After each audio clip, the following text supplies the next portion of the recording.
On April 10, 2015, a bright sun hung over Dortmund. The scent of grass mixed with the salty tang of sweat rushed toward him at the Hornbusch training ground. What the hell? Lin Feng ruthlessly pinched his own thigh, the thigh clad in Borussia Dortmund U19 training gear. 10 minutes ago he was still in the ICU listening to the ECG alarm, and now he stood on the edge of the training field he knew best from his past life. On the field a group of young men, also wearing Dortmund U19 jerseys, were split into two teams for a match. Not far from him two familiar middle-aged men were intently watching the game, occasionally shouting instructions. Beside him a few other substitute players stared at him with strange expressions. Everything felt unreal. He looked down at the slightly bulging veins on his hand, and suddenly laughed. Is the old man up there trying to give the truck driver a performance bonus? The memory of his life before rebirth was still vivid. The image of being hit by a 12-wheeled truck on his 30th birthday kept replaying like God had pressed infinite loop.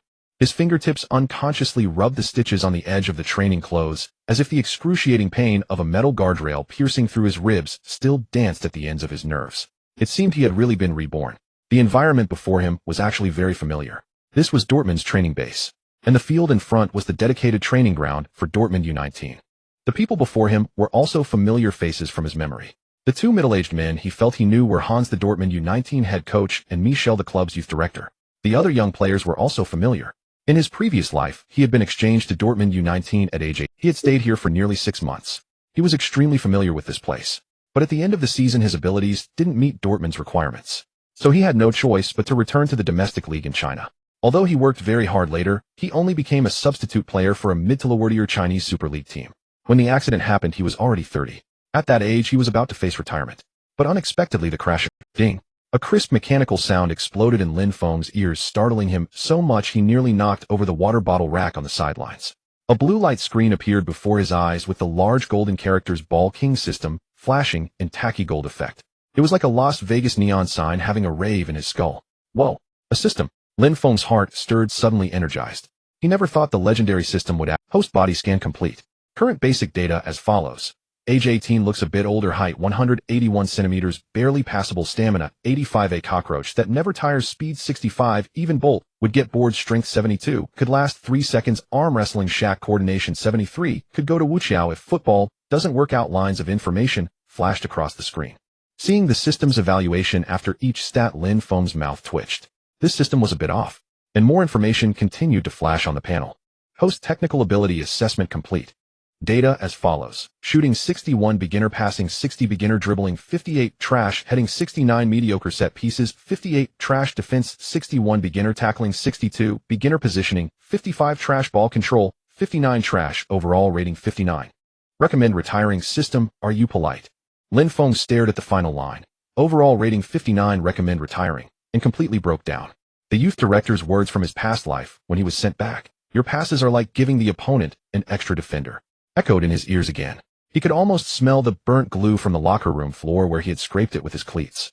The light screen suddenly exploded with fireworks, and a line of red text slowly appeared. Detected strong survival desire from host. Gifting newcomer package 1. Open. Open. Open it now. Lin Feng rubbed his hands together so fast it rivaled the pull lever of a slot machine in a casino. When 4 options floated in the air, his pupils reflected the countless memory fragments of passing errors in his past life, and the disgrace of stopping the ball out of bounds when facing an open goal, which earned him the nickname Lin's man-made rain from the domestic media. God-level ball control can cushion even a meteorite B. Golden right foot, curved moon saber, Pro Max C. Iron lungs can run full match and still breakdance D. Max level passing, you know the deal. Seeing these options, Lin Feng was troubled. Can I choose all? Lin Feng tentatively asked in his mind. No. The system's cold voice completely crushed his greedy thoughts. Choose D. After hesitating for a moment, Lin Feng finally made the difficult choice. Relatively speaking, option D seemed more cost-effective. Alright, please wait. Loading complete. As the system's voice faded, Lin Feng saw his passing stat on the panel instantly change from 60 trash to 100 strongest king. Along with that, his overall ability stats jumped from 59, recommend retiring directly, to 69, can take a peek outside the top 5 leagues. Lin Feng. System, thanks a lot. He finally had the qualification to take a peek outside the top 5 leagues. At this moment, Lin Feng suddenly felt a mysterious force envelop his body.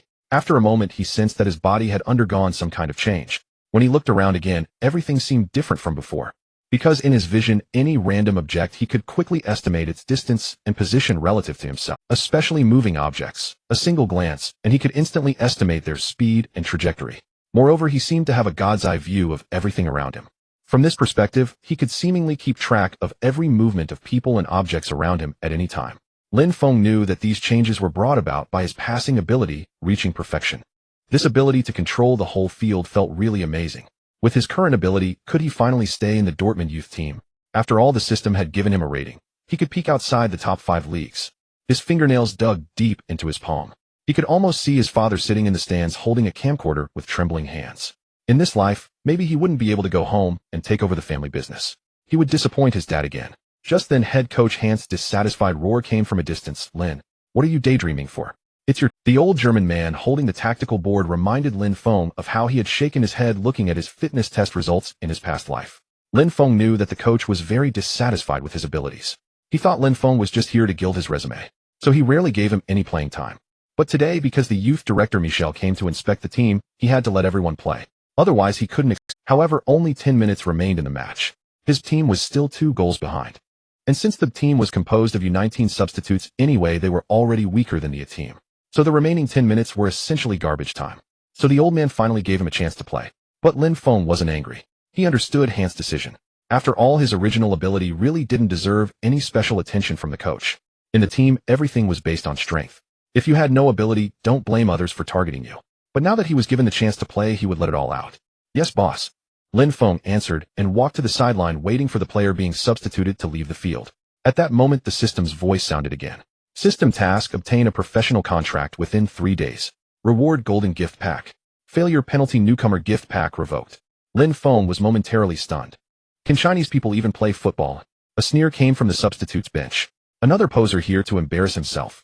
Just as Lin Feng was still stunned by the task the system had just issued, he heard this disdainful voice directed at him.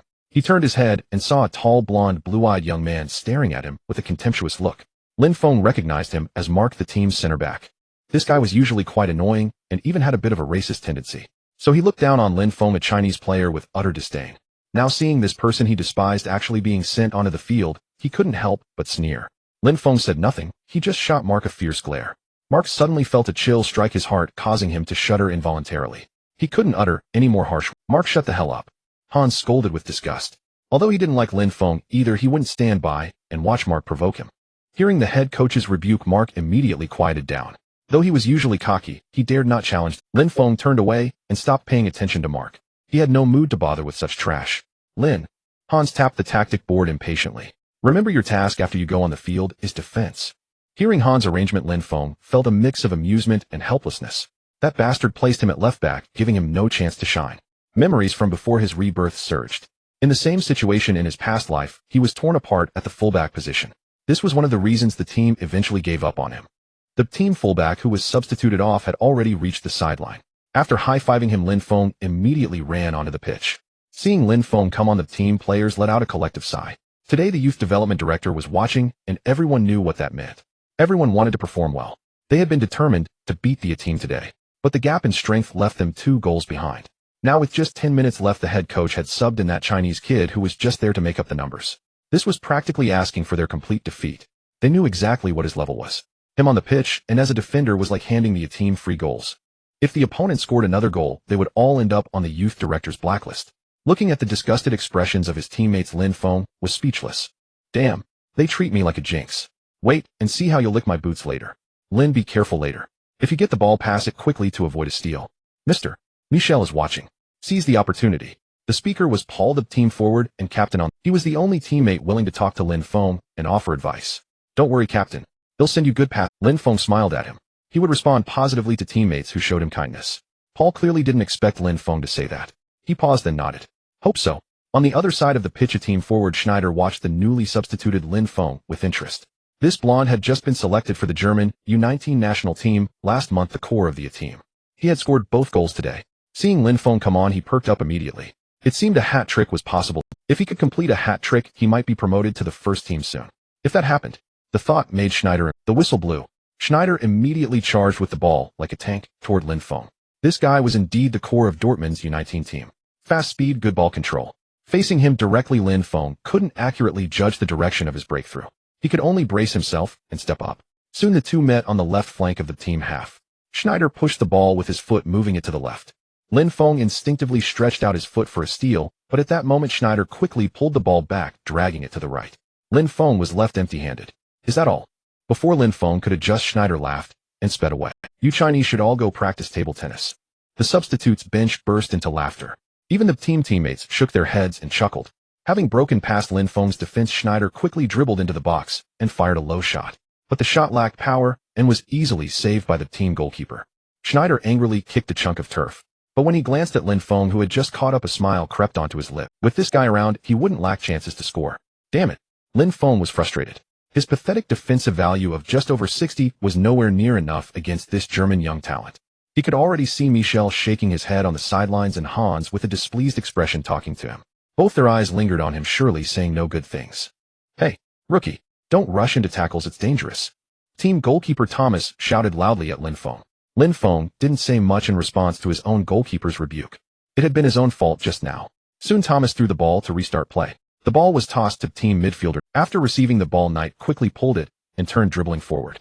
But soon he was caught in a double team by a team defenders. Knight, not particularly skilled with his feet, looked flustered under the double team. He barely protected the ball, but couldn't advance any further. There were no good passing options around him. The ball seemed about to be lost. Just then a voice came from nearby. Over here. Hearing the voice, Knight, trapped, immediately pushed the ball over without thinking. After completing the pass, Knight finally saw clearly that the one calling for the ball was the Chinese guy who had just been subbed in. Shit. Why? Seeing that his pass was to Lin Feng, Knight frowned. He also knew Lin Feng's level. Once the ball reached him, it would probably be lost soon. So he didn't push forward, but started to fall back, just in case Lin Feng lost the ball and they got counterattacked. At this moment, Lin Feng had already received the ball. His first touch was a bit heavy, but luckily there were no defenders nearby, allowing him to calmly adjust. Seeing Lin Feng fumble with his adjustments, Hans shook his head on the sidelines. This Chinese player's fundamentals were truly lacking. He couldn't even control a basic first touch. Meanwhile, Lin Feng's global vision, newly obtained from the system, began to take effect. Since it was team's attack, their two forwards, Paul and another forward, had already crossed the midline and were moving. On the team side, they clearly didn't take this team attack seriously. Several of their players hadn't even dropped back. Only 4 players were defending in their own half. Among them, 3 defenders were marking the other team forward. Only 1 player was guarding Paul. Not because the team was careless. The one marking Paul was their defensive core. In terms of defensive ability, James was definitely the strongest in the entire U19. It was said that he had also been selected for the German U19 national team. With him marking Paul, it was almost foolproof. James had already cut off Paul's optimal running lines. It seemed Paul would eventually be neutralized under his pressure. But at that moment, a golden glowing path appeared in Lin Feng's vision. Through his system-enhanced eyes, he determined that this was a perfect passing lane. Passing along this line would allow Paul to receive the ball right behind James. Without hesitation, Lin Feng stamped his left foot, twisted his waist, swung his hips, and struck the side of the ball with his right foot. Boom! A loud crack resounded across the pitch. The ball traced a rainbow arc straight ahead. Is that a clearance? When everyone saw Lin Feng hoofing the ball forward, they shook their heads. At that moment, Lin Feng was still near the midfield, not in any danger zone. After receiving the ball, there was no need for a panicked clearance. He should have steadied himself, spotted his teammates, then passed, or dribbled forward. But now this guy, after getting the ball, just kicked it away wildly. Wasn't that a waste of a good attacking opportunity? Passing to him was simply a mistake. Hans on the sideline was utterly disappointed. He had already decided that after today's game he would immediately propose to the club to get rid of him. He didn't want a player of this level in his team. He turned to look at youth director Michel beside him. Sure enough, the other's face showed deep disappointment. Hans was about to say something to ease the tension. But just then he was startled to see Michael's expression suddenly turn to shock. Great pass. Beautiful. Michel suddenly shouted loudly. Hans was jolted with a start. Witnessing Michael's action, Hans was instantly dumbfounded. What was happening? By the looks of it, had a goal been scored? But how could that be possible? Hans quickly turned his head towards the field, and then he saw a sight that left him utterly astonished. Somehow the ball was now at Paul's feet, and Paul's position was now behind James. Before him, there were no defenders from Team A. That meant Paul was through on goal. Just as James hastily turned around, Paul had already driven the ball into the penalty. Then before the rushing goalkeeper of Team A could reach him, he struck a low shot, pushing the ball into the bottom left corner of the net.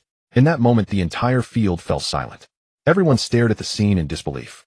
The goalscorer Paul quickly turned and ran towards Lin Feng. He rushed up to Lin Feng and lifted him up in a bear hug. Haha, Lin, that pass was incredible. How did you spot that gap? The other players from Team B snapped out of their daze and swarmed around, encircling Lin Feng and Paul. After being suppressed by Team A for the entire game, finally pulling one back filled them with excitement. And all of this was because of the Chinese lad who had been underestimated by everyone. They still couldn't forget the pass he had just delivered, which was as precise as a cruise missile.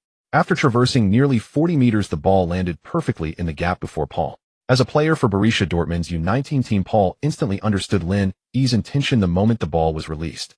He surged forward with a burst of speed, darting past James. At that very moment, the ball landed right in front. What followed was straightforward. Paul simply drove the ball into the box, and before the Team A goalkeeper could close him down, slotted it home. Lucky guess. That was Hans' first thought after hearing the entire sequence of the goal. He refused to believe that Lin Feng had intended that pass. That was a distance of 40 meters. To deliver such a precise pass over that range was perhaps only possible for a few legendary pass masters of the past. As for Lin Feng, it seemed highly unlikely he possessed such an ability. Let's keep watching. Perhaps this Chinese youngster will surprise us, Michel said with keen interest. Hearing his superior's words, Hans could only swallow the retort that was on the tip. The game resumed. Due to Lin Feng's performance, the players of Team B began to change their opinion of him. When opportunities arose, they started passing to him. Thus, Lin Feng had more chances to receive the ball. However, within his field of vision, those golden glowing passing lanes did not reappear. So whenever he got the ball, he could only engage in simple combinations with his teammates. Yet possessing a godlike vision of the field, he navigated these team plays with ease. Each time he managed to deliver the ball precisely where it needed to go. This filled Hans, watching from the sidelines, with growing astonishment, while Michael's eyes gleamed brighter and brighter. Of course, aside from passing, the rest of Lin Feng's technical skills were still abysmal. He frequently miscontrolled the ball and left gaps in defense. This made those around him wince. Meanwhile, Team A, after the initial shock of conceding, began to steady themselves. Leveraging their superior skill, they regained dominance on the field. This was especially true for Schneider, who had looked down on Lin Feng from the start and was his direct opponent. Lin Feng's assist earlier felt like a slap to Schneider's face, making him deeply uncomfortable. So as the game restarted, a frustrated and embarrassed Schneider launched a ferocious attack down Lin Feng's flank. However, by now Lin Feng was getting used to the rhythm of the match. Though he struggled against Schneider's onslaught, he managed to hold on with the help of his teammates. This only fueled Schneider's anger. And under the influence of rage, people tend to act irrationally. In the 85th minute, Schneider once again charged down Lin Feng's left flank. Lin Feng held his position, not rushing to tackle, but shadowing Schneider's movements. This prevented Schneider from shaking him off easily. Under normal circumstances, Schneider should have passed the ball or played a 1-2 with a teammate. He absolutely should not have persisted in dueling Lin Feng. But Schneider, now hot-headed, had no such thoughts. He continued dribbling, trying to get past Lin Feng. Facing this onslaught, Lin Feng was struggling to defend. At the critical moment, Team B's center back Julian rushed over to double-team Schneider with Lin E. Facing two defenders, Schneider could no longer control the ball comfortably. Only then did he think of passing. But before he could make the pass, a boot swung and poking the ball away from his feet. It was Julian who had just charged up. The deflected ball landed perfectly at Lin Feng's feet. After receiving it, Lin Feng quickly nudged the ball forward and sprinted up the field. Behind him, Schneider was chasing furiously. Lin Feng wasn't particularly fast, especially while dribbling, so he couldn't outrun the unburdened Schneider. Soon his opponent was right on his heels. But just at that moment, a glowing golden line appeared in his field of vision. Seeing this lane, Lin Feng didn't hesitate for a second. He struck the side of the ball with all his might. Thud! With a dull thud, the ball soared into the air, tracing an eerie-shaped curve over the heads of three defenders, landing with surgical precision in the gap on the right flank. At that spot, Paul appeared, as if from nowhere, bursting forward and cushioning the ball with a light touch, stopping at half a meter in front of him. And before Paul, there was not a single defender who could close him down in time. This gave him ample time to adjust and take his shot. As one of the team's main strikers, Paul did not disappoint. He aimed for the near post. The Team A goalkeeper could only watch helplessly as the ball flew into the net. 2-2. Team B had equalized. Having scored 2 consecutive goals, Paul was even more exhilarated. Laughing, he ran to Lin Feng and lifted him up. That pass was awesome. Thank you, Chinese kid. He was genuinely grateful to Lin Feng. The youth academy director was watching from the sidelines today. Scoring 2 goals would surely get his attention. And all of this was made possible by this previously unremarkable Chinese lad. On the field, the other players from both Team A and Team B stared blankly at Lin, their faces a mix of shock and uncertainty.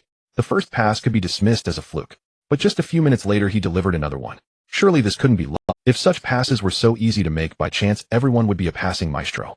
But how was this possible? Everyone knew Lin Feng was just a benchwarmer, here merely to gain experience. In terms of skill, he should never have made it into Dortmund's U19 team. Yet today he had completely overturned everyone's perceptions. On the sideline, Hans was stunned. He had seen this pass clearly.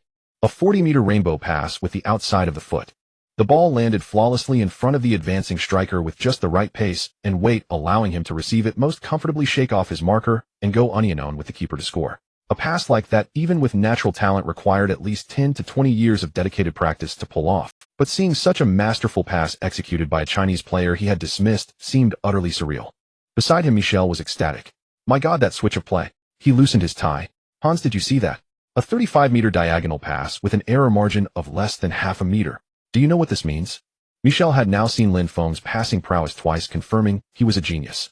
And he was a genius in this kind of talent is the most sought after by all teams.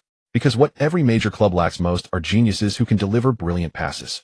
If the youth team could produce such a passing prodigy, it would be a tremendous achievement for him as the youth development. Quick, push him forward.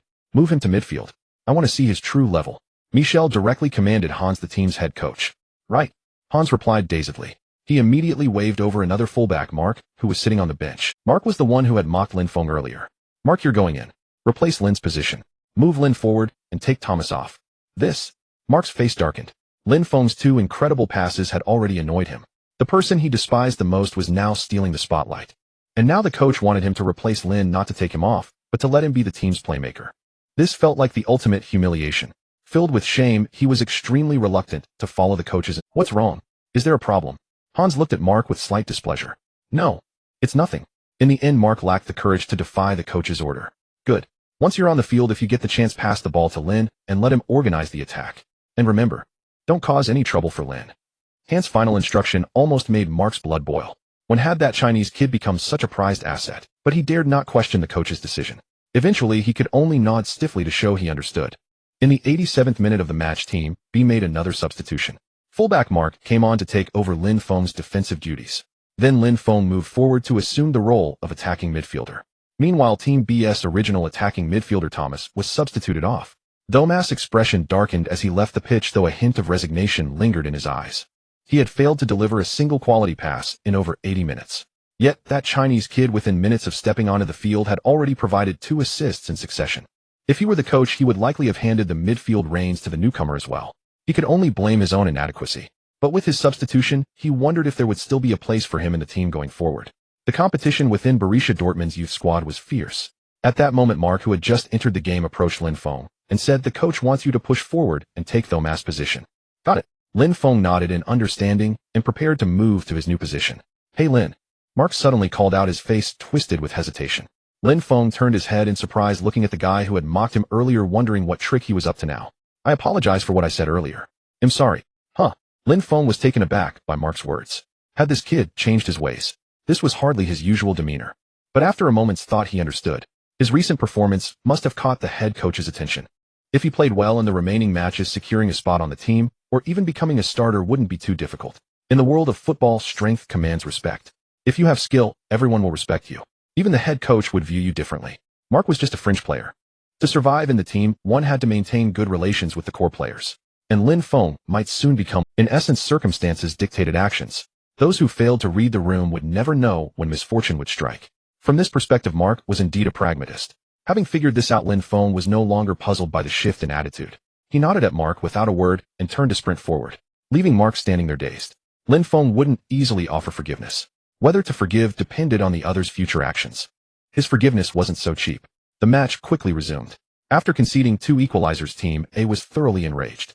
They were the core players of Borussia Dortmund's U19 squad, far superior in skill to the mostly substitute play. Thus, in regular training matches, they were usually the victors. But now a Chinese kid they had never taken seriously had helped Team B level the score. How could they tolerate that? So as the match restarted, Team A immediately pressed forward aggressively. They were determined to show these substitutes of Team B the consequences of provoking them in the final minutes. Team B, clearly aware of their opponent's intent, retreated en masse to defend their own half. For a time, the players clashed fiercely in Team B's territory. Lin Feng also dropped back to the edge of the penalty area to join the defense. Yet even as he defended, he continuously sought opportunities. He had now gained a preliminary understanding of the panoramic vision granted by the system and was beginning to adapt to it. Through this vision, he could clearly identify the weakest points in his team's defense. Those were the areas the opponents were targeting. Based on this feedback, Lin Feng constantly adjusted his position. Wherever danger arose, he was always the first to arrive. In the most intense 2 minutes of Team A's attack, he defused several threats, leaving their efforts in vain. On the sidelines, Hans and Michael's eyes grew brighter. It was as if they had discovered a new continent, their faces filled with surprise. Hans, I think we need to reassess that Chinese kid. He's more than just a good passer, Michel said, turning to look at Hans beside him. Hans nodded silently. As the U19 head coach, he too had noticed Lin Feng's exceptional positioning, and such abilities were not commonplace. Players who possessed them almost invariably became prominent figures in the... Could it be that this Chinese kid whom he had always overlooked was actually a hidden gem? Hans felt his mind struggling to look. Just as Hans was lost in thought, Michael's shout brought him back to reality. He looked up to see Team B's goalkeeper booting the ball out of the penalty area for a clearance. As luck would have it, the ball landed perfectly at Lin Feng's feet.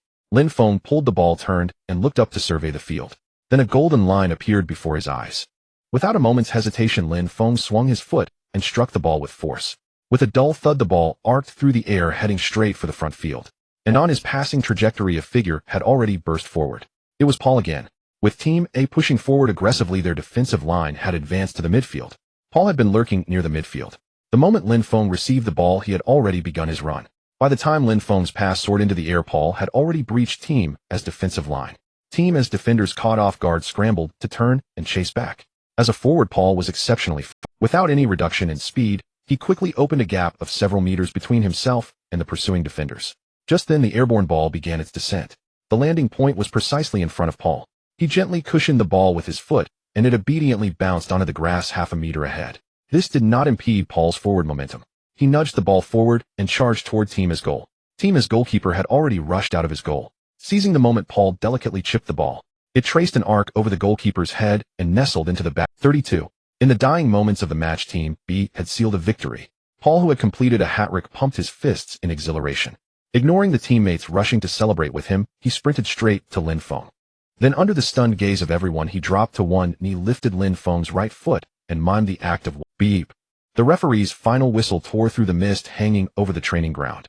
Paul was still holding Lin Feng's shoes, poised to wipe them, as the entire bench surged onto the field like a yellow wave. Lin Feng was surrounded by his ecstatic teammates. Grass clippings mixed with sweat clung to his eyelashes, and his ears were filled with exclamations of, "Oh my God," and "that pass was pure magic." Their astonishment was understandable. The contrast in Lin Feng's performance was simply too stark. From being completely underestimated to delivering a hat-trick of assists that turned the game around, a mere 10 minutes had passed. It was utterly unbelievable. 10 minutes, Coach Hans muttered, pulling at his collar as his Adam's apple bobbed violently. 3 killer through balls, 7 crucial interceptions, a coverage area exceeding 9,000 square meters. He pulled out a crumpled data sheet. This Chinese kid. How did we miss him before? Beside him, Michel could no longer contain his excitement. The usually stern-faced youth academy director wore a look of wild joy, mumbling something under his breath. Meanwhile, the scout, who had been observing from the sidelines, delivered his report.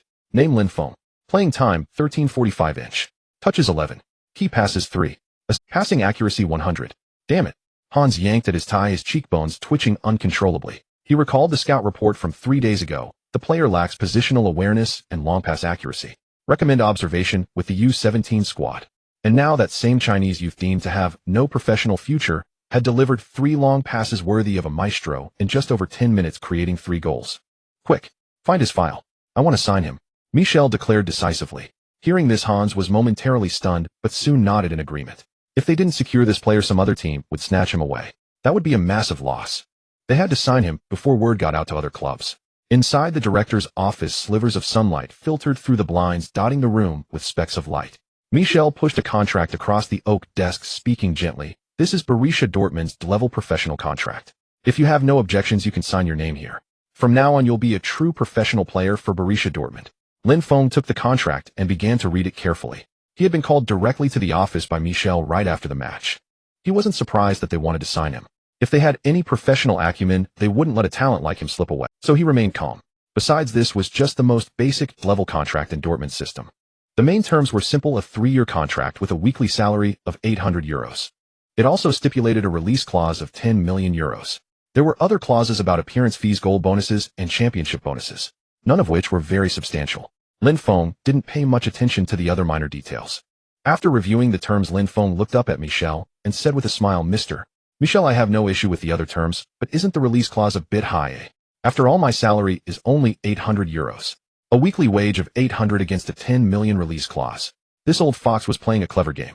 If Lin Feng were truly an 18-year-old, he might have signed it. Being part of Borussia Dortmund's youth setup is a dream for many young players. But his soul was over 30. If he couldn't spot this contractual trap, he would have wasted all his experience. Oh, Lin, this is standard club policy. Everyone signs the same way. Michel said, a flicker of surprise in his eyes as Lin Feng didn't immediately comply. He clearly hadn't expected a young man like Lin Feng to dare raise an objection. Hearing Michael's words, a trace of mockery flashed in Lin Feng's eyes. This old man was lying through his teeth. There were no fixed terms for player contracts. Everything was tailored to the player's individual performance and overall strength. The specific contract was a result of negotiation. All right, Lin. This release clause does seem a bit high for you. What do you have in mind? Seeing the look in Lin Feng's eyes, Michel backed down first. He knew this kid wasn't some muscle-headed fool. Lin Feng seemed very knowledgeable about club contracts. In this situation, insisting on club policy was pointless. Angering him and driving him to another club would only hurt them. I think 3 million sounds good. What do you think? Lin Feng offered his idea. 7 million. 4 million. 6 million. 5 million. That's my final offer. Fine, agreed. After weighing the options, Michel conceded. 5 million was not a low price for an unknown youth team player. If another club was willing to pay that for Lin Feng, Michel would be more than happy. With the contentious clause settled, there were no other disagreements. Lin Feng didn't care much about the small salary. With the system at his disposal, he knew he could soon force the club to renegotiate his contract. That's when he would make his big demands. He quickly signed his name on the dotted line, and Michel signed his name in the club representative's box. Their hands met in a firm handshake. Pleasure doing business. Pleasure doing business. Lin Feng. Just then the system notification blasted in his mind. Mission complete. Obtained first professional contract. Gold chest has been issued. Open now. Professional contract detected. Main quest activated. Quest: enter the first team squad within 3 months. Reward: gold grand prize package. A draft from the window at the end of the corridor suddenly blew in, rustling the pages of the contract. Michel watched the youth's retreating figure disappear around the corner, suddenly reminded of another slender 7 from 20 years ago, a player whose retired jersey now hung on the office wall. If Lin Feng could achieve even half of that player's legacy. Michel looked at the contract on his desk, suddenly feeling that the 5 million release clause was far from secure. Bang! The dormitory door was slammed shut by the draft in the corridor, and Lin Feng's back pressed against the cold door panel. His right fist swung fiercely through the air several times. Only then did it ease his somewhat excited mood. Finally signed.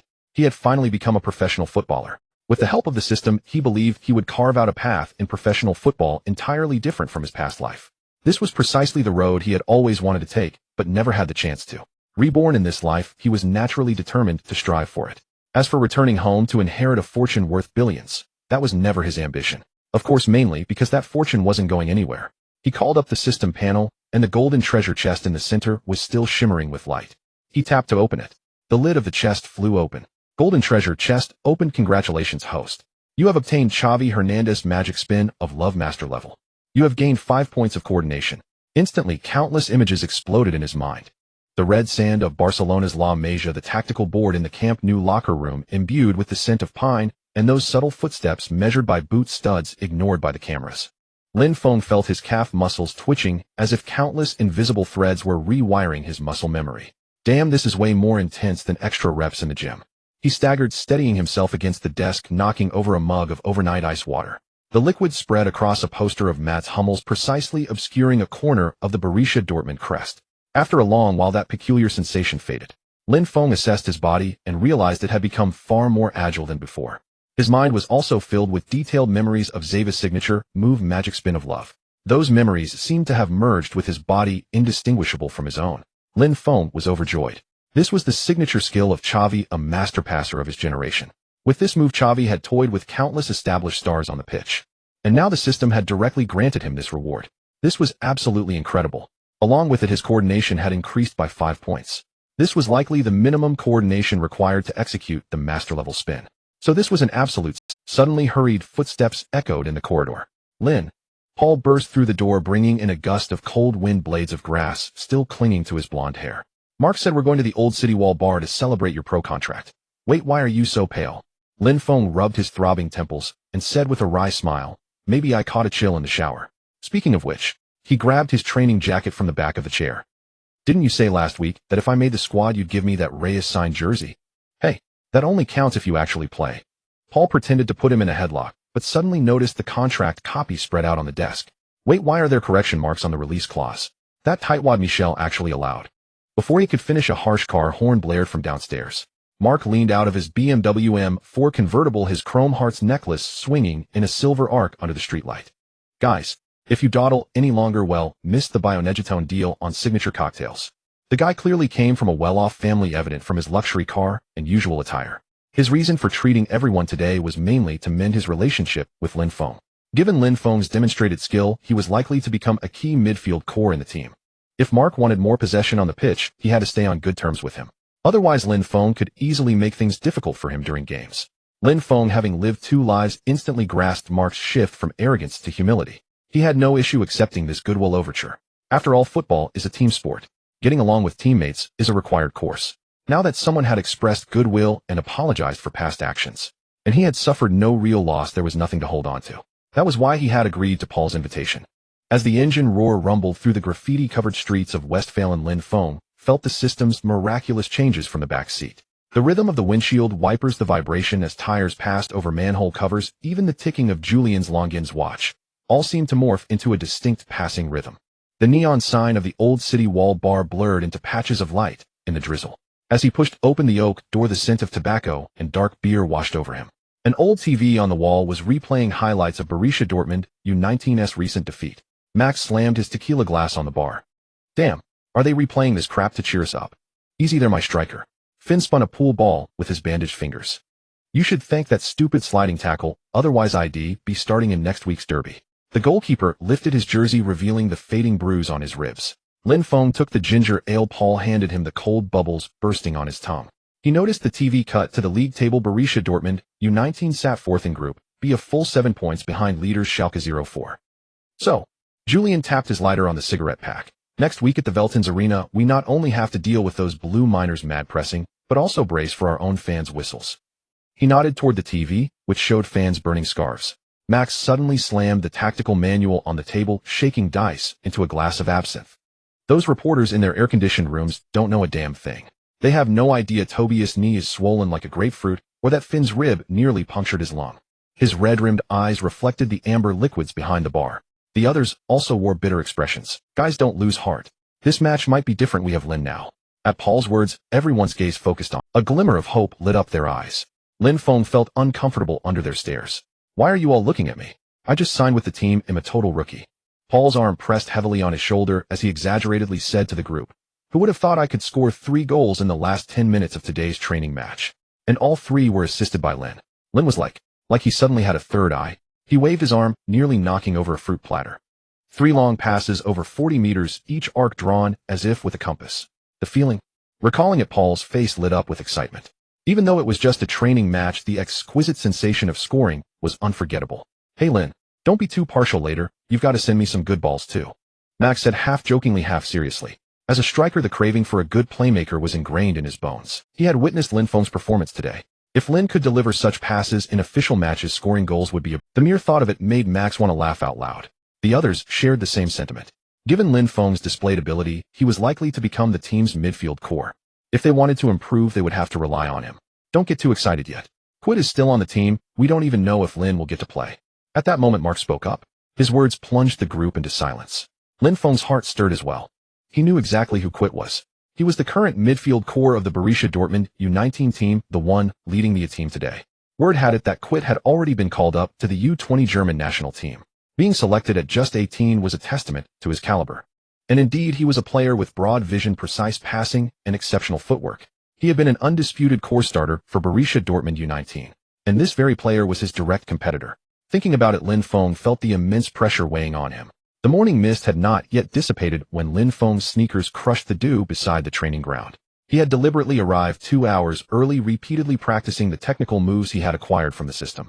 When the U19 team members gradually arrived, they saw the Chinese youth continuously pulling the ball back and forth under his feet on the turf while rotating his body in sync.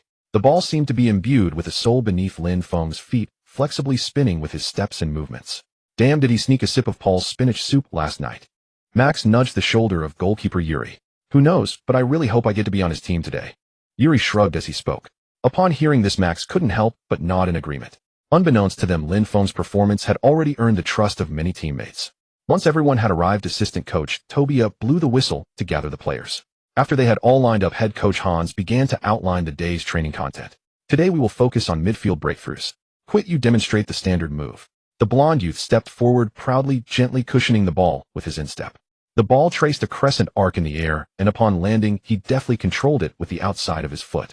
The entire sequence was fluid and seamless, instantly drawing applause from the field. Quit proudly demonstrated the move several more times in succession. It must be said that Quit's footwork was indeed impressive.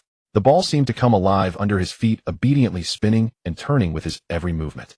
Good, now begin group practice. After Quit's demonstration, Hans instructed everyone to split up and practice. Pay attention to the rotation angle of your hip joint.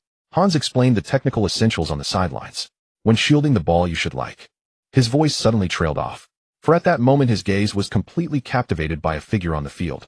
In Lin Feng's group, the latter had just received a pass from a teammate. As the Chinese youth brought the ball under control with his foot, he swiftly pulled it with his left toe, then spun his body like a top in a clockwise 360-degree rotation. The ball, following the movement of his feet, also completed a wide circle. Hey, Lin, where did you learn that move? Hans walked over to Lin Feng in astonishment, asking with some excitement. Based on his experience, the move Lin Feng had just executed was undoubtedly a brilliant technique for shaking off a defender. Moreover, it gave him a sense of déjà vu. It bore a striking resemblance to the moves of that midfield core from Barcelona, although he didn't believe Lin Feng's current skill level could reach that player's heights. Merely achieving such a resemblance was already quite remarkable. I learned it from watching matches on TV. I found it very practical, so I used it. Lin Feng told a lie. He certainly couldn't reveal that it was a reward from the system. Hans nodded, apparently accepting Lin Feng's explanation. He knew that some geniuses could indeed pick up many highly difficult moves just by watching games. Could this Chinese man be one such prodigy? Then he thought of those 3 passes from yesterday. A surge of excitement ignited in Hans' heart. Good, keep practicing. Suppressing his inner agitation, he patted Lin Feng on the shoulder and turned away. At that moment, the surrounding U19 teammates all wore expressions of envy. This signified that Lin Feng had gained the head coach's approval, and this also meant more opportunities to play in the future. For a young player, this was of paramount importance. Not far away, Quit's expression soured. Initially, he hadn't considered Lin Feng a rival. After all, the gap in their abilities had been too vast before. But ever since yesterday, Lin Feng had delivered 3 exquisite long passes, directly winning Michael's favor and securing a contract. That alone wasn't a big deal, as even with a contract, he was still just a fringe substitute. But today, seeing that move, Quit had to admit he himself might not be able to execute it so flawlessly. Moreover, the head coach's attitude toward him was clearly one of great satisfaction. This immediately made Quit feel a sense of threat. Competition within the youth team was fierce. In this football-obsessed country, talented young players were a diamond. In actual matches, the head coach had significant say in who played and who didn't. Once a player caught the coach's eye, they stood a good chance of appearing in games. And that Chinese player happened to share the same position as him. If Lin Feng got playing time, it would mean his own opportunities. This was detrimental to his development. So the only solution now was to suppress him before he could make any further. With this thought, Quit strode toward Lin Feng. Under the astonished gaze of all the players, he said to him, "Rookie, how about an unknown matchup in the scrimmage later?" Hearing Quit's words, Lin Feng was momentarily stunned, then immediately grasped his intent. Damn, this bastard was trying to put him in his place. Lin Feng wasn't one to back down from such challenges. In the world of football, the strong reign supreme. Facing a challenge, one must respond with force. Only by doing so could one earn respect. Weaklings had no place in this arena. No problem. I'm happy to oblige. Hearing Lin Feng's reply, a cold smirk curled on Quit's lips. The other players, overhearing their exchange, also grew excited. Some, eager for a spectacle, even whistled. Hans observed the rivalry between Lin Feng and Quit. However, he didn't intend to intervene too much. As professional players, they needed this competitive drive. There were only so many opportunities on the team, one had to fight for them. He welcomed such internal competition. Only through competition could he select the most outstanding talents. Moreover, he was now eager to see which of the two, Quit the long-heralded young prodigy or Lin Feng the newly rising star, was truly superior. This would also determine where he would allocate more resources in his coaching. And the simplest way to find out was to let them go head-to-head on the pitch. After the players completed their warm-ups and the day's training drills, Hans directly arranged an inter-squad scrimmage. After a morning of training, Lin Feng grew increasingly adept at utilizing his newly acquired skills. He welcomed the inter-team scrimmage arranged by the head coach. As for Quit's challenge, he was not worried at all. Losing to him would be expected, but winning would be a huge gain. After all, he was once just a fringe player while the other was the team's core. In this situation, he had nothing to lose. He truly couldn't fathom why the other would propose a contest with him. It seemed that guy wasn't too bright either. Lin, you're wearing the red vest. Assistant coach Tobias' shout cut through the morning air. Lin Feng reached out, took the red vest, and slipped it on, only to find Quit on the opposite half of the field making a throat-slashing gesture at him. Quit was wearing a green vest. Lin Feng ignored him. He felt no point in sparring with someone of such limit. Seeing Lin Feng's disregard, Quit grew irritated. Just wait, you Chinese rookie. He'll show you what despair really. Soon the teams were divided, and each group took their positions on their respective halves. When Tobias, acting as the temporary referee, blew the opening whistle, Lin Feng immediately sensed the tension in the air. His red team kicked off first. As the attacking midfielder, he received a pass from Paulo. The moment he touched the ball, Quit charged at him like a shark scenting blood. Lin Feng pulled the ball back and shielded it with his body. By then Quit was already pressed against his back. Quit pressed firmly against Lin Feng's back, preventing him from passing easily, while constantly jostling to Rookie, you're too slow. Quit's voice dripped with mockery. But Lin Feng paid him no mind, quickly nudging the ball forward, then swiftly shifting it sideways, while pivoting. At that moment Quit, who was behind Lin Feng, felt a sudden emptiness before him. Before he could react, Lin Feng, who had been directly in front, had turned to his side, breaking free from his mark. Quit was startled. By the time he tried to recover, Lin Feng had already delivered a penetrating through ball with the outside of his foot. That turn. On the sidelines, Hans' pen hovered over his notebook. He noticed that Lin Feng always used his left shoulder to shield the ball during the turn, and his hip swing was 15 degrees smaller than the standard motion, making the feint more deceptive. Lin Feng's through ball had already reached Max, who had just moved to the edge of the penalty area. Max took the ball in stride, then pushed it forward, bypassing the green team's defender, who had come up to challenge him, and charged into the box.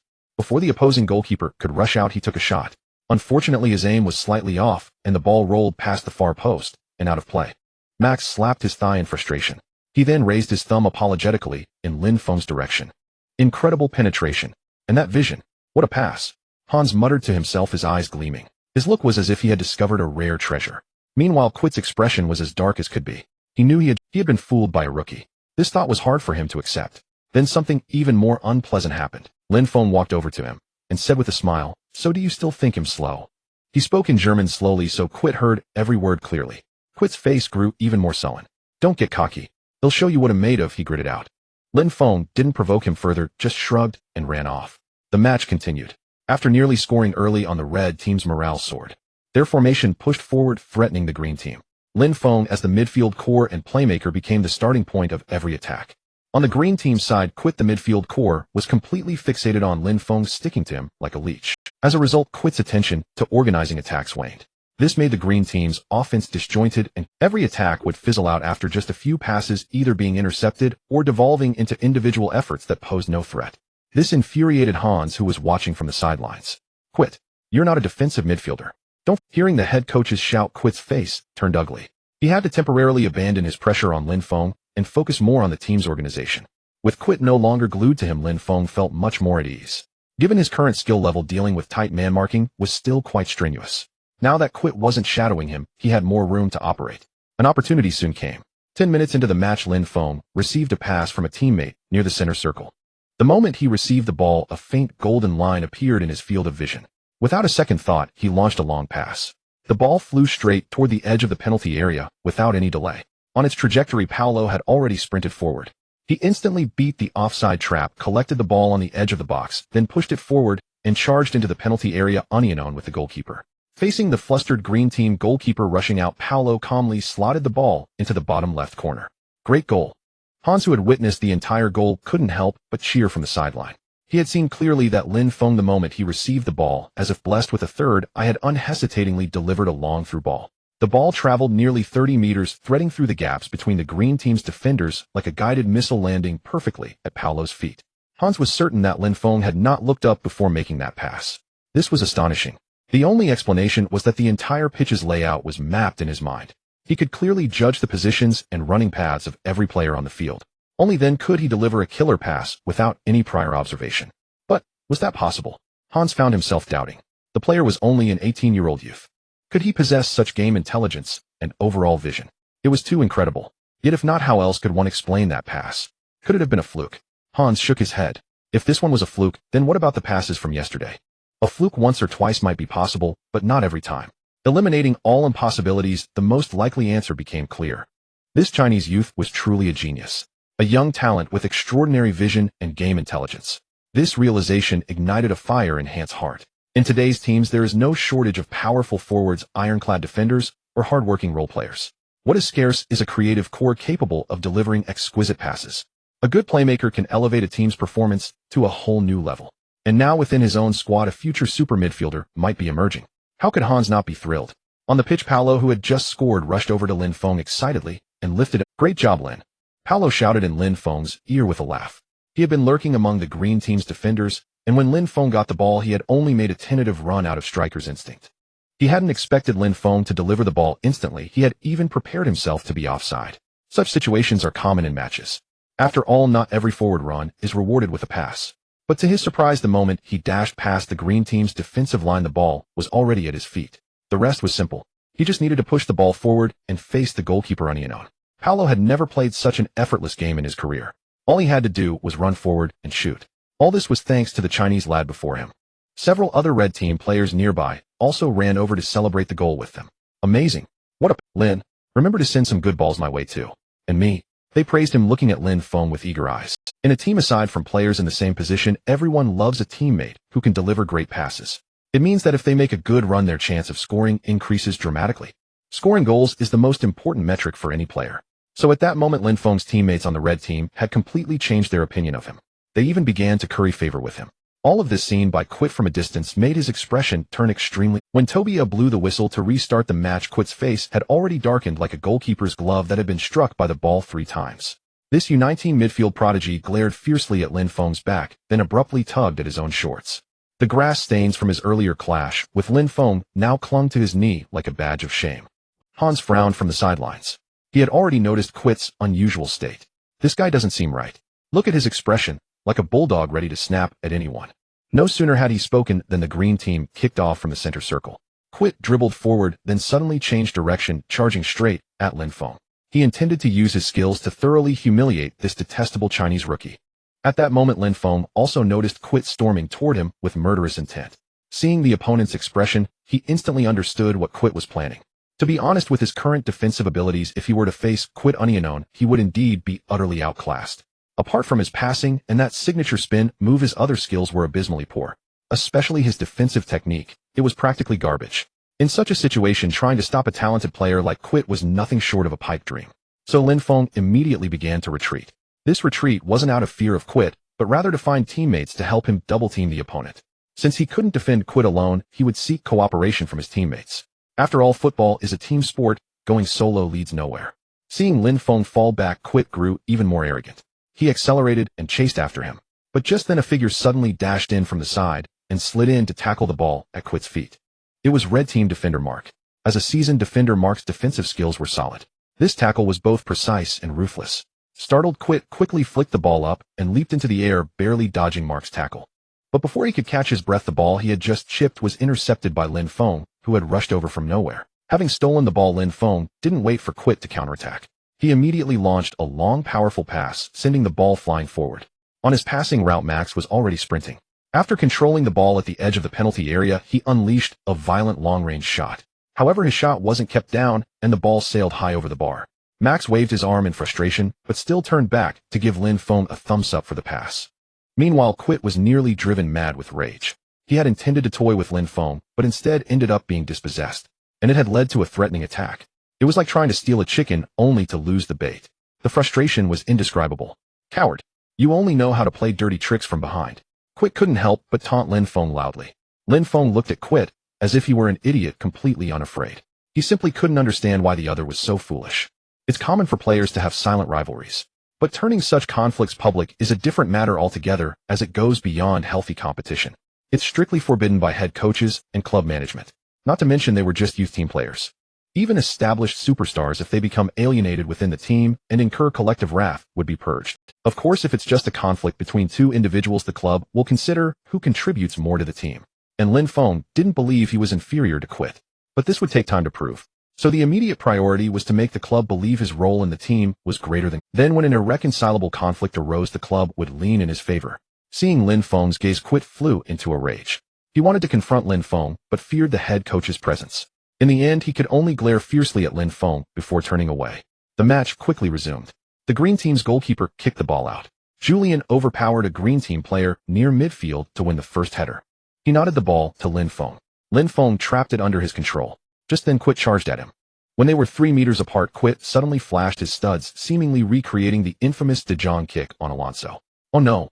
Goalkeeper Jonas on the bench covered his eyes. But the anticipated scream never came. Lin Feng suddenly froze as if paused. At the moment of Quit's flying tackle, he pivoted 180 degrees as if pulled by invisible strings. The ball bounced off his instep and slipped right through Quit's parted legs. That's it. Han's tactical board clattered to the ground. That spin saved at least 0.3 seconds. Quit lifted his head, spitting out grass, and saw Lin Feng dribbling away into the distance. He punched the turf in fury. That kid had shown him up again, damn it. Quit felt deeply humiliated, but he was powerless forced to watch Lin Feng execute another brilliant attack. If not for the green team's goalkeeper having a good day, the score might have been changed. This outcome was a sheer disgrace for the ever-arrogant Quit. He nearly ground his teeth to dust, but could do nothing. Hans, watching from the sideline, nodded slightly. He had seen Quit's malicious targeting Lin Feng's on-the-spot response. He had observed everything. The scales in his mind were quietly tipping. Of course, this alone wasn't enough to change his long-held mindset. To sway him further, the subject needed to produce even more convincing results. The match on the field continued. Quit kept searching for Lin Feng's weaknesses while Lin Feng, like a hunting tiger, quietly awaited a killing blow. And that opportunity soon arrived silently. In the 25th minute of the match, the green team cleared the ball over the sideline during defense. Mark from the red team threw the ball into Lin Feng. As soon as Lin Feng received the ball, Quit, not far away, charged at him like a runaway bull. From 2 meters away, he suddenly lowered his center of gravity and lunged into a vicious sliding tackle. Hans sprang to his feet on the sidelines, recognizing the dangerous forward thrust. 3 years ago, Van der Veer had used the same move to cripple Ajax's talented right back from the youth academy. The turf curled under studs as Quit's cleats glinted coldly toward Lin Feng's standing leg. In a flash, Lin Feng gently nudged the ball half a meter forward, his left foot tracing a semicircle on the grass like a ballerina's. As he completed that silky 360-degree turn, Quit slid past his former position in a split stance. Zavis' ghostly turn. Hans' tactical board clattered to the ground. This technical move meant for the Camp Nou was unfolding before his. The battle on the pitch was far from over. Lin Feng's right instep struck the ball with precision, sending it through. He dribbled past the halfway line and delivered a surgical through ball before the opposing center back could block him. This time Max didn't waste Lin Feng's pass. He broke the offside trap, burst into the penalty area, and slotted the ball into the bottom left corner with a crisp stab. As the ball hit the net, Quit remained kneeling on the turf. His bloodshot eyes burned with resentment and fury. The other players stood frozen in disbelief. They gazed at the upright figure on the pitch, their faces etched with shock. Was this the same person they had always despised and dismissed as a waste? That move just now, not even in the youth team, but in the first team, only a handful could pull it off. They asked themselves honestly, if they had been in that situation, they would have only waited for Quit to break their ankle. The best-case scenario would be reacting quickly enough to dodge the tackle, but never could they evade it, while simultaneously bypassing the opponent and delivering a precise through ball. It was a move no human could make. Get off the field. Hans' roar sent a shiver through every player. He stormed over to Quit, who had just scrambled up from the turf, his face full of dejection. How were you playing just now? Was that normal football? Tell me, what were you trying to do? A barrage of questions darkened Quit's already gloomy expression. He bowed his head, unable to utter a word. Can't answer. Fine. Let me tell you. Your heart is now filled with something called jealousy. This thing has robbed you of the ability to think and act normally. Now go cool off. I don't want to see a loser consumed by envy. Hans' stern reprimand made Quit hang his head in shame. He turned silently and walked off the pitch, casting a glance at Lin Feng before leaving.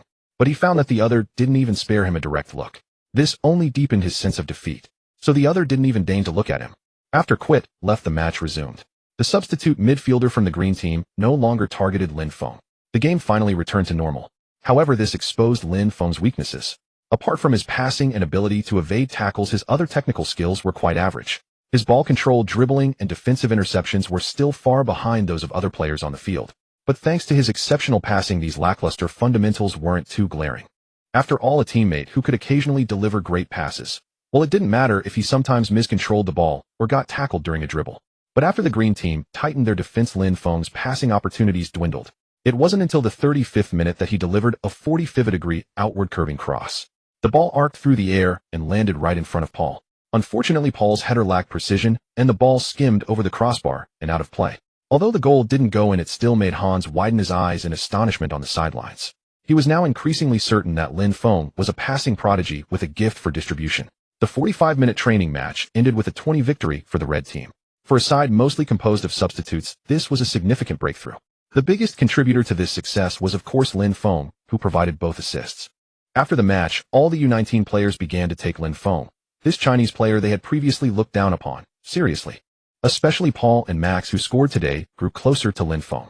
As forwards, they cherished players who could deliver them good passes. So in their eyes, Lin Feng was a lucky star who could help them rise in the team. After training, Paul invited Lin Feng, but this time Lin Feng politely declined. Paul, I'll pass. You've seen my skills, there's still much to improve. I need to work on my game. We'll be doing extra practice every night from now on, Lin Feng said with a smile. Paul paused, then a look of admiration appeared in his eyes. Lin, I didn't expect you to be so diligent. All right, but don't overdo it. Skills can't be improved overnight. Lin Feng nodded in understanding. For others, skills might take time, but for him, he had a secret advantage. All he needed was training to grow stronger. That's why he didn't want to waste a single moment. After a bland meal at the players' cafeteria, Lin Feng returned to the field at 7 in the evening to start extra. As for the training content, it didn't matter. As long as he trained, his system's training points would increase. Soon the sound of thumping kicks echoed across the silent field. Meanwhile, in an office not far from the training ground, Hans sat with a furrowed brow, pondering the tactical setup for the weekend's youth league match. This weekend, Borussia Dortmund U19 would face their archrivals Schalke 04 U19 at home. The rivalry between Dortmund and Schalke wasn't limited to the first team, it extended to their youth squads as well. This season's Schalke U19 was even stronger than Dortmund's. The youth league used a two-leg knockout format, and the weekend's match was the first leg, and it was being held at Dortmund's home ground. If they lost this match, the return leg at Schalke Stadium would be extremely, so Dortmund couldn't afford to lose this weekend. Hans had been preparing for a whole week. The roster had long been set. But Lin Feng's emergence now put him in a dilemma. Should he include him in the squad? That was indeed a question. Bang, bang. As Hans was deep in thought, the sound of a ball being struck repeatedly from outside the window suddenly captured his attention. Who's playing soccer? Hans wondered with curiosity. Who could be kicking a ball at such a late hour? He rose from his seat, walked to the window, and pushed it open. There on the U19 training ground directly opposite, he saw a young figure practicing shots over and over again. Gazing at the silhouette, Hans felt a sense of daze. It had been a long time since he last saw such a diligent young man. Moreover, this one was exceptionally talented. Blessed with both talent and diligence, Hans was convinced that as long as the young man avoided injuries and unforeseen mishaps in the coming years, he would undoubtedly make a name for himself in the football world. Whether he would become a superstar was uncertain, but securing a spot in the first team as a starter seemed well within reach. After watching for a while, Hans returned to his desk and sat down. This time, without hesitation, he directly added Lin Feng's name to the roster for the weekend match. Lin Feng trained until well past 9 o'clock before returning to his dormitory, drenched in sweat. Originally, his room was meant for 2 occupants. However, his roommate was a local who only used the room for afternoon naps and never stayed overnight. Thus, the dormitory was essentially a single room for him. After washing up, Lin Feng sat on his bed and immediately summoned the system panel. By now, the panel had undergone. Following a full day of training and an evening practice session, the system had accumulated 10 training points. Essentially, 1 hour of training yielded 1 point. At this stage, the system's rule was that 5 training points could be exchanged for 1 training credit. This credit could enhance technical abilities below a level of 70. Exchange for training credits. Lin Feng murmured inwardly. Acknowledged. Host currently has 10 training points exchangeable for 2 basic training credits. With the system's prompt, the 10 training points were instantly converted into 2 training credits. Staring at the credits before him, Lin Feng hesitated. Which technical skill should he enhance first? After a few seconds of deliberation, he made up his mind. Add both credits to ball control. Acknowledged. Ball control increased by 2 credits from 58 dreadful to 60 novice. Hearing the system's notification, Lin Feng felt a flicker of relief. He had finally elevated one of his dreadful abilities to the novice level. With that settled, Lin Feng went straight to bed. Adequate sleep was essential for any qualified athlete to make. The next morning, as Lin Feng and his teammates arrived on the field, Hans gathered everyone together. Today, I'll announce the roster for this weekend's match against Schalke 04 U19. Those whose names I call, please step to the left. Hans held up a sheet of paper, signaling to the players below. Clearly, this paper bore the roster for the weekend game. All the players instantly wore serious expressions. This roster affected everyone's interests. Being included meant a chance to play in the match. More practical experience was crucial for a young player's growth, and the opportunity to play increased the likelihood of catching the eye of coaches and scouts. If he performed well in the game, he might be noticed by a Bundesliga or Bundesliga 2 team, allowing him to train in a higher-level league. Most of the currently renowned stars had followed this very path. Thus, every match in the youth league was a vital stage to showcase oneself. Especially this weekend's match against Schalke 04's youth team. Such a derby was the focus of attention from all sides. Shining in this game would undoubtedly attract significant notice. Thus, the players' hearts began to race with excitement, particularly those with average performances. They were on the borderline, either making the roster or not. They were the most nervous. As for Lin Feng, though he yearned to be on the roster, he knew his own situation. Given his current level, he might have a chance, especially with his maxed-out passing skill. But he had just signed a professional contract and hadn't yet built chemistry with his teammates. The head coach likely wouldn't risk including him in the roster. After all, the weekend match was so crucial. Few coaches would dare bear the pressure of adding a newcomer to the roster. Soon Hans began calling out names. Tell him. Here. A white young man nearly 9 meters tall stepped forward and stood to Hans' left. This was the team's starting goalkeeper. Lugan, I'm here. A black young man stepped forward. This was the Quit. The third name Hans called was Quit. This showed how much trust the head coach had in him. That fellow had become much more subdued. At least he no longer glared at Lin Feng like he did yesterday. He had probably been reprimanded afterward. Quit calmly walked to Hans' left and stood there. Max. When Hans called Max, the latter let out a cheer. He was one of those on the borderline. Making the roster this time was directly linked to his performance over the past 2 days. Paul. Hearing his name, Paul could barely contain his excitement. He had previously been a substitute and rarely made the roster. Now being included in such an important match indicated that his standing in the head coach's eyes was rising. This was all thanks to his outstanding performance in recent training sessions, which also owed much to Lin Feng's help. Thus Paul felt immense gratitude toward Lin Feng. The U19 match roster required 23 players. As Hans called out names, players stepped forward one after another. The remaining players grew increasingly tense. When the 22nd name was called, the atmosphere reached a peak of tension. Only one spot remained. Who would claim it? The hearts of the remaining players were in their throats. Hans paused for a moment, lifting his gaze to glance at Lin Feng among the crowd. He noticed that Lin Feng's expression remained remarkably calm. This kid sure has composure. Hans stopped dragging it out and directly called Lin. Upon hearing his name, Lin Feng was momentarily taken aback. Yet a surge of joy instantly welled up within him. He shouted aloud, "Here," and stepped out from the ranks, taking his place in the line to Hans' left. The remaining players wore expressions of deep disappointment.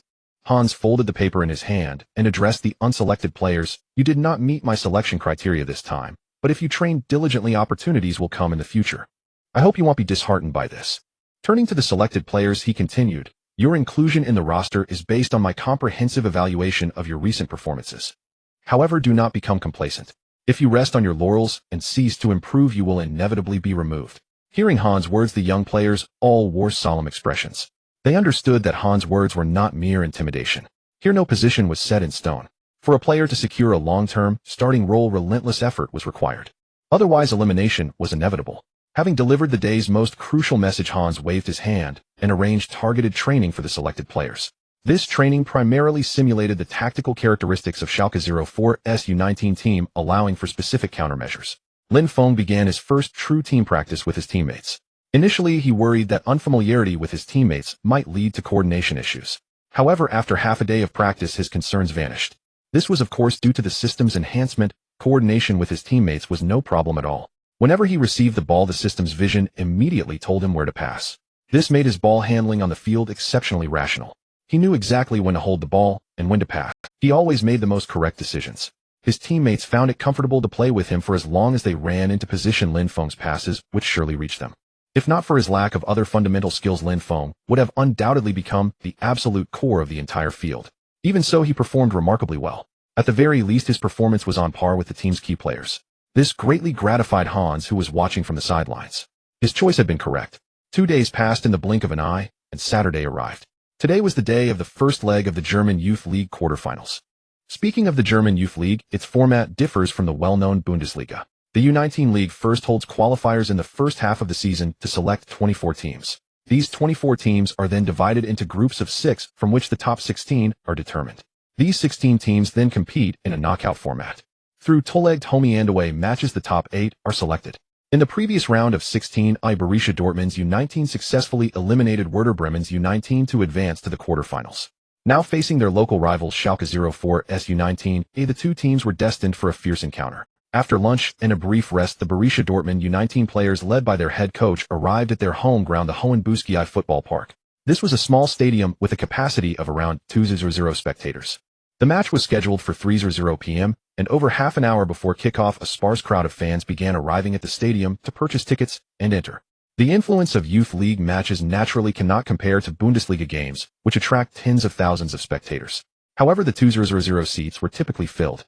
Especially during the knockout stages, these matches held great appeal for football enthusiasts with limited funds. Thus, when Lin Feng entered the field with his teammates, he saw the stands packed with spectators, all of them Borussia Dortmund fans.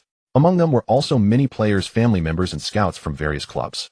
In youth leagues, particularly in such high-stakes clashes, talented young players were often discovered. These scouts were precisely the ones seeking out such talents. This was also a key reason why players actively vied for a spot on the roster and playing time. Because an outstanding performance in a match could genuinely catch the eye of higher-level professional teams. In youth leagues, stories of unknown players suddenly being scouted by top-tier clubs and skyrocketing to fame were never in short supply. This was the driving force that inspired generations of young players to strive tirelessly. At 2:45 p.m. the players from both teams entered the field. Lin Feng sat on the substitutes bench watching the opening ceremony unfold on the pitch. The surrounding fans began to cheer. The stadium's atmosphere began to heat up. Lin Feng's presence on the bench also caught the attention of the fans. Hey, who's that? I haven't seen him before. An Asian. Is he Japanese or Korean? According to the introduction just now, he seems to be Chinese. Chinese. Their football level isn't great these days. Great has Borussia Dortmund's U19 sunk so low as to include a Chinese player in the roster. Clearly the Borussia Dortmund fans had little faith in Lin Feng, a Chinese player. This was understandable given the current state of Chinese football. It was akin to a Chinese provincial table tennis team suddenly recruiting a foreign player from a small African nation. Chinese table tennis fans would undoubtedly be skeptical. Since Lin Feng's seat on the bench was close to the stands, he could catch snippets of the discussions. He found it quite exact. These people showed him no mercy. But it didn't matter, he would silence them with his actions. In a corner of the stands, several Asian faces were gazing at Lin Feng's position with excitement. They were Chinese students studying in Germany. Bored today, they had come to watch the match together, and it turned out to be a plus. During the team introduction, they had confirmed that Lin Feng was a Chinese player. Seeing a player from their homeland on a foreign field filled them with delight.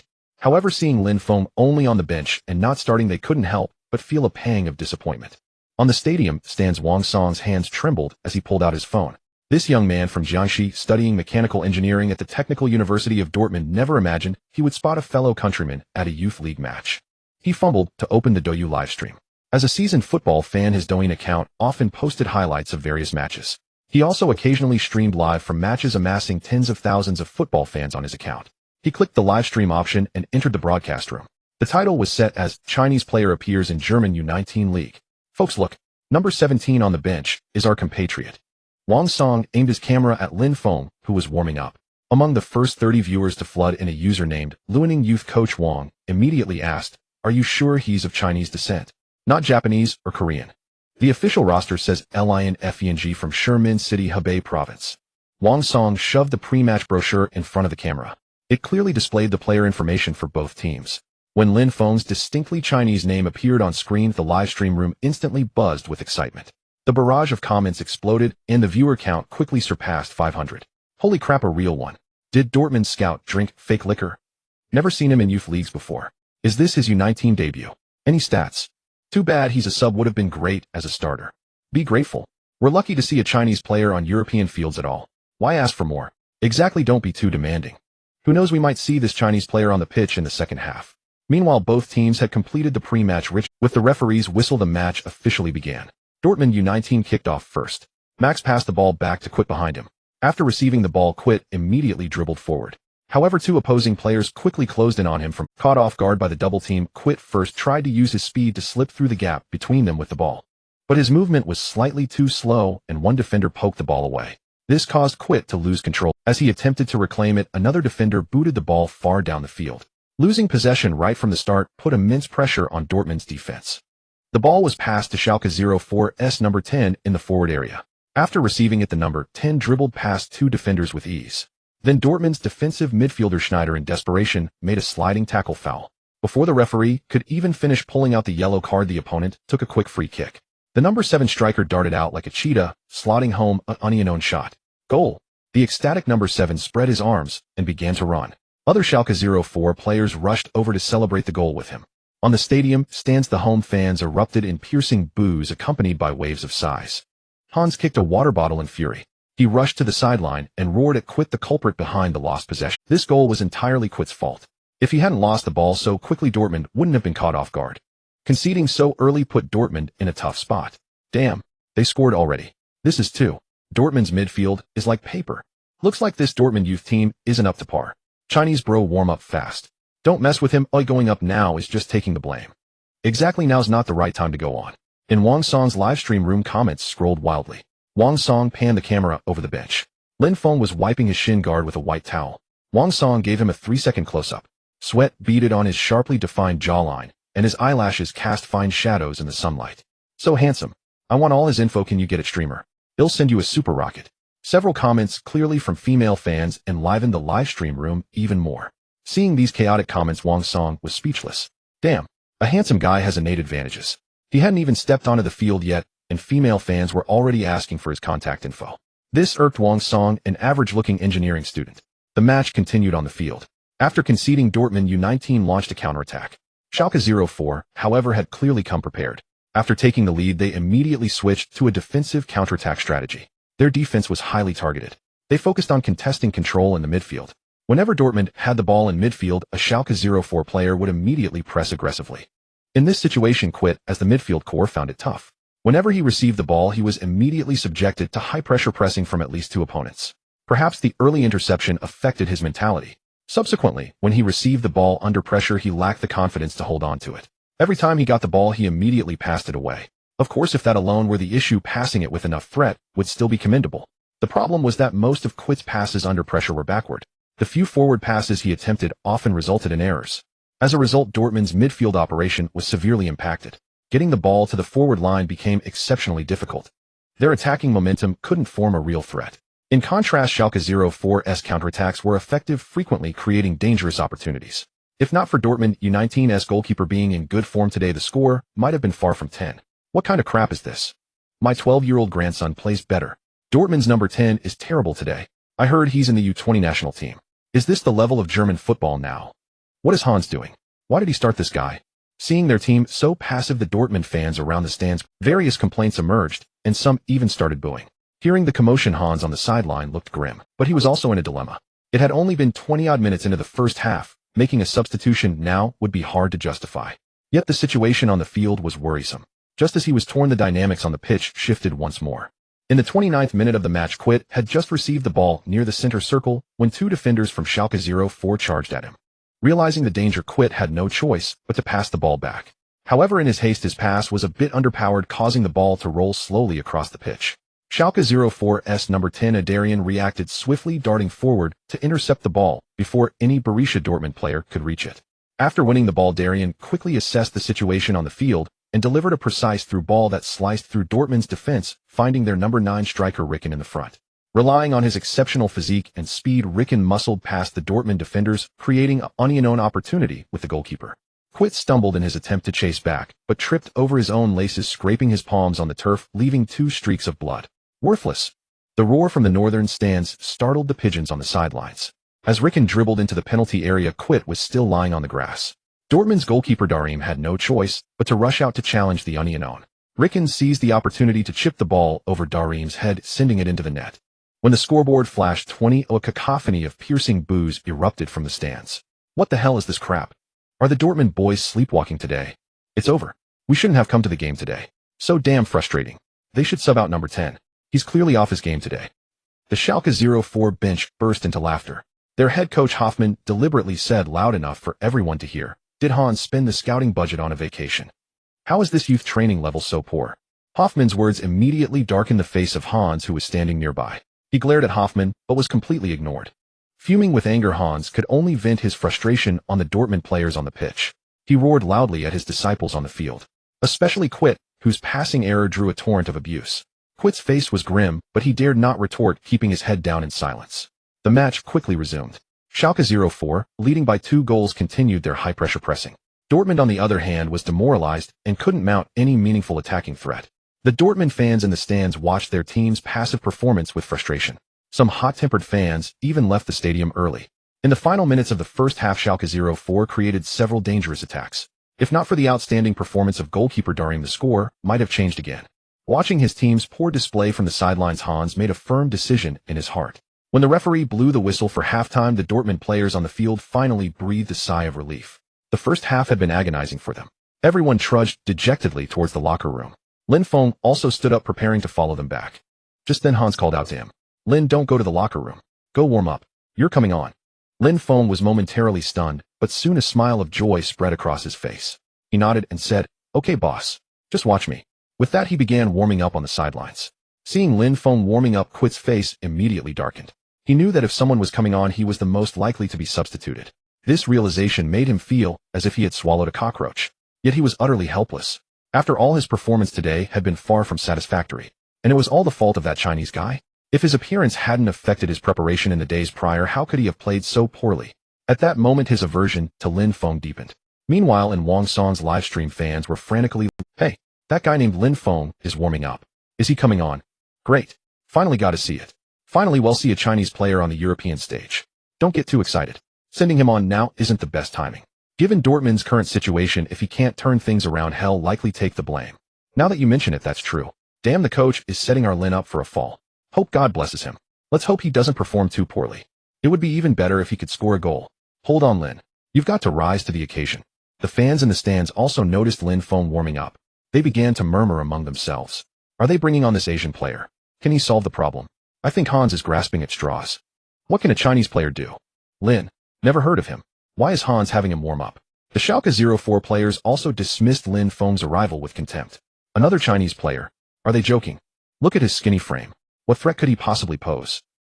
Schalke 04's head coach Hoffmann, who had been keeping an eye on Dortmund's movements, also noticed Hans sending Lin Feng to warm up. Seeing that Lin Feng was a fresh face, he didn't recognize he knew the player must be a rookie. He shook his head and said, has old Hans given up? Starting to develop new talent now? That doesn't seem right. For a moment he couldn't figure it out, but then he stopped thinking about it. Regardless, he was certain of victory in today's match. The halftime break passed quickly. When the players returned to the pitch, Lin Feng had already warmed up for over 10 minutes and was drenched in sweat. Right at the start of the second half, Hans made a substitution. Number 17, Lin Feng, replaced number 10. As Quit left the field, his face was filled with anger and humiliation. He yanked off his jersey, threw it to the ground, and strode quickly into the locker room. Seeing that Lin Feng was indeed being brought on, the number of viewers in Wang Song's livestream began to surge, and the fans' comments grew even more excited. Holy crap. The guy is finally on the field. Go for it. Hope he plays well. Even if he doesn't score or assist, just don't make any mistakes. Don't let me down. The reaction from the fans in the stands, however, was very cold. Some fans even booed. Lin Feng had mentally prepared himself for the reaction from the surrounding fans. After all, his appearance in a European football powerhouse naturally put him at a disadvantage. If he had a South American face, the treatment would have been entirely different. But who could blame the poor impression Chinese football? Moreover, as a time traveler with a soul in his 30s, such a cold reception didn't weigh on his mind. As long as he could help the team win in the upcoming match, all the current indifference would transform into fervent adoration. As the saying goes in the world of football, the strong prevail. And whether he was strong or not would soon be put to the test. Lin Feng jogged onto the pitch, recalling Hans' instructions before he stepped onto the field. Remember, you need to provide support and pass the ball to the right position. Once on the field, only his acquaintance Max came over to high-five him. The other teammates reacted indifferently, as they did not believe Lin Feng's presence could change anything. From the opposing side, Schalke 04's number 10, Adrian, flashed a mocking grin and deliberately shouted in English, "Hey Kung Fu boy. Better not cry later." Huh. His companions burst into laughter. Lin Feng shot him a cold glare and retorted sharply, "We'll see who's crying in the end." Adrian was taken aback by Lin Feng's words, clearly not expecting such defiance. Then he erupted in fury. "Fuck. How dare that yellow monkey speak to me like that? We'll see." With that, he turned and stormed back to it. Yet his eyes were now fixed on Lin Feng. He had already resolved to teach the boy a lesson. The clash between the two ignited excitement among the nearby fans. Haha, this Chinese kid's got some... Not bad. That's how you deal with those Schalke bastards. I'm starting to like this kid. He's got a sharp tongue, but let's see if his footwork matches.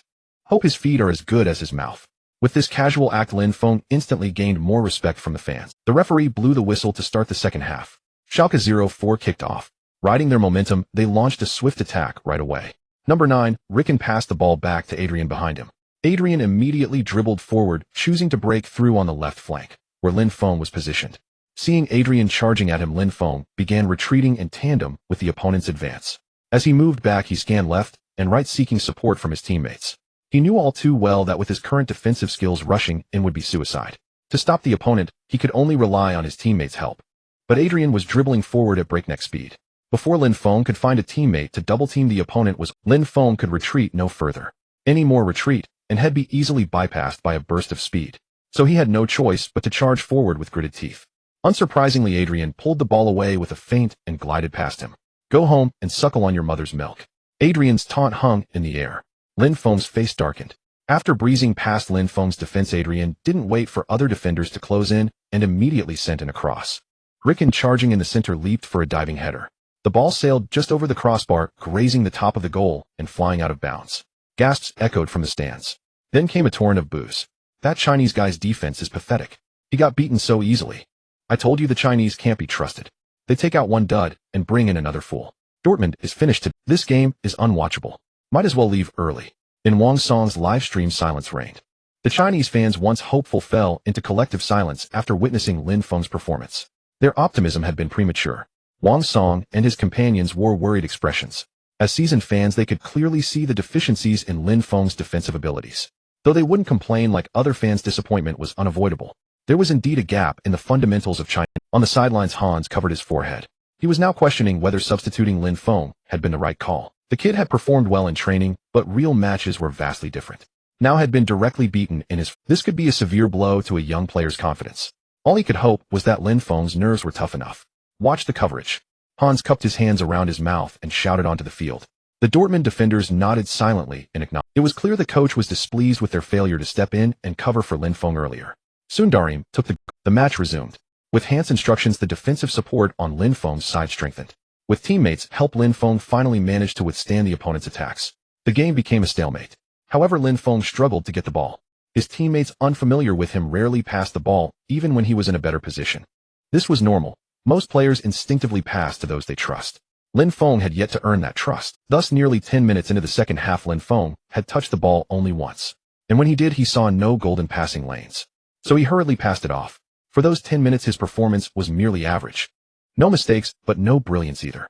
The surrounding fans had given up on him.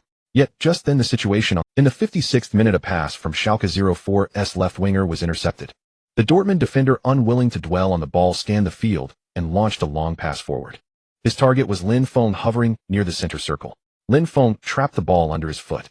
No sooner had he settled it than Adrian, like a shark scenting blood, closed in immediately.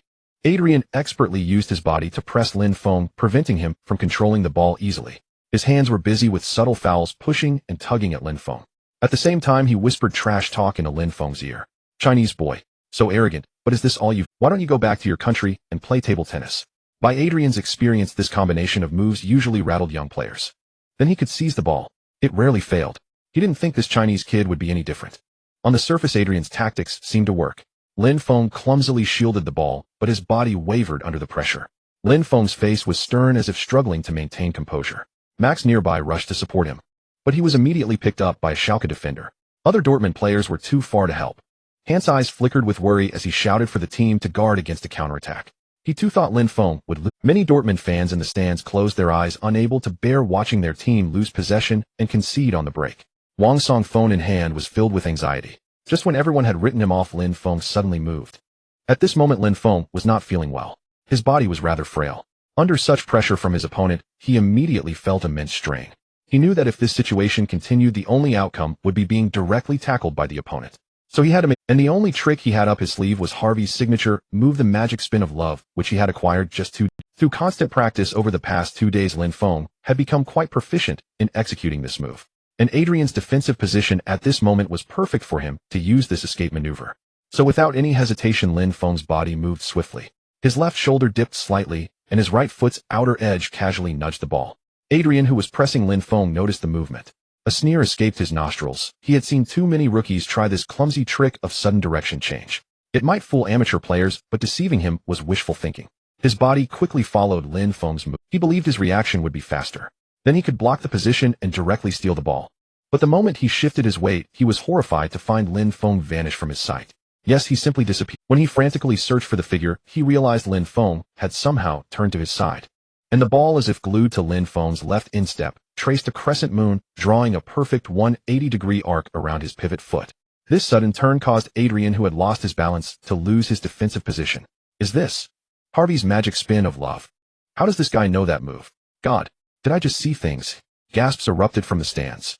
Most fans watching youth matches had a keen eye. They immediately recognized the extraordinary nature of Lin Feng's. As Harvey's signature move, it seemed simple, but it contained many details. If not executed well, it could never shake off a defender. The essence lay in the deceptive shoulder dip at the start and the suddenness of the subsequent movement after. Anyone with basic football skills could perform these two actions, but to do them fluently, naturally, and seamlessly was difficult. On the pitch, Harvey made it look effortless, but his moves always quickly deceived and bypassed defenders.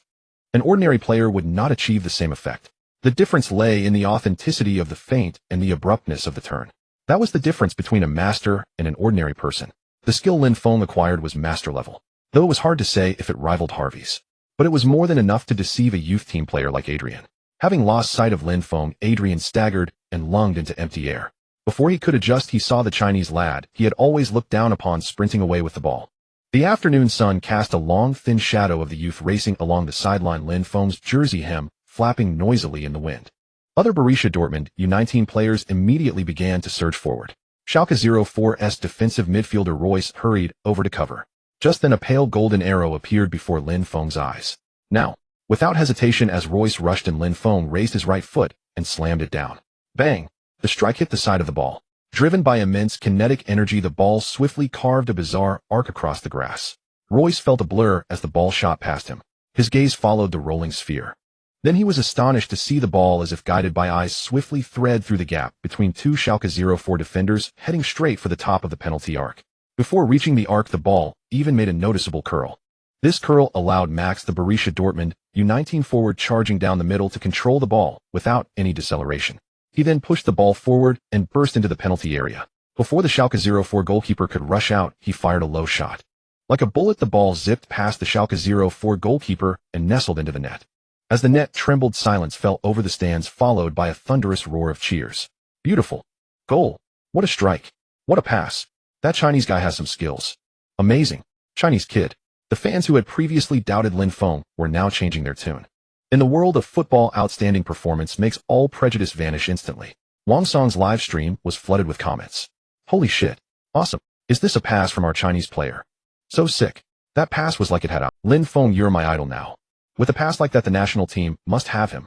A golden VIP comment scrolled across the screen. That turn reminds me of the night at Camp Nou in 2010, when Harvey toyed with Manchester United's entire defense. A fan from Shenyang, Liaoning Iron Cavalry, sent 3 rockets. Cry everyone. Who says our Chinese players can't play technical football? Seeing the rockets explode in his stream, Wang Song's hand, holding the phone, trembled, almost dropping it. Thank you, Liaoning Iron Cavalry.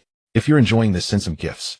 Wang Song seized the moment to... The entire phone screen was bombarded with various gifts for dozens of seconds. Wang Song was overjoyed. In just a short while, he estimated earning several thousand. As the stream's popularity soared, the viewer count quickly surpassed 5,000 and was still climbing rapidly. On the pitch, the goalscorer Max excitedly ran to Lin Feng, lifted him up like a cub finding its mother. That pass was incredible. How did you see that gap? His blue eyes sparkled. That arc. It was like drawn with a compass. It's nothing. Glad you liked it, Lin Feng said coolly, feigning modesty. Max burst into laughter. Other Borussia Dortmund U19 players also rushed over to join the celebration. Everyone's gaze towards Lin Feng had changed.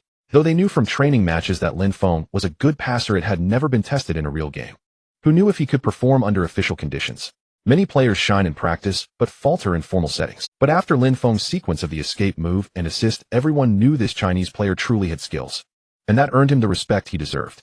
Darian stood on the turf, veins bulging on his forehead. He glared at Lin Feng, who was surrounded by his teammates, his fingers turning white as he clenched them. As the rising star of Schalke's youth academy, he had never been humiliated like this in the Ruhr derby. That sickly Chinese boy who should have been crushed by him now celebrated in a way that stung his retinas. Are you fucking sleepwalking? Schalke 04 U19 head coach Furman was fuming on the sidelines, his suit tie askew. Getting played by Mark him. The German coach turned and kicked a water bottle to splash, startling the substitutes, who shrank back. Hearing his coach's roar, Darian's face darkened further. Yet he dared not talk back, so he silently added this debt to Lin Feng's name. When the match resumed, the Schalke players' runs were laced with aggression. The moment Lin Feng touched the ball, he was trapped in a triple team. Darian stuck to him like a furious bulldog, his elbows subtly digging into Lin Feng's ribs. Royce and the right back formed a triangle, blocking all passing lanes. Watch out! Coach Hans' shout from the sideline was drowned out by the crowd's roar. As Lin Feng shielded the ball and turned, Darian's studs viciously scraped his heel. The sharp pain made Lin Feng stumble, but the referee signaled to play on. The Schalke fans erupted in boos. Diver. Yellow monkey, go home. Wang Song's live stream chat exploded. Is that kicking the man or the ball? Absolute corruption. Fuck. Those bastards deserve a beating. Amid the gift effects, screenshots of Lin Feng staggering to his feet were shared wildly. Hans tore off his tie on the sidelines, roaring at the fourth official, "Are you blind?" Turning back, he saw Lin Feng waving off Max, who was about to confront the referee. The young man adjusted his shin guard, his sock dented and stained, yet his eyes burned with startling intensity. In the 63rd minute, the turning point came near the halfway line. Dortmund's defensive midfielder intercepted and launched a long pass. Lin Feng suddenly sprinted, cutting into the channel. Darian anticipated it, sticking to him like glue. This time he was smarter, keeping half a meter of distance to prevent a turn and break. Come on, try turning again. Darien taunted, panting, but saw the Chinese youth's lips curl into an almost imperceptible smile. Lin Feng feigned a cross with his right foot, and as Darien shifted his weight, he flicked the ball backward with his left heel. The move was fluid, as if he had eyes in the back of his head. The ball passed precisely through Darien's legs, finding left-winger Schroeder, who had surged forward. Gasps echoed from the stands. This no-look pass caught Schalke's entire defense off guard. Schroeder sprinted 30 meters with the ball, but hit the side netting. Dortmund's substitutes dropped their heads in despair, but Lin Feng made a calming gesture to his teammates. This earned a grateful look from Schroeder, who had been frustrated by the missed chance. But to Darien, Lin Feng's gesture was the most venomous provocation. "Are you nothing but tricks?" The red-haired defender blocked Lin Feng, his muscular chest nearly pressing into the boy's face. "Dare to take me on directly." He deliberately mixed German with racial slurs, trying to rile up this opponent, who remained eerily calm. Unconsciously, he had lost confidence in outplaying him technically and resorted to cheap tactics. Lin Feng didn't even blink, turning to sprint to his defensive position. Though his German was not fluent, the other's twisted expression said it all. Sweat dripped from his jaw onto the turf, and he clearly felt the surging heat within. The God's eye granted by the system was activating, turning the entire field into golden dots flashing in his mind. 5 minutes later, Schalke won a corner. Darien charged into the box, bulldozing through defenders. The ball spun toward the far post, and he prepared to redeem himself with a brutal header. At the critical moment, a slender figure leaped into the air. Bang! Lin Feng's forehead met the ball half a second earlier, heading it out of the box under Darien's furious gaze. They crashed to the ground with the youth landing on top of Darien. The referee's whistle blew, and Darien growled beneath him, "You looking for death?" Hearing the curse, Lin Feng glanced at him without a word. As he rose, his right studs inadvertently stepped on Darien's left hand, which was braced on the ground. "Oh, fuck. They'll kill you." Darien howled in pain, shaking his hand and scrambling up to confront. "Oh, sorry. I really didn't mean it." Lin Feng wore an apologetic expression, backing away while muttering apologies. The nearby referee cast a skeptical glance, but ultimately didn't pull out the yellow card from his pocket. He quickly stepped in to hold back the enraged Darien. This infuriated Darien further, but he was helpless. His hatred for Lin Feng deepened. "Haha, that Lin lad's got some tricks. Serves him right. That redhead deserves it. Let him be cocky. He can still stand guess Lin when easy on him. He should thank him for the mercy. Footballers should be like Lin, fight back when bullied. Our Chinese players are too docile, we need more like." In Wang Song's live stream, viewers were overjoyed seeing Lin Feng get the better of Darien, showering him with praise. Wang Song, watching the comments, couldn't help but twitch his lips. These fans sure had the right attitude. The match, after the restart, Darien's defensive pressure on Lin Feng grew fiercer, often using petty tricks to disrupt him. But as a veteran who had spent years in the Chinese Super League and League One, Lin Feng was far more adept at such games. He hadn't used them before, not because he couldn't, but because he chose not to. Now that his opponent played dirty, he didn't hold back. Soon Darien began to taste real discomfort. Lin Feng's tricks were both insidious and covert, hard to detect without surveillance or a highly skilled referee. In the 71st minute, Lin Feng received the ball near the center circle, and Darien charged at him, pressing his body to crowd Lin Feng's space. He also started pushing and pulling Lin Feng. But then a sharp pain shot through his right knee. He screamed and collapsed. He saw that as Lin Feng lifted his leg, his studs had accidentally scraped across it. The hard studs hitting the knee sent an agonizing jolt. Lin Feng had applied just the right force. Enough to cause pain, but leaving no mark on the skin. When Darien complained to the referee, Lin Feng spread his hands, claiming no aggressive move, just a false accusation. The referee struggled to decide who was lying. Darien's knee showed no bruise, and he hadn't seen Lin Feng's. Without evidence, how could he penalize? He told Darien to get up, gathered both players, reiterated the rules, and let it. This leniency enraged Darien, who argued loudly with the referee. Unsurprisingly, he received a yellow. That finally silenced Darien. On the sideline, Furman was nearly furious enough to burst. He yelled at his players several times until Darien hung his head in shame. Darien felt utterly stifled inside. The match continued on the field. Adrian now dared not underestimate Lin Feng.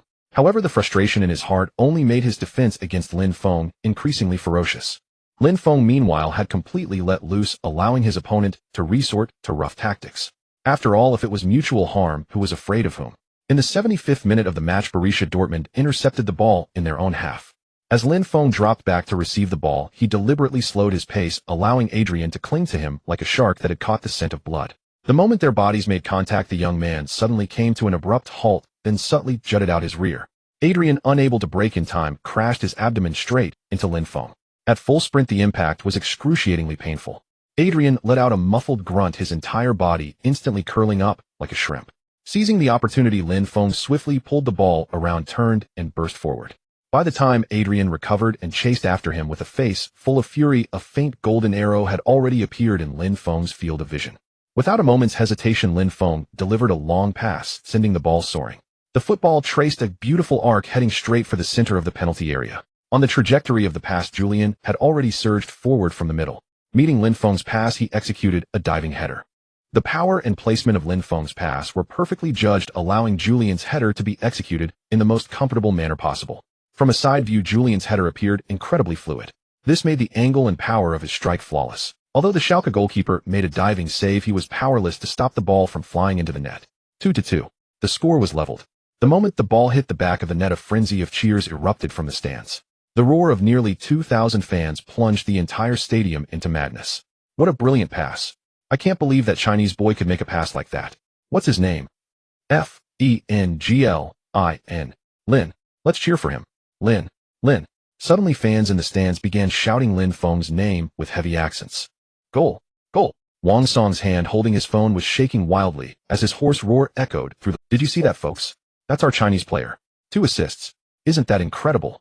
The barrage of comments in the live stream was scrolling frantically. What do you call a midfield maestro? This is it. Amazing. I could have headed that pass in. Can you believe a Chinese player pulled that off? What vision. A total game changer. Hey streamer, can you stop shaking? I'm getting dizzy. On the pitch, Julian broke free from his teammates piling on him, sprinted 30 meters, and jumped onto Lin Feng's back. The young man staggered a couple of steps under the weight, laughing as he waved towards the stands where his name was being chanted. This gesture only ignited the stands further with the chant of Lin Feng in accented German. On the sidelines, Coach Hans was spinning around like a child, waving his arms.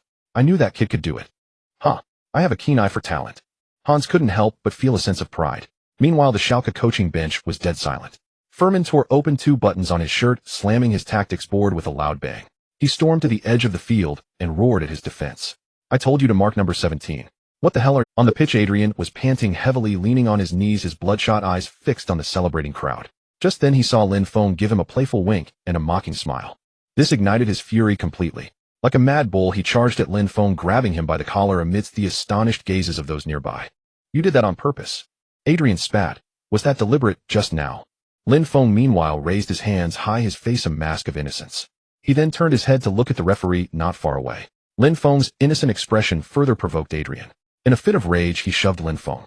Lin Feng let out a dramatic cry, stumbled back several exaggerated steps, and fell backward onto the turf. Then the whistle he had been hoping for sounded. The referee rushed over to Adrian with a stern expression and without hesitation held up a yellow card in front of the panicked player. Immediately after, he showed a red card. 2 yellows resulted in a red. Adrian was sent off. Seeing this, the Borussia Dortmund bench erupted in laughter. Coach Hans' face broke into a satisfied smile as he gave the referee a thumbs up. The broadcast camera panned over Lin Feng. He was straightening his pulled collar, a faint, elusive smile playing on his lips. On the other side, Adrian was completely distraught. He stopped the referee, gesticulating and explaining, trying to prove he hadn't fouled and shouldn't have been sent off. The other Schalke players also crowded around, pleading with the referee. However, the referee was resolute. He dispersed the Schalke players surrounding him and pointed off the field, signaling for Adrian to leave immediately or face harsher penalties. Seeing that it was irreversible, Adrian had no choice but to give up and walk dejectedly towards the sideline. Before leaving the field, he cast a reluctant, deep glance at Lin Feng. He saw Lin Feng secretly waving goodbye to him. This nearly made Adrian lose his composure again. But having suffered countless losses at Lin Feng's hands, he ultimately held back. Who knew what other trap this cunning fellow was setting for him? Once Adrian left the pitch, the match resumed. After the restart, the tension on the field grew even more intense. The Schalke players were furious that Lin Feng had gotten their teammates sent off. Unable to do much about the referee, they directed all their anger at Lin Feng. Every time Lin Feng touched the ball, the Schalke players' sliding tackles came down like rain. If Lin Feng hadn't been an old hand reincarnated, he would have been carried off the field long ago. Under these circumstances, he didn't dare let the ball linger at his feet. Every time he got the ball, he had to pass it immediately. Any delay would have him targeted by the opposing players. However, this also meant Lin Feng drew a lot of attention from the opposition. This created opportunities for other Borussia Dortmund players. Moreover, since Dortmund now had an extra man on the field with these shifting dynamics, their offensive momentum gradually built up. At the 89th minute of the match, the fourth official by the sideline raised the electronic board, signaling 3 minutes of stoppage time. Farman waved his arms frantically on the touchline, urging his players to retreat. With 10 men, Schalke 04 had pulled everyone back into the penalty area, building a flesh-and-blood wall. Hans paced back and forth along the sideline tugging at his tie, the 424 formation on his tactical board, now a mess of scribbles from his pen. The score was deadlocked at 22. If Borussia Dortmund failed to capitalize on the man advantage and crush their opponents, the return leg at Schalke's home ground would surely spell doom. Thus, every Dortmund player was gripped by urgency. They swarmed Schalke's goal with relentless assaults, yet their efforts bore little fruit. Schalke 04 was resolute in their stubborn defense. Lin Feng wiped the sweat from his face, feeling the mixture of grass clippings and blood smear across his palm. A searing pain shot from the outside of his right thigh, a souvenir left by Koch's studs just 3 minutes ago. He glanced up at the goal, where the Schalke goalkeeper was pounding the post in self-encouragement, causing the crossbar to tremble faintly.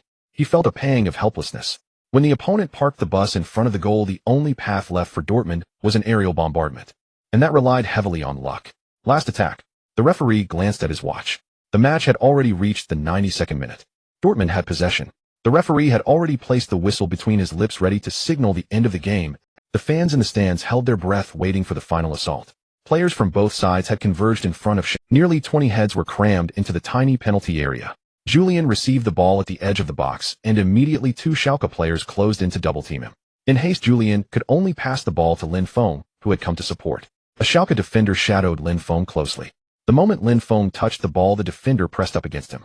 Yet the Schalke players dared not commit a foul. A foul in that position would gift Dortmund a dangerous free kick. They weren't foolish.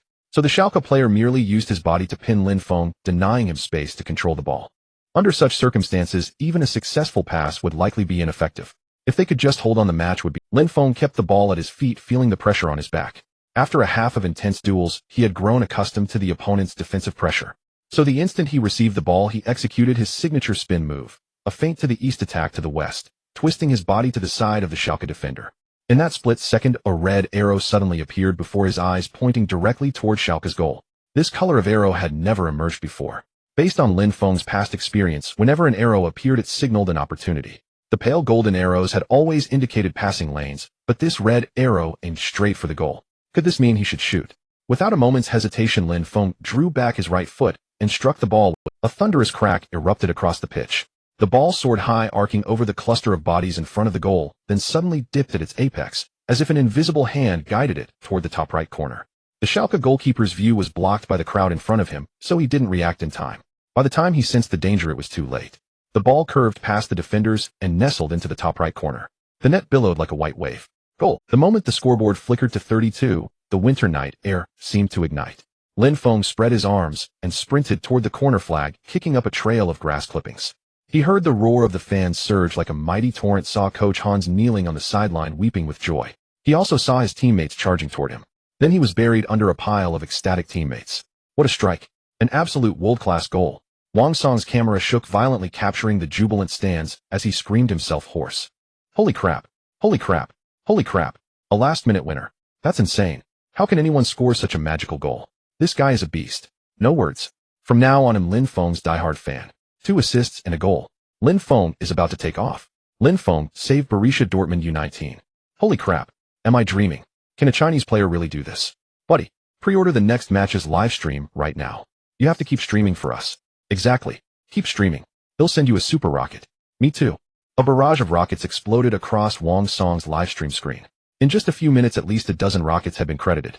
As for other gifts, they were countless. Don't worry, folks. Even if you didn't ask ID, keep streaming. Today was. It's rare for China to produce such a talent. They'll follow him all the way. Wang Song's voice trembled with excitement. By now, the stadium stands had erupted into a frenzy. Dortmund fans who had lost all hope were cheering with. Many had even begun to chant Lin Feng's name with awkward accents. Lin, Lin. The chants rang out endlessly. They expressed their admiration for Lin Feng in their own way. On the pitch, the referee blew the final whistle, signaling the end of the match. The Schalke players, stunned by the last-minute defeat, stood like wooden statues. Koch slammed his fist into the turf. It was his failure to mark Lin Feng that led to the goal. Regret consumed him. If only he had committed a foul instead. Farman kicked a water bottle 10 meters away and strode toward the tunnel without looking back. The sent-off Adrian buried his face in a towel on the substitute's bench, his shoulders shaking violently, clearly devastated by the result. Dortmund's substitutes rushed onto the pitch, joining the celebration.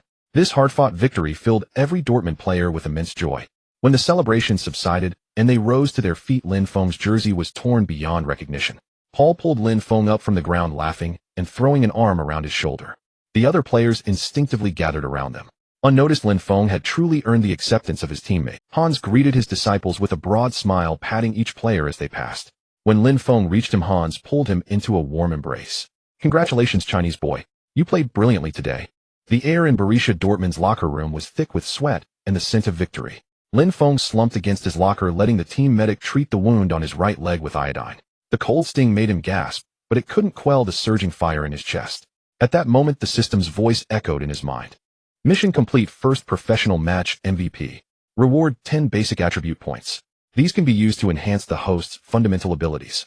Skill unlocked. La Croqueta advanced." Lin Feng's eyes flickered with emotion at the sight of this reward. He hadn't expected to receive such a prize from his very first professional match. This was incredible. Lin Feng's gaze first fell upon the La Croqueta skill. This was a masterful technique for shedding defenders and breaking through. The world's most dazzling dribblers were all masters of this move. Names like Messi, Ronaldinho, Ronaldo, and most famously Andres Iniesta. Iniesta had elevated this technique to a sublime, almost supernatural level. With this single signature move, he had secured a starting position in Barcelona's legendary Pep team. Now the system had gifted him this very skill. It was an absolute thrill, and those 10 basic attribute points were a treasure in themselves. Lin Feng was far from satisfied with his current physical condition. Apart from decent stamina and coordination, his strength and speed were sorely lacking. In today's match, it was only his years of experience that had seen him through. Relying purely on physicality, he would have struggled against those towering foreign players. But where should he allocate these 10 points? He recalled Hans' words from training a few days ago: "To play football in Germany, you first need a solid physique. Otherwise, you can't hope to compete with those muscle-bound brutes." Remembering today's close marking, he had often been shoved off balance, unable to hold his ground. If he had been more stable, he might have created even more chances. The root cause was his lack of strength. As for speed, as a midfielder, it wasn't an urgent priority. He wasn't a striker who needed pace to tear through the opponent's defense. With this in mind, Lin Feng made his decision. Add all 10 basic attribute points to strength. He commanded the system in his mind. Acknowledged. As the system's voice faded, Lin Feng watched the basic attribute points on the panel drop, and his strength soared from 72 to 82. A wave of warmth flooded his body, nearly causing him to moan in pleasure. The sensation soon faded, but Lin Feng felt a tangible change in his body. His muscles felt denser, and even their size seemed to have increased slightly. The team medic, still applying iodine, let out a surprised sound. "Lin, am I seeing things? Your wound seems to be this fast." Hearing the medic's words, Lin Feng looked down. The gashes on his calf caused by the opponent's studs had already become much shallower and were on the verge of closing. Lin Feng's heart skipped a beat. He couldn't let anyone notice this. He quickly explained, "I've always healed quickly from wounds. This kind of superficial injury will be fine in a day or two." The medic was even more astonished. "Oh, Lin, your body is truly remarkable. An ordinary person would need at least 4 or 5 days for such wounds to fully heal. You really have a great athletic gift." Relieved that the medic wasn't suspicious, Lin Feng quickly pulled his leg back, rolled down his pants leg, and covered his calf. After thanking the medic, he headed straight to the showers. While washing, he immediately absorbed the La Croqueta skill. Instantly, all the techniques, precautions, and muscle memory associated with La Croqueta flooded into his body. He quickly mastered this simple yet effective football skill. Then he summoned his system panel. The data on it left Lin Feng utterly astonished. Host basic info: age 18, A-bit, mature looking, height 181 centimeters, passable stamina 85, indefatigable speed 65, would bore bolt strength 82, could last 3 seconds, arm wrestling shack coordination 78, could join the circus if football fails, host technical abilities, shooting 65, mediocre passing 100, supreme king ball control 72, has some skill, heading 60, 9 mediocre set pieces 62, trash, defending 65, mediocre tackling 64, novice positioning 55, trash ball reception 59, trash. Overall rating 71. Benchwarmer level for a relegation-threatened team in a top 5 league. Host skills: loves magic spin, La Croqueta. Besides the 10-point increase in strength, his shooting had gone up by 4, defending by 4, set pieces by 2, and tackling by 2. Ball control had jumped by a full 7 points. System: why have my technical abilities increased so much? Lin Feng asked, puzzled. As the host's basic attributes grow, technical abilities will also see a corresponding increase.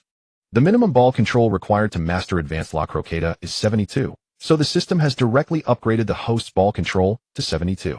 The system's mechanical voice echoed in his mind, clearing up his confusion. This system mechanic made perfect. As his basic abilities improved, his technical skills were bound to follow. For shooting, increased strength meant more powerful strikes.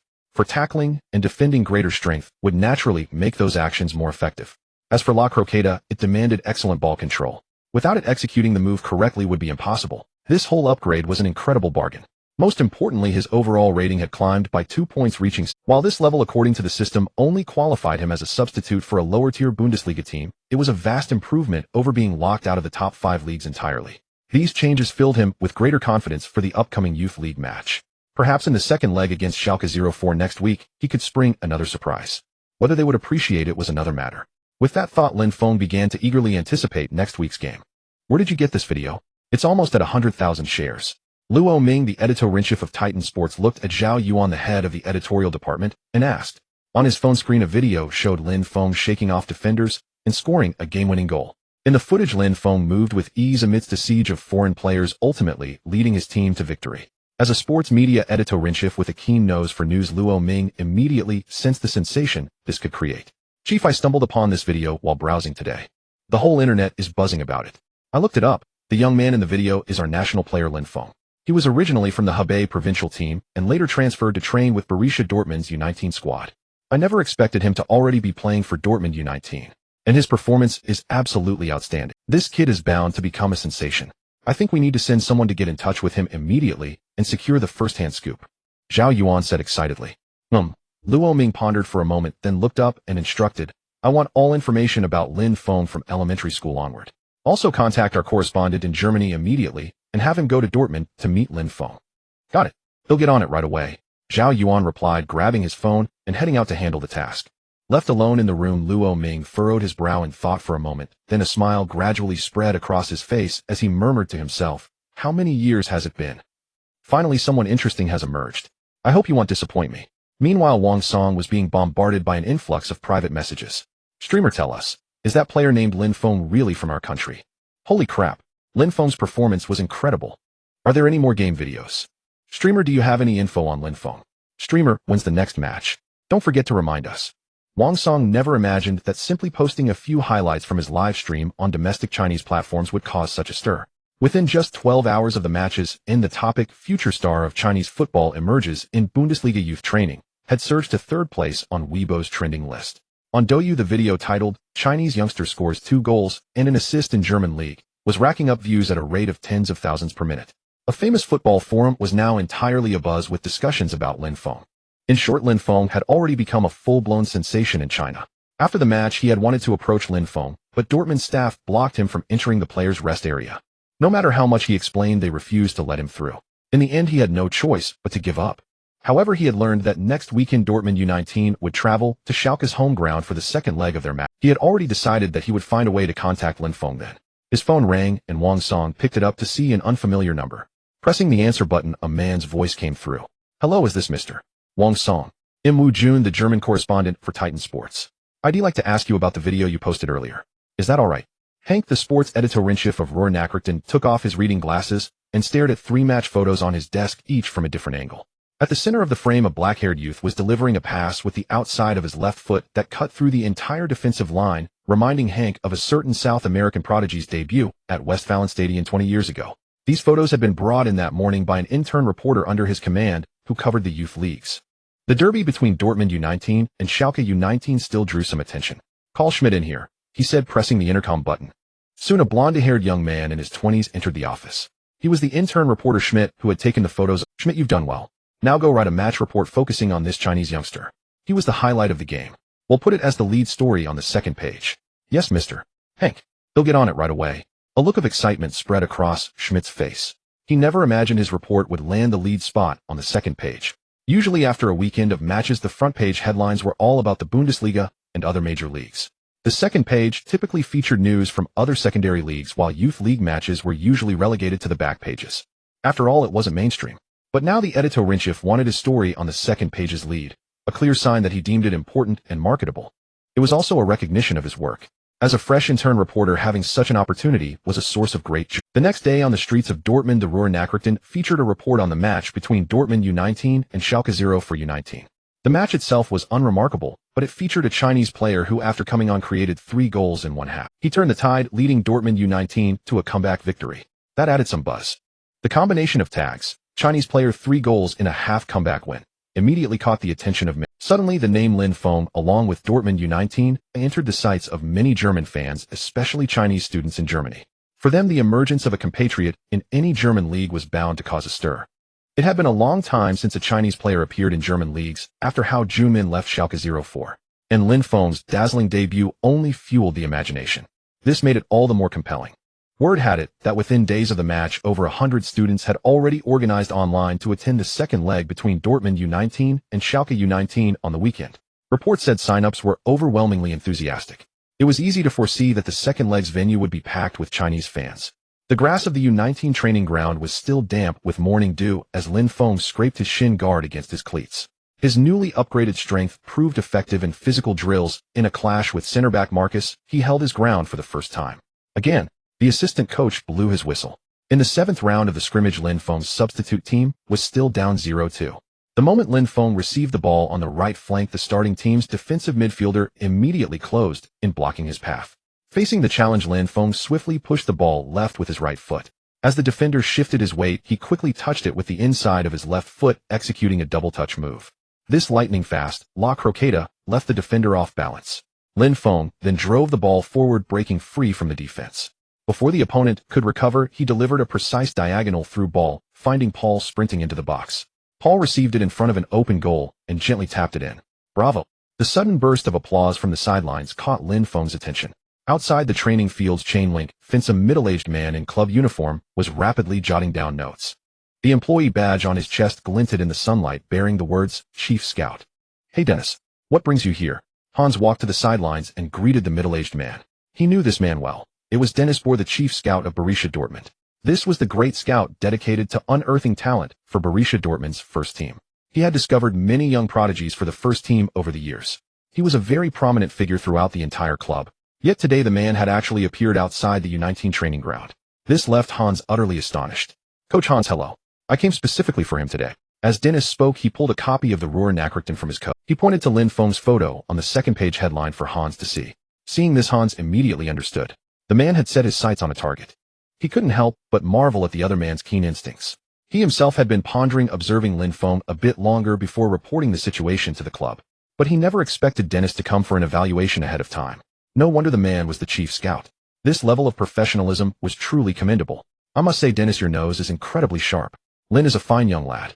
As you just saw, his technical skills are indeed impressive.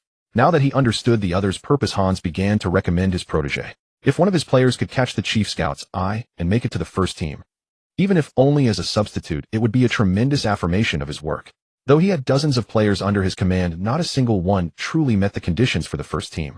The path for most of these players wasn't the top-tier teams of the Bundesliga. The majority eventually ended up in the 2. Bundesliga 3, Liga or lower leagues in other countries. Only a handful of geniuses might enter mid to lower-tier teams in the top flight. As for those who could directly join a Bundesliga giant like Borussia Dortmund, they were few and far between. So presented with the chance to send his disciple to the first team, he was absolutely not going to let it slip by. Dennis understood Hans' intentions, but the matter was not so simple. He smiled and nodded to Hans. Yes, Hans, that Chinese lad is indeed promising. But to make it to the first team, he likely needs more honing. Perhaps in time he really could join the first team. But certainly not now. Dennis felt a bit regretful. He had been in his view, Lin Feng's passing, dribbling, and ability to evade pressure were all exceptionally strong. His passing in particular had reached the level of the first team, even that of a first-team regular. But aside from these, his other skills were far too ordinary. When all was considered, he fell short of the requirements for the first. Of course, he still believed Lin Feng was a very promising player. So he concluded, he'll keep an eye on this lad. If his progress is quick enough, I think he could be qualified to play for the first team in a year. Hans felt disappointed upon hearing this. Lin Feng was his best player now, yet he still couldn't meet the first team standards. It was truly disheartening. But he wasn't ready to give up. So he persisted. Mr. Dennis, we have a match this weekend. Could you come and watch? Actually, Lin performs even better in real games. Alright, although I don't think he can change much in a week. I'm still willing to give him a chance. Well, I have things to do. Goodbye. With that, Dennis waved his hand and turned to leave. Hans watched the figure disappear into the distance before returning to the training ground. Lin, come here a moment. Hans waved and called Lin Feng over. Boss, you wanted to see me? Do you know who was chatting with me just now? Lin Feng shook his head. That was the club's chief scout, Mr. Dennis. He came specifically to see you. Hans watched Lin Feng's expression with interest, hoping to see surprise. But Lin Feng was only slightly stunned for a moment before regaining his composure, waiting for him to continue. Oh, Lin, I must say you really don't act like an 18-year-old. Sometimes I wonder if there's an old man living inside you. Aren't you surprised? Lin Feng was speechless. He couldn't tell the man he truly had a soul over 30 years old. Of course I'm surprised, but I figured being surprised wouldn't help. He didn't take a liking to me, did he? Hans was taken aback for a moment, then a smile spread across his face. He appreciated the lad's keen insight. It's not that he didn't like you, but he thinks you still need to improve. However, I've managed to get you a chance, mister. Dennis will come to watch your game this weekend. Make sure you seize this opportunity. Hearing this, a smile immediately broke out on Lin Feng's face. He had thought that since the man left without speaking to him, he hadn't been impressed. He never expected his own head coach had fought for a chance for him. If given the opportunity, he certainly wanted to develop in the first team. Even just being a substitute training and playing daily with high-level players would be far more beneficial to his development than his current stint in the youth league. Moreover, with his system, he was confident he could secure a spot in the first team within a year or so. Then he would carve out his own place in the world of football. Thank you, boss. I'll work hard. I won't let you down. Lin Feng stood at attention and saluted. Seeing Lin Feng's playful gesture, Hans couldn't help but laugh. All right, go back to training. Yes. Lin Feng acknowledged, turned around, and ran back to the training ground. At the Schalke 04 youth training base, the tactical analysis room's projection screen froze on the moment Lin Feng delivered a through ball. Coach Fairman drew a glaring red circle on the screen with his laser pointer. This is the root of our first leg collapse. The data analyst brought up a heat map. The blue area, representing Lin Feng's movements, spread across the midfield like a cancer. 82% of threatening passes came from this Chinese kid. His activity radius covered the entire attacking third. We need to build a cage for him. Assistant coach Schneider drew 2 black arrows on the tactical board. Double defensive midfielders will mark him closely and cut off his connection with the wingers. Let me add something. This weekend's match is crucial for our advancement. In such a game, you can be a bit more aggressive with your movements. Fairman's face turned fierce. That Chinese kid looks frail. A simple nudge from you, and he'll probably... I hope you can use your bodies wisely. The Schalke youth players below grinned with excitement upon hearing this. They might lack confidence in outplaying him technically, but physically. That Chinese frame was something they could toy with. Then they'd see if that guy could still deliver threatening passes. Outside the Borussia Dortmund youth training base, Wu Jun was stopped by the security guard at the iron gate for the 3rd time. The lens of his camera captured Lin Feng practicing long shots. Sorry, no interviews without an appointment. Head of security Hank pointed to the German regulations on the notice board. It's club policy. I'm a reporter from Titan Sports. I want to interview Lin Feng, our Chinese player. I won't disturb the team's normal. Wu Jun persisted. Sorry. Please make an appointment first, or I'll have to ask you to leave. Hank shook his head on. Seeing the guard's attitude, Wu Jun deflated. He had actually applied for an interview at the club 2 days ago, but was told that no interviews were allowed during the pre-match training period. With no other choice, he had come to stake out the training base entrance, hoping to sneak in. But the security guards were exceptionally dedicated, no matter what he said, they wouldn't let him in. Brother Wu, let's just go to the match this weekend. We'll definitely have a chance to talk to Lin Feng then. Wang Song, who had come with Wu Jun, tried to persuade him. All right, I guess that's the only way. Wu Jun said, somewhat dejected. He had exhausted all his ideas. Now he had to wait until the weekend match to interview him on site. But that meant the newspaper back home would have to wait a few more days. At 9 o'clock on Friday evening on the training pitch of the Borussia Dortmund youth base, Lin Feng wiped the sweat from his face, finally completing his 1-0th juggling drill for the day. A prompt sounded in his mind. Host's physical fatigue has reached 80. It is recommended to rest and replenish electrolytes. Lin Feng stopped, walked to the side, picked up his water bottle, and gulped down its contents. This was the lightly salted water he had prepared for himself. After every training session, a few big gulps quickly restored his energy. For the past week, he had been doing extra drills until after 9 every evening. Combined with the morning extra sessions and the regular daytime training, he was training over 10 hours a day. Such prolonged training placed an immense strain on his body. An ordinary person would have broken down after a few consecutive days of this. But Lin Feng managed to persist, mainly thanks to the system. He had discovered that this system not only allowed him to check various stats at any time and convert training points into technical skills, but it also issued warnings for his body. When fatigue reached a certain level, the system would prompt him to rest. Moreover, since acquiring the system, Lin Feng found his recovery rate was astonishingly fast. As long as he replenished the necessary nutrients as the system instructed, his stamina would quickly be restored. Even after training over 10 hours a day, a good night's sleep would leave him energetic the next morning. That was why he could keep going. This week's training had accumulated 73 training points. Tomorrow was the second leg of the match against Schalke 04 U19. Today was his day of harvest. After returning to his dorm, Lin Feng immediately opened the panel, selected the option to convert training points, and clicked in. He quickly converted 70 training points into 14 credits. Since the credits could only upgrade technical skills below 70, Lin Feng skipped passing and ball control for now, turning his attention to other abilities. First heading was already at 69, so he spent 1 credit to raise it to 70. Among the remaining abilities, after some comparison, Lin Feng settled on ball trapping, which was only at 59. Through days of training and matches, he had realized how crucial this skill was for a midfielder. Poor ball trapping could lead to missed opportunities. In several previous training matches he had lost fleeting chances because of a bad first touch. Now that he had a chance to improve, he naturally chose ball trapping first. He used 11 credits to raise it. That left him with only 2 credits. After weighing his options, Lin Feng added them to defense, raising his defensive ability to 67. The reason for improving defense was that as a midfielder he sometimes had to share defensive duties. If his defense was too weak, he could be easily bypassed. Then the opposing forwards would face his own defenders directly, which was very dangerous. After these adjustments, Lin Feng's abilities were as follows: shooting 65, novice passing 100, supreme king ball control 72, decent heading 70, decent set pieces 62, trash defense 67, mediocre tackling 62, novice positioning 55, trash ball trapping 70, decent overall rating 72. Benchwarmer level for a relegation-threatened team in the top 5 leagues. Among these 3 skills had reached the decent level.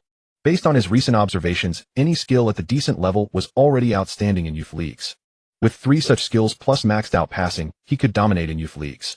The system's overall rating confirmed this. His ability was sufficient to be a substitute for a Bundesliga relegation-threatened team. That was already impressive. Across all of China, he was now among the very few at this level. Now he could only hope for tomorrow's match to arrive soon. He would give those Schalke kids a huge surprise. On April 18, 2015, the second leg of the quarterfinals of the German U19 Youth League officially kicked off.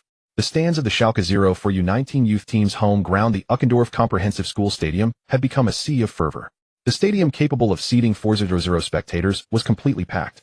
Although it was merely a youth league match, the football-loving Germans flocked to it eagerly, especially since this was a door-die battle for a spot in the semifinals. Thousands of Schalke fans clad in their traditional blue and white cheered passionately on the stands, rallying their team. On the away side, several hundred Dortmund fans in yellow and black stood defiantly against the home supporters. Among them, the most conspicuous was a contingent of over 100 Chinese fans. They held up a banner that read, "Lin Feng, we support you." These were all local Chinese international students. They had all come after reading newspaper reports about Lin Feng. Folks, look at this crowd. Wang Song aimed his gimbal-mounted camera at the roaring stands. The number of live viewers was skyrocketing by the hundreds every second. We are now at Schalke U19's home ground, Uckendorf Comprehensive School Stadium, waiting for the second clash between Dortmund U19 and Schalke U19. When Lin Feng comes out, make sure to show your support in the comments. After a week of preparation, Wang Song's streaming setup had undergone a dramatic upgrade. From a single broken phone to a mix of professional and amateur streaming gear, the broadcast quality had improved leaps and bounds compared to last time. This prompted enthusiastic comments from fans flooding the stream. Tears in my eyes, everyone. Finally, we get to see a player from our country compete on European soil. Same here. Last time I watched an overseas stream was for Brother San. It's been 4 or 5 years already. Go Brother Feng. Crush those Schalke brutes.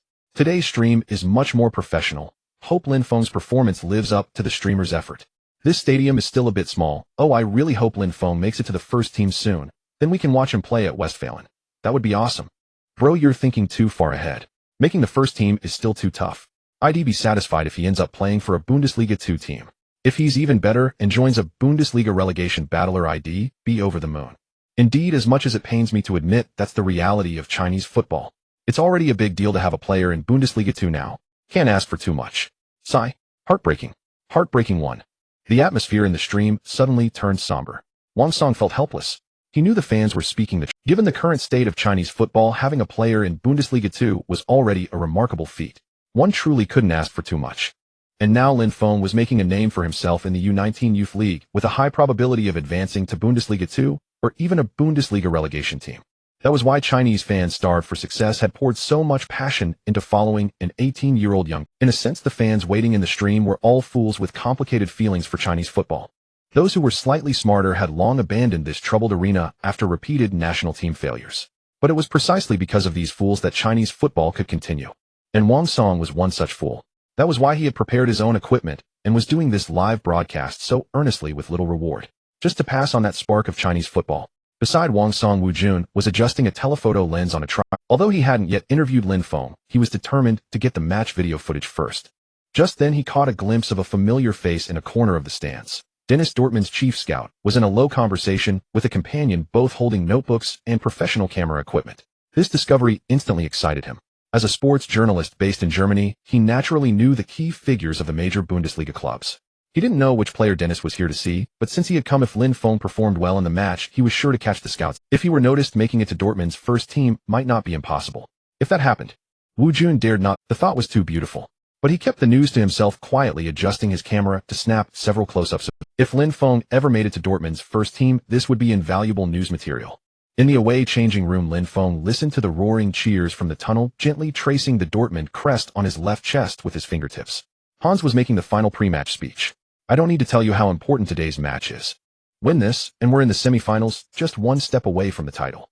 But if we lose, our season ends here. I don't want to lose, and I believe you feel the same. But wanting isn't enough. I need you to give 120 focus and defeat the opponent. Bury them in the trash heap of failure. Hans' words were resolute, and the players' eyes gradually grew firm. In the home changing room, Schalke's head coach Furman was also firing up his players. We lost last time, but that's because today we will win. And we'll win by a big margin. We've prepared thoroughly. And this is our home ground. We're surrounded by fans who support us. In front of them, we have no reason to lose. Remember, only victory is worthy of this steel-clad team. Furman's words drew a chorus of agreement from the players. In an instant, the entire changing room was ablaze with fighting spirit. Just then a sharp whistle sounded from outside.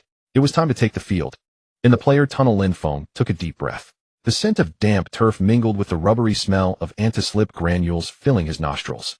The team crest on his left chest was rubbed warm by his fingertips. When the announcement of Borussia Dortmund's starting lineup echoed through the stadium, he clearly heard the commotion from the stands. Borussia Dortmund U19 forward, number 17, Feng Lin. The Chinese contingent in the away section erupted in a tsunami of cheers, while sporadic boos rose from the blue and white camp. Wang Song's stabilizer trembled violently as the livestream barrage flooded the screen. Lin Feng is starting. Haha, awesome. The Borussia Dortmund U19 coach has real guts letting Lin Feng start so soon. Looks like that last starter got taken out by my bro Lin. Too brutal. This is solid.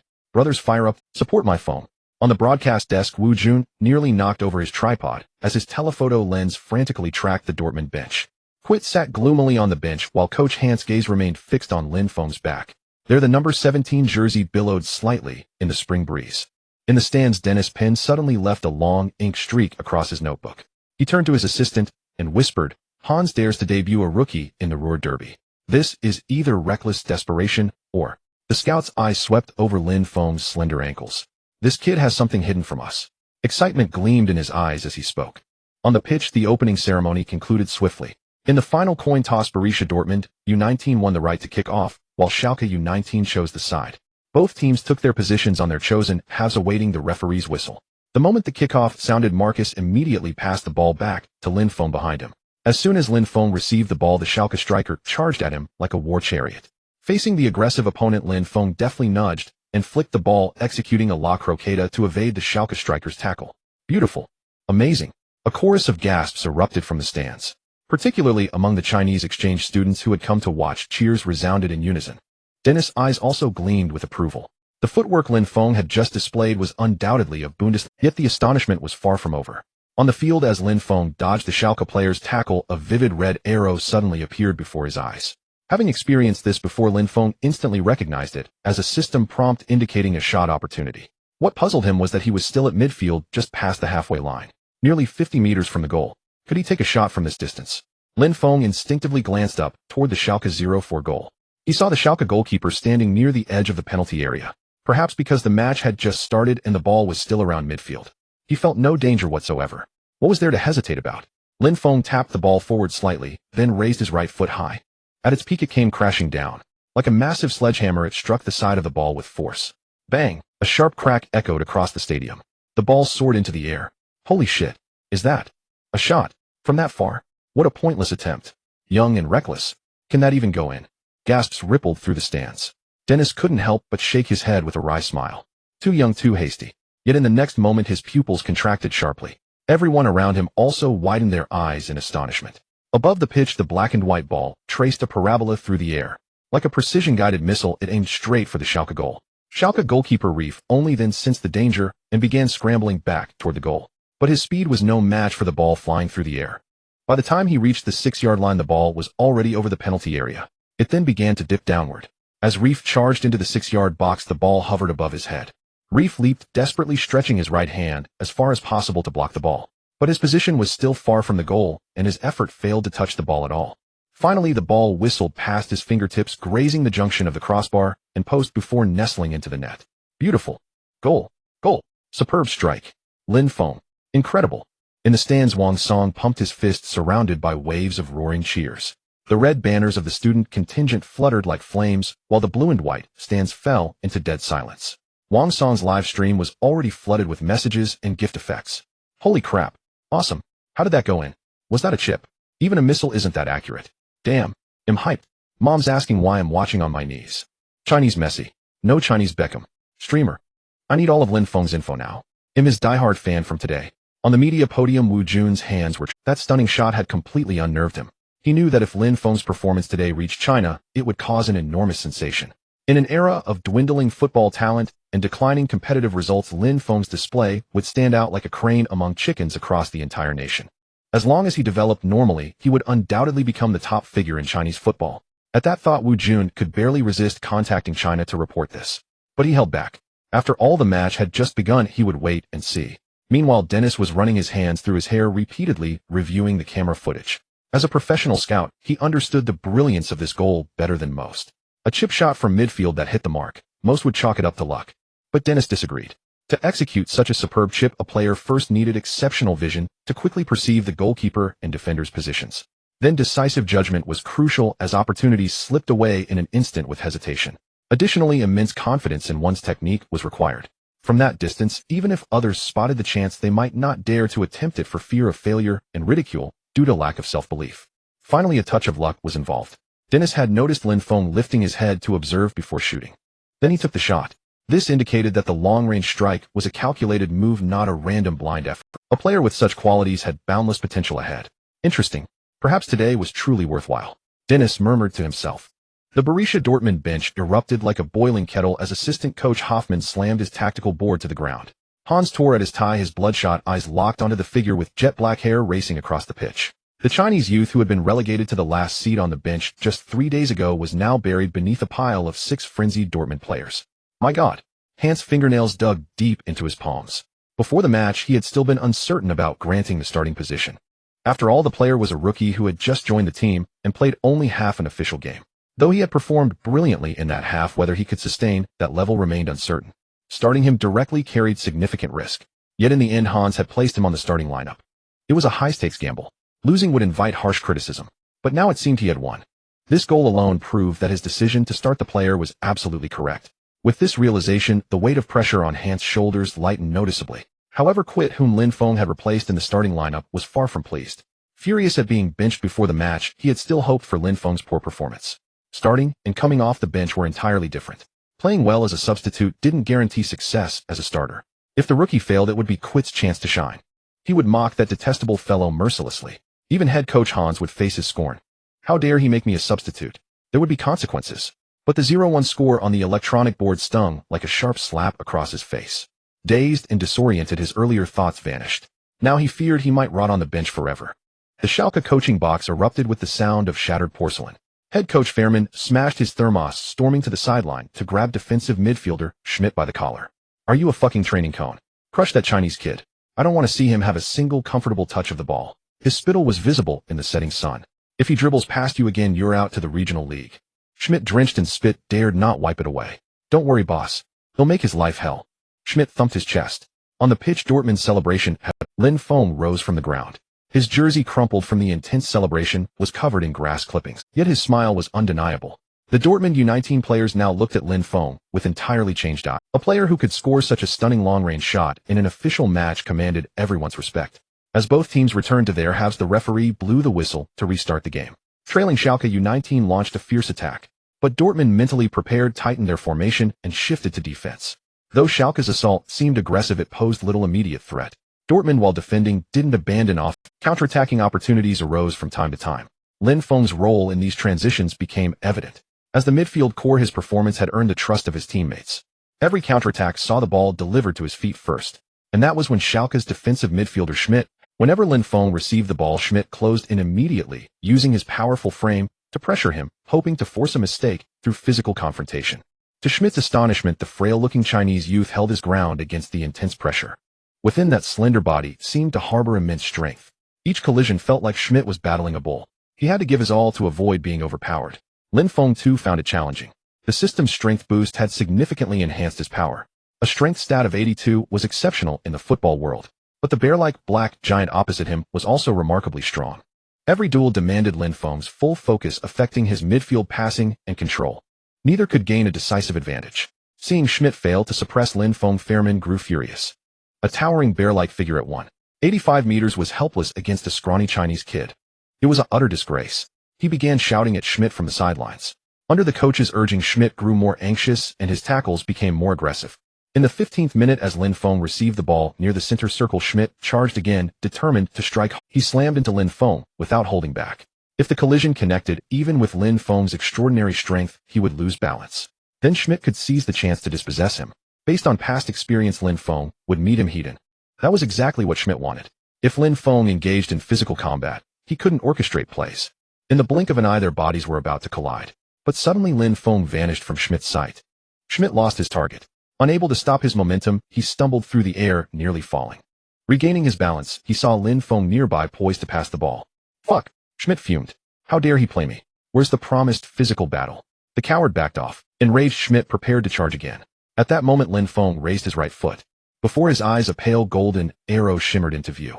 At the sight of the golden arrow, Lin Feng did not hesitate for a moment. He immediately swung his foot to strike the ball. The soccer ball arced through the air, hurtling straight toward the center of the penalty area. Their max had already swooped in. Meeting Lin Feng's pass with perfect comfort, he unleashed a magnificent. With a resounding bang, the ball changed direction off his foot, rocketing toward the top right corner of the goal. Schalke's goalkeeper Lev didn't even have time to make a save before the ball was already at the goal mouth. Then he heard the sound of the ball striking the goal frame behind him. Clang! As the ball ricocheted off the crossbar and bounced out over the end line, the entire stadium erupted in a wave of sound, a mixture of relief and regret. Lev stood frozen for a moment before snapping back to reality. Shaken by the close call, he knelt on the turf, kissing his gloves repeatedly. Max, meanwhile, collapsed to his knees on the penalty area grass, burying his head in his hands. On the sidelines, Coach Hans had already raised both fists in anticipation of celebrating a goal, only to end up covering his face instead. Damn it! How did that not go in? In the stands, Wang Song nearly dropped his phone, managing to catch it just in time. The only consequence was a violent shake in the live broadcast feed. Dortmund striker has no finishing touch. He completely wasted our young Lin's brilliant pass. Lin Feng's delivery was absolutely incredible. From a distance of several dozen meters, he placed it right at his striker's feet without needing any adjustment. If that shot had gone in, it would have been a thing of beauty. What a pity, alas. The comments section instantly filled with a chorus of lamentations. On the pitch, Max, who had just gotten to his feet, made an apologetic gesture toward Lin Feng, signaling that the missed chance was his fault. Lin Feng waved his hand to indicate it was fine, offering an encouraging thumbs up in return. On the other side, watching Lin Feng communicate with his teammate, Schmidt was seething with displeasure. He was still feeling a lingering sense of dread. If that ball had gone in, he would have been the team's scapegoat. What a cunning bastard. After several direct physical confrontations with him, the guy suddenly pulled out a clever feint. This caught Schmidt, who had fallen into a pattern of thinking completely off guard, and he paid dearly for it. Sure enough, Chinese people are all sly and crafty. But that's about all they're good for, these little tricks. Now that he was on guard, he definitely wouldn't fall for the same trick again. The match quickly resumed. Feeling he had been toyed with, Schmidt was like a shark that had caught the scent of blood, his defense against Lin Feng growing increasingly ferocious. Every time Lin Feng touched the ball, it was accompanied by violent bodily collisions. Moreover, in each of these duels, Schmidt mixed in a few dangerous moves. Lin Feng met every challenge head-on. In terms of pure strength, he was a match for his opponent. And when it came to playing dirty tricks, he was leagues ahead of Schmidt. So it was Schmidt who ended up in trouble. In the 21st minute, the moment Lin Feng got the ball, Schmidt charged at him. He raised his right foot, deliberately showing the gleaming studs of his boot. But Lin Feng was ready for it. Facing the malicious tackle, he quickly jumped straight up into the air. This caused Schmidt's vicious lunge to land on nothing but empty space. Before Schmidt could make his next move, Lin Feng's body came back down. And as he descended, the sole of his right foot, as if by unfortunate coincidence, landed squarely on Schmidt's shin. Ouch! Two cries of pain mingled together. Both bodies tumbled into a tangled heap. Then simultaneously they each clutched their own shin, screaming in agony. However, Schmidt was genuinely in pain, while Lin Feng was merely faking it. When Lin Feng had landed, he had deliberately chosen to step on the fleshy part of Schmidt's calf, which was unprotected by a shin guard. This move, while unlikely to break a leg, was guaranteed to inflict excruciating pain. As for himself, he pretended that stepping on a person had been an accident, causing him to fall and twist his ankle. He too lay on the ground, clutching his leg and wailing. This was a masterful piece of acting he had honed during his time playing in the Chinese Super League. As for whether this was unethical, Lin Feng felt not a shred of guilt. Given that the other player had just shown his studs, merely causing him pain instead of breaking his leg was, in Lin Feng's view, already an act of restraint. On the pitch, the only way to deal with malicious fouls is to be even tougher than the offenders. Otherwise, you'll only end up being bullied, at best losing the match, but worst getting injured and forced off the field by a dirty play. Only when you are fierce enough will your opponents respect and fear you, and only then will they play you fairly. By this time, the referee had already jogged over to the scene. The team doctors from both sides had also rushed onto the field carrying their medical kits. When Dortmund's team doctor pulled up Lin Feng's sock to examine the injury, he saw the player wink at him. The experienced medic immediately understood the situation. This Chinese kid is quite the actor. The doctor grumbled inwardly, but he played along, performing a thorough examination before signaling an okay to the bench. He seems to have twisted his ankle, but it's nothing serious. The doctor informed the referee. The referee shrugged and turned his attention to the other side. By then, Schmidt's sock had also been pulled down. Several bloody scratches were visible on his shin caused by Lin Feng's studs. After examining and treating the wound, Schalke's team doctor also signaled to the referee that there was no problem.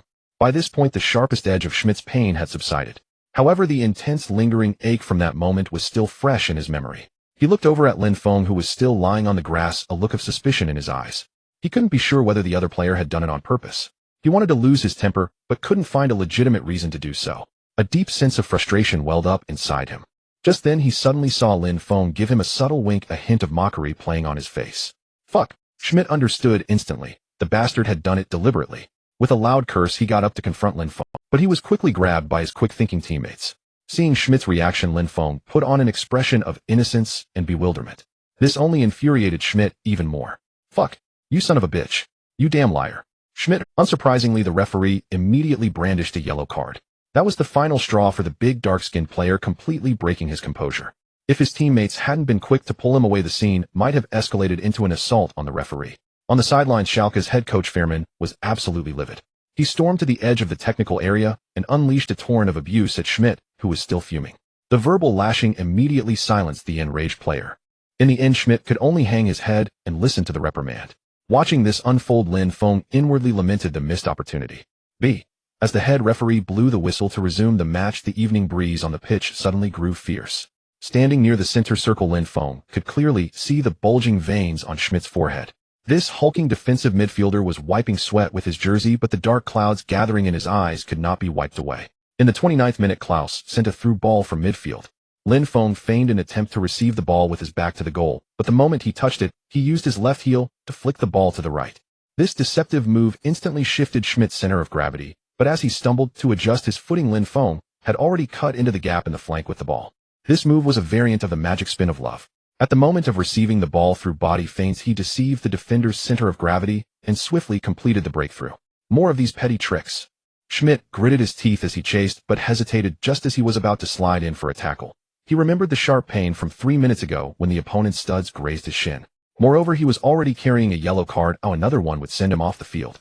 It was this half-second of hesitation that allowed Lin Feng to seize the opportunity and change direction. Grass clippings flew under his cleats as the youth, like a silver fish, slipped past the defender, who was half a head taller than him. Beautiful. Lin Feng shook off that big oaf with a simple turn. Seeing shades of Xavi. Wang Song's roar made the phone microphone buzz. Let's see what Lin Feng has in store next. In the live stream, comments scrolled wildly. That move was so smooth, I almost dropped my phone. So much like Xavi reincarnated. That big guy's like a wooden post. Lin Feng's footwork is way too nimble. By now, Lin Feng had already charged past the halfway line. Behind him, Schmidt was chasing in fury. Amid the bursts of gasps erupting from the stands, a familiar golden arrow appeared in Lin Feng's vision. Without a moment's hesitation, Lin Feng raised his right foot and curled the ball in a perfect arc, heading straight for the penalty spot indicated by the arrow. And at that spot, a figure was leaping forward from the edge of the box, diving headfirst. Header. As that figure reached the apex of his jump, the ball delivered by Lin Feng also arrived over the penalty area. As if calculated, the ball and the player's head met precisely above the penalty spot. And at that moment, the figure's forward momentum was at its maximum and strongest. Thud. A dull impact echoed over the box. Under the force of the header, the ball shot, like a meteor, straight for the top right corner of the goal. Leaf made a save this time, and even guessed the right direction. But he still couldn't stop the ball from flying into the net. Goal. The entire stadium fell into dead silence the moment the ball hit the net. It took a full 2 seconds before cheers and curses erupted from the stands. The cheers came from the Dortmund fans, while the curses came from the Schalke supporters, who outnumbered them in the stands. On the pitch, the figure who had just scored got up from the ground. It was Max, who had missed an earlier chance. This time, Max spread his arms in excitement and charged straight at Lin Feng, who had passed him the ball. Reaching him, he lifted Lin Feng up in a bear hug. Lin, that pass was incredible, Max shouted into Lin Feng's ear. The other Dortmund U19 players also rushed over, surrounding the two of them. The 29th minute. Lin Feng delivers a brilliant pass. Assists his teammate for the second goal. Wang Song's camera shook violently, and his waving scarf could be vaguely seen. He excitedly reported the action in the tone of a football commentator. Lin Feng's pass was insane. From over 30 meters, it landed perfectly on his teammate's head. That technique. Simply superb. And the livestream comments were now going completely wild. Awesome. Feng is mighty. This pass. It's like it's equipped with GPS. Hits the target every time. When did we Chinese players get this kind of footwork? This feels so unreal. I'm starting to feel sorry for that big guy. He's probably traumatized now. On the sideline, Coach Hans had long thrown his suit jacket onto the bench. The usually elegant old coach was tugging at his tie and roaring at his assistant. See that? That's talent. Damn talent. On the other side, Farman kicked a water bottle in fury. Amid the splashing water, Schmidt lay on the grass with his head in his hands. His moment of hesitation had created the gap in the defense. At that moment, his heart was filled with a sense of defeat. Especially seeing Lin Feng surrounded by teammates, he felt he was about to explode with frustration. In the stands, Dennis was quickly jotting down notes. Agile footwork, a hint of Xavi. Broad vision, able to spot fleeting opportunities. Accurate passing. Can deliver the ball precisely over 30 meters. High football IQ, knows how to exploit rules and provoke opponents. Well, a bit of a sly one. That was Dennis' current impression of Lin Feng. Overall, it was a very high value, except for that last remark. Having watched less than half a match, Dennis was already deeply intrigued by Lin Feng. Maybe he had really found a gem this time. On the pitch, Dortmund U19's celebration had ended, and they returned to their own half. As Lin Feng passed by Schmidt, he even smiled at him. Then he heard the sound of fists clenching tightly behind him. A cold smirk curled at the corner of Lin Feng's mouth. This was just the beginning. Couldn't take it already. He intended to get under the opponent's skin this way. If unsettling their minds could affect their performance, Lin Feng, he had no moral qualms. As long as it led to winning the match, it was a good tactic. The electronic scoreboard by the pitch flashed the glaring numbers 20. But everyone knew that this derby, fought for the pride of the Ruhr region, was truly just beginning. Give me the ball. Schmidt dashed to the goal, snatched the ball from the goalkeeper's hands, and sprinted toward the center circle. His socks were stained with grass clippings and mud, and a dangerous fire smoldered in his eyes. A blaze seemed to ignite within his heart. Soon the match resumed. Every pass from Schalke after the kickoff carried a spark of tension. Lin Feng could clearly hear the heavy gasps of his opponents. Their sweat-soaked golden hair swayed before his eyes like a restless field of wheat. In the 33rd minute, his ankle first felt the heat of Schmidt's studs, a concealed stamp with the referee's view blocked by two burly central defenders. Watch out for that number, six's dirty tricks. Marks pulled Lin Feng up and whispered, noticing the fresh scratches on his shin guard. Lin Feng smiled nonchalantly. He had already anticipated the move and evaded it, so he wasn't seriously hurt. But from this foul, it was clear the opponent was becoming reckless. This time luck was on their side. The referee's view was blocked, or they'd have earned another yellow card. Yet he remained patient, knowing their luck wouldn't last. The rhythm of the game began to shift subtly. Schalke players increasingly used physical confrontations to disrupt Dortmund's passes. Whenever Lin Feng had the ball, two shadows clung to him like a haunting presence. In the 37th minute, Klaus collapsed in pain during a tackle. The referee finally brandished a yellow card, but for Schalke, it was merely a necessary cost. In the 40th minute, Schalke's left back launched a lofted-through ball that tore through the defense. The 193 centimeters tall Bellotti overpowered two central defenders at the edge of the box, heading it down to the advancing Schmidt. This figure, who should have been in the defensive midfield, now charged into the penalty area like a cannonball. Stop him. Goalkeeper Darim's roar carried urgency and panic. Schmidt used his knee to fend off the recovering defender and poked the ball past the goalkeeper before he could rush out. The move was brutal yet efficient. As he turned to sprint toward the corner flag, the muscles bulging under his jersey resembled armor. See that, rookie? The German deliberately brushed past Lin Feng, drawing a hand across his throat. This is real men's football. Amused by Schmidt's antics, Lin Feng shook his head with a wry smile.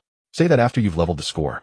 Otherwise you'll just look ridiculous. Lin Feng's words instantly drained the smugness from Schmidt's face, turning it sour. He wanted to rage, but couldn't find a retort. Frustration festered inside him, dampening even the joy of his teammates' congratulations. Hey, what's up with that big dark guy? He scores and still isn't happy. Wang Song muttered curiously, didn't you see? After a few words with Lin Feng, he turned like that. Bet our Feng taught him a lesson again. Haha, Feng is awesome. Shut him down cold. Why isn't he happy after scoring? The livestream chat erupted with a flurry of comments. In the stands, Dennis paused his pen, noticing the exchange between Lin Feng and Schmidt. Seeing how the opponent's arrogance was deflated with just a few words, he nodded slightly. Skilled in psychological tactics. He added another note to Lin Feng's evaluation. Schmidt's sour mood, coupled with the fact that the goal only narrowed the deficit without resolving the crisis, meant Schalke U19's celebration was brief. Even the home fans in the stands offered only sparse applause and cheers. The match quickly resumed. For the remainder of the first half, Schalke intensified their attack, but failed to score again. At the halftime whistle, the score remained 21. Borussia Dortmund U19 led as they headed into the break. In the away team's locker room, Hans tapped the tactical board sharply. They'll press like mad dogs in the second half, but don't be afraid or flustered. Move the ball around. We'll use possession to tire them out. He drew a crimson arc across Schalke's half with a marker, then looked at Lin Feng. Lin, I want you to be the engine of this team. Can you do it? No problem, boss. Mission guaranteed. Lin Feng replied crisply. In the other locker room, Furman crushed a water bottle, his face etched with murderous intent as he scanned the seated. I want their back line to become a minefield. Every pass must come at a cost. Don't fear fouls. Football sometimes needs a touch of iron will. Hearing their coach's bloodthirsty words, the Schalke U19 players' eyes gleamed with a crimson light. The halftime break soon ended. The players returned to the pitch. After swapping sides, the match resumed. From the very start, Schalke's players surged into Dortmund's half like a school of sharks scenting blood. In the 47th minute, Bellotti shrugged off a central defender to execute a bicycle kick. The ball struck the crossbar, and the shuddering sound drew gasps from the stands. In the 53rd minute, Schmidt intercepted the ball and unleashed a thunderous shot from 30 meters. Darim fumbled the save, and the following Schalke forward tapped the ball toward the far post. But it was blocked on the line by the recovering right back. Dangerous. Dortmund needs someone to step up. Wang Song's voice trembled, but on the pitch, Dortmund's struggle continued. In the 61st minute, Schalke took a corner. Bellotti overpowered everyone with a powerful header. Darim palmed it away with one hand, and the loose ball in the box was cleared by Mark with a booming kick. Lin Feng's jersey was now drenched with sweat. He had been constantly searching for opportunities, but the opponent's defense on him had tightened. Often two players marked him. This made him somewhat uncomfortable. Given his current strength, handling a double team was a challenge. Yet he didn't give. He kept moving, incessantly aiming to disrupt the opponent's defense with his runs and create more chances to risk. Only by getting more touches could he find more opportunities. But for nearly 20 minutes since the second half began, the arrow representing opportunity had not appeared. Still, Lin Feng could sense that the defenders constantly shadowing him were growing increasingly uncomfortable due to his relentless movement. Now it was a battle of who would break first, and soon the opportunity arrived. At the 69th minute, Lin Feng received a pass on the right side of the forward line. Simultaneously, Schmidt and another Schalke defender immediately closed in on him. Having adapted to the double team in previous encounters, Lin Feng swiftly executed a dragon turn with his right foot the moment the two players charged at him, deftly evading Schmidt's tackle. Then, with a full 180-degree rotation of his body, he sidestepped to the flank of the other defender. This sudden move caught the two defenders off guard, leaving them disoriented and out of position. In that critical moment, the golden arrow finally appeared before Lin Feng's eyes. To his astonishment, however, the arrow pointed directly behind him. The two defenders he had just shaken off had already regained their footing and were about to charge again. Turning around to pass now would be too late. In desperation, Lin Feng swiftly lifted his right foot and struck the ball hard with his heel. This sudden heel pass caught everyone off guard. The ball cut through the gap between the two Schalke defenders, rushing toward Lin Feng at a sharp angle, darting straight into the heart of the penalty area. There, Julian had already taken his position. Bracing against the defender behind him, he met Lin Feng's pass and volleyed the ball directly. The ball rocketed toward the top right corner of the goal. Schalke U19 goalkeeper Leif couldn't even react before the ball slammed into the back of the net. 3-1. Seeing the goal, Julian pumped his fists in excitement and sprinted over. He rushed to Lin Feng and enveloped him in a big hug. What the fuck? Lin, that pass was insane. How did you do it? Julian had thought his run was wasted. At that moment, Lin Feng was holding the ball with his back to him. In that situation, there was no way he could have seen Julian's run. Yet the final result defied his expectations. The moment he found his spot, the ball was already at his feet. It felt as if the ball had been waiting for him all along. For a professional striker like him, the final shot became a... Looking back, Lin Feng had never once glanced in his direction. Yet he still managed to deliver the ball perfectly. This made Julian wonder if Lin Feng had an invisible pair of eyes on the back of his head. The other Borussia Dortmund U19 players soon swarmed around the two, encircling them. The players curiously reached for the back of Lin Feng's head to confirm nothing unusual was growing there. Enough, I don't have eyes on the back of my head. Annoyed by the probing, Lin Feng dodged and laughed while cursing playfully. His antics sparked laughter from everyone. The team's morale soared to an unprecedented high. My God! Hans slammed his fist against the substitute bench canopy, causing the entire structure to rattle. This youth coach with 2 decades of experience could no longer contain his excitement. He was now certain that Lin Feng was exactly the kind of visionary passer he had always dreamed of. Even with his back to the goal, he could deliver the ball accurately to a teammate's feet for a finish. This level of timing was unmatched not only in the youth league, but also among many current Bundesliga teams. Only a few top-tier playmakers could rival it. The thought filled him with immense excitement. It seemed a prodigy was about to emerge from his ranks into the first team. For a youth coach, this was undoubtedly a cause for grand celebration. In the stands, Wang Song stared blank. The impact of Lin Feng's pass was too overwhelming. It took him a long moment to snap out of his daze amidst the surrounding noise. Then he saw that the barrage on his live stream screen had gone into a frenzy. Holy shit. Holy shit. Holy shit. That was insane. Bro Feng has eyes in the back of his head. That's epic. I just want to ask now, who else can do that? I've watched the Bundesliga for a year and never seen a pass like that. Has anyone else seen it? It's not easy to witness such a divine pass. You'd probably have to look at a compilation of the top 10 assists in history. Exactly, this is just an ordinary youth match. If this were a Champions League knockout game, this pass would become... With this ability, I think Dortmund's first team should bring Lin Feng in immediately. Otherwise, some other club will... Quick! Call my Bayern scout to come take a look. Get lost, Bayern dog. Watching the barrage, Wang Song's heart raced with excitement. He also noticed Wu Jun beside him, whose face was flushed with excitement. His camera clicked away continuously while the video camera beside him blinked red. Clearly, this journalist stationed in Germany had been utterly captivated by Lin Feng. This guy is damn lucky. He landed a huge story right away. Wang Song sighed inwardly. He estimated that once news of Lin Feng's performance reached home, it would create a sensation. The next issue of Sports Weekly was bound to sell out. Dennis Penn left an ink blot on his notebook as he wrote unconsciously "Space Deconstructor," tearing apart defenses in unconventional ways. By now he had made up his mind. He absolutely could not let this young talent slip away. On the pitch, Schmidt was still kneeling on the grass, pounding the ground in frustration, regretting why he hadn't fouled that insufferable player a step earlier. Now that kid had shown him up again. The humiliation stung even more when he saw the boy walk past him with a victor's smile, not even deigning to glance his way. The sense of defeat grew even sharper. That detestable brat showed such contempt for him. This was unforgivable. Fellman tore up the tactical board on the sidelines, paper scraps swirling like snowflakes around his feet. What the hell are you doing sleepwalking? His roar drowned out even the home crowd's jeers. Two defenders can't stop one. Do I need to book you an eye? Hearing the furious outburst, Schmidt and the other defenders' faces grew even darker. The match was not over yet, so after Dortmund U19's celebrations ended, the game quickly resumed. In the 73rd minute, Schalke U19 earned a corner kick. The ball traced a deadly arc through the air, and their center forward powered a header past two defenders. Dortmund goalkeeper Darim made a save of the century on the goal line, scooping the ball out with one hand just as it was about to cross the line. The stands erupted in sighs of regret. In the 79th minute, Schalke's left winger dribbled past two players into the box. Lin Feng slid in from an angle, poking the ball out for a corner with his toe just as the opponent was about to shoot. The broadcast captured Schmidt on his knees, clutching his head, his socks still stained with grass from the sliding tackle. Lin Feng's defensive ability seems to have improved since the last game. Wang Song couldn't help but exclaim from the stands. Exactly. I remember in the last game Lin was just a decoration on defense. Anyone could dribble past him easily. Now he can even make a sliding tackle. And look, his tackle just now was clean and crisp without any hesitation. He must have been practicing a lot. At this rate, we might really see him in the Bundesliga soon. How exciting. In the live stream, comments flew. These fans had watched Lin Feng play since the last game and were all season enthusiasts. They naturally understood the skill behind Lin Feng's tackle.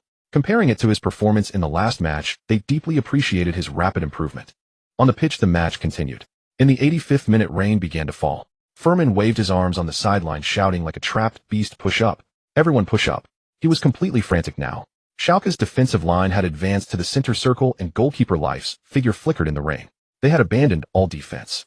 Meanwhile, Dortmund U19, aiming to preserve their victory, began to retreat entirely. Even the forwards dropped back to the edge of the box to help defend. In the final minutes, both sides engaged in a fierce battle in Dortmund's half. In the 88th minute, a powerful shot from Schalke's midfielder hit the crossbar. The rebound was chested down by Mark, who was immediately surrounded by three Schalke players. In panic, Mark booted the ball out of the box with a long clearance. As luck would have it, the ball landed right at Lin Feng. Lin Feng trapped the ball, and two Schalke U19 players immediately closed in. Facing the double team, he gently nudged the ball with his right toe, pivoting his body 180 degrees. This sudden spin freed him from the two defenders. Seizing the moment, he quickly looked up to assess the field. He spotted Max, who had moved near the center circle. "Run!" Lin Feng shouted at him. Simultaneously, he executed a quick la croqueta, easily bypassing a defender who lunged to poke the ball. On the other side, Max, jolted by Lin Feng's shout, sprinted forward. Ahead of him were only two Schalke U19. Max was one of the fastest in the entire Dortmund U19 squad. With a single burst, he drew level with the two defenders who had yet to turn around. At that moment, a golden arrow appeared before Lin Feng, pointing toward Schalke's half. Without hesitation, he launched a long pass. The The ball flew forward like a knife through butter, threading through the gaps between players and racing toward the front. Simultaneously, Max, having reached top speed, surged past the two panicked Schalke U19 defenders who were turning to chase. Holy shit. Lin Feng passed. Dortmund's number 10 is charging. Wang Song roared with excitement.